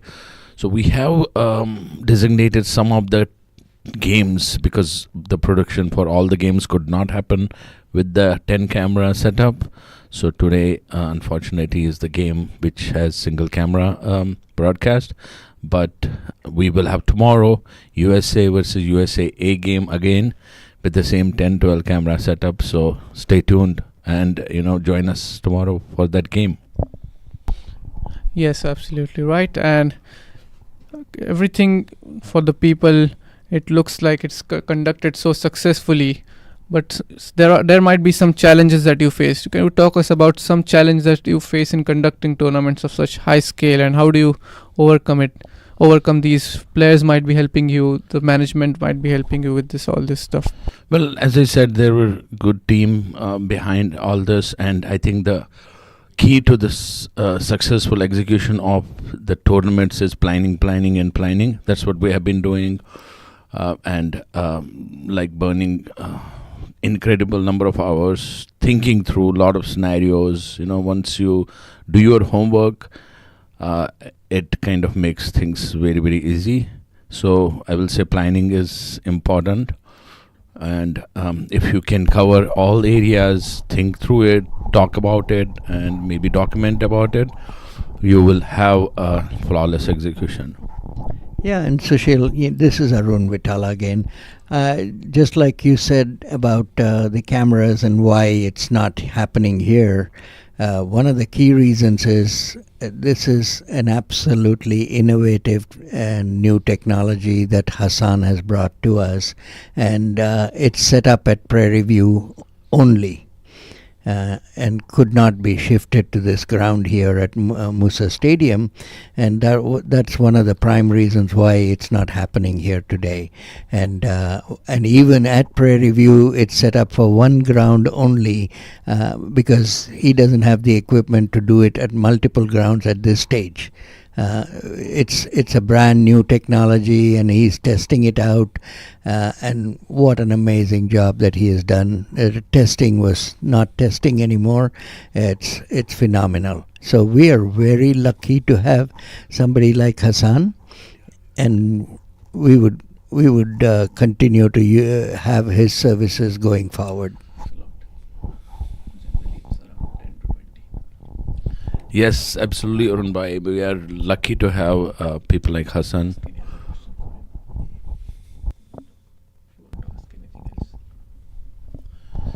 Okay, Sushil, the other question that I had in mind was, after this, you are going to be the manager for the team that is going to go to Cape Town, and that's in March of 2025. I know I don't want to get into it now because I just want you to at least go home and relax for a week before you start planning again for that one. But how exciting is that for you to be thinking about going to Cape Town and managing two teams from USA going to Cape Town? Yeah, I mean, it is exciting to be part of the touring team, where, as Arun Bhai you mentioned, we are taking two teams to South Africa, USA and USAA over 60s tournament. It's exciting for all the players who are going to be part of it, and including myself. So it is going to be something which we will have to, undertake as a touring committee with me. So we're right now forming a touring committee. As you mentioned, that I'm the manager for both the teams, but I have incredible folks who are touring with us. All we'll have to do is, have some brainstorming sessions. I personally, it's an opportunity which I have been looking forward. I am looking forward to. Cape Town, as we all know, is an amazing country for cricket and cricket venues. So really looking forward to it. Good thing is that we have some time between now and March, and so we'll have some cooling period. Christmas is coming, so I think immediately after the holidays we'll get back to our drawing boards and start planning it. So, talking about getting back to the drawing board, Sushil, I think one of the things that sets Masters apart from many other organizations is exactly what you said, which is we get back to a drawing board, we plan, plan and plan, and then the next step after that, plan and plan, is execute to the minutest detail that we really we may fail, obviously, but we try and execute it to the very last minute detail. And in fact, I've got to tell you this. Yesterday, after we had this banquet night last night, incredible number of people from West Indies and Canada had swung by, talked to me, and were all in praise of the kind of attention to detail that we had taken care of, and they were praising so highly about Masters and how well this whole tournament was organized.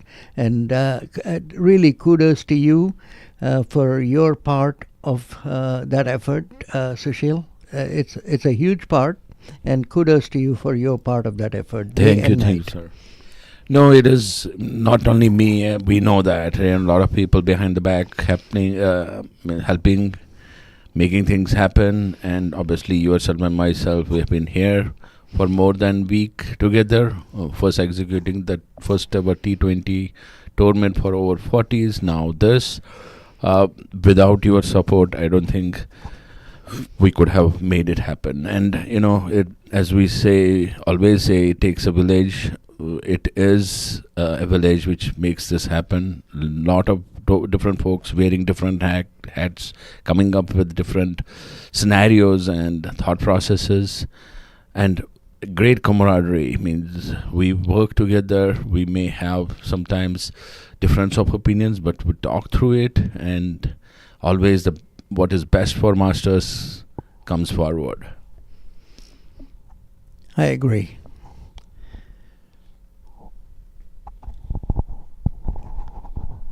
We are just 1 wicket away from the victory here, and the teams have been traveling over from the Caribbean and Canada. So the question to either of you is, would you like to thank the players that's traveling from over the world, I mean from Canada and West Indies, to play this tournament? Just a word for them. Yeah, it really takes a lot for any country to travel abroad, and it's all the more tougher for a country like West Indies. And for people that do not know, there is no country called West Indies. It's a conglomeration of multiple islands that make up West Indies, and it's amazing to see their culture that is so different from each one of these countries that come together, whether it's Guyana, Trinidad, Barbados, Antigua, Jamaica. They're all different countries and different culture, and to quite a large extent different accent of that English and their local patois to whatever they speak. So yes, we want to thank all of them for making it happen and come here and have that spirit of playing, like we talked about earlier, Rahul, playing with the spirit and camaraderie, regardless of win, lose, or draw. The same goes for Canada. Akshay has brought a team and very supportive of trying to be here and be a part of this tournament, and to bring 21 people to come participate. It's very special. Yes, thank you so much for those words. And before I could say, I want to say one more thing. I'm very impressed with Canada. There were 3 ladies who came, and they're part of the scoring committee, and they score, and which is so special to see them score and take it as seriously as they do. Yes, rightly said there. And you just witnessed a huge 6 there towards the deep mid-wicket boundary. Beautiful shot played off the back foot, read the length very early. Just some matter of some minutes now until we get a result from here. It was Mathia Lagan who smashed Sunil the Niraman for a 6. And boy, is Muthiagan a good dancer. The guy was dancing yesterday, and he was fantastic. He was an entertainer yesterday. And another great story, Sushil, you remember from him about there was an incident in Barbados in a tournament in Barbados, Rahul, and an Indian team player fell ill, had a heart attack, and I forget, call him Monty or Mighty, what's his name? I don't know how exactly it is pronounced, but I'm calling him Muthialagan. Muthialagan. Yeah. So Muthialagan saved him, and he worked on that guy's heart, doing CPR for 53 minutes till the ambulance showed up and saved him.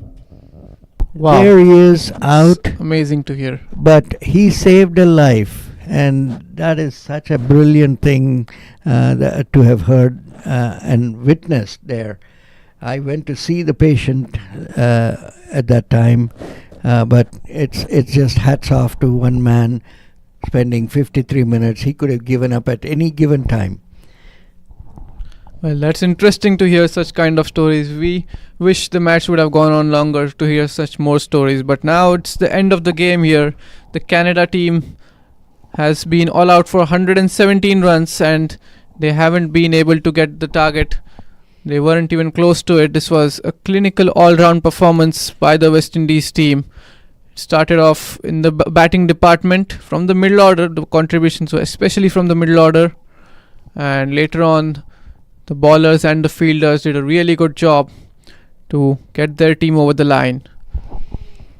Lost by 113 runs, or how much? Yes, they lost by 105 runs. Oh, 117. Oh, okay. Just going through the scorecards, none of the batters really got going from Canada. Just Davinder Singh Bajwa, who came out with some good intent, hit some shots, managed to get 42. And apart from that, none of them really got going. Nitin Singh getting 16. The pick of the bowlers today, the opening bowlers, 3 wickets for both of them. Kenny, Gurdhaddy and Sudesh Dhaniram getting 3 wickets, and 1 wicket each for William Lashley, Rajendra and the captain Zameen Amin. Folks, the finals of this America's Cup is going to be tomorrow at Prairie View, and of course with the 12 cameras.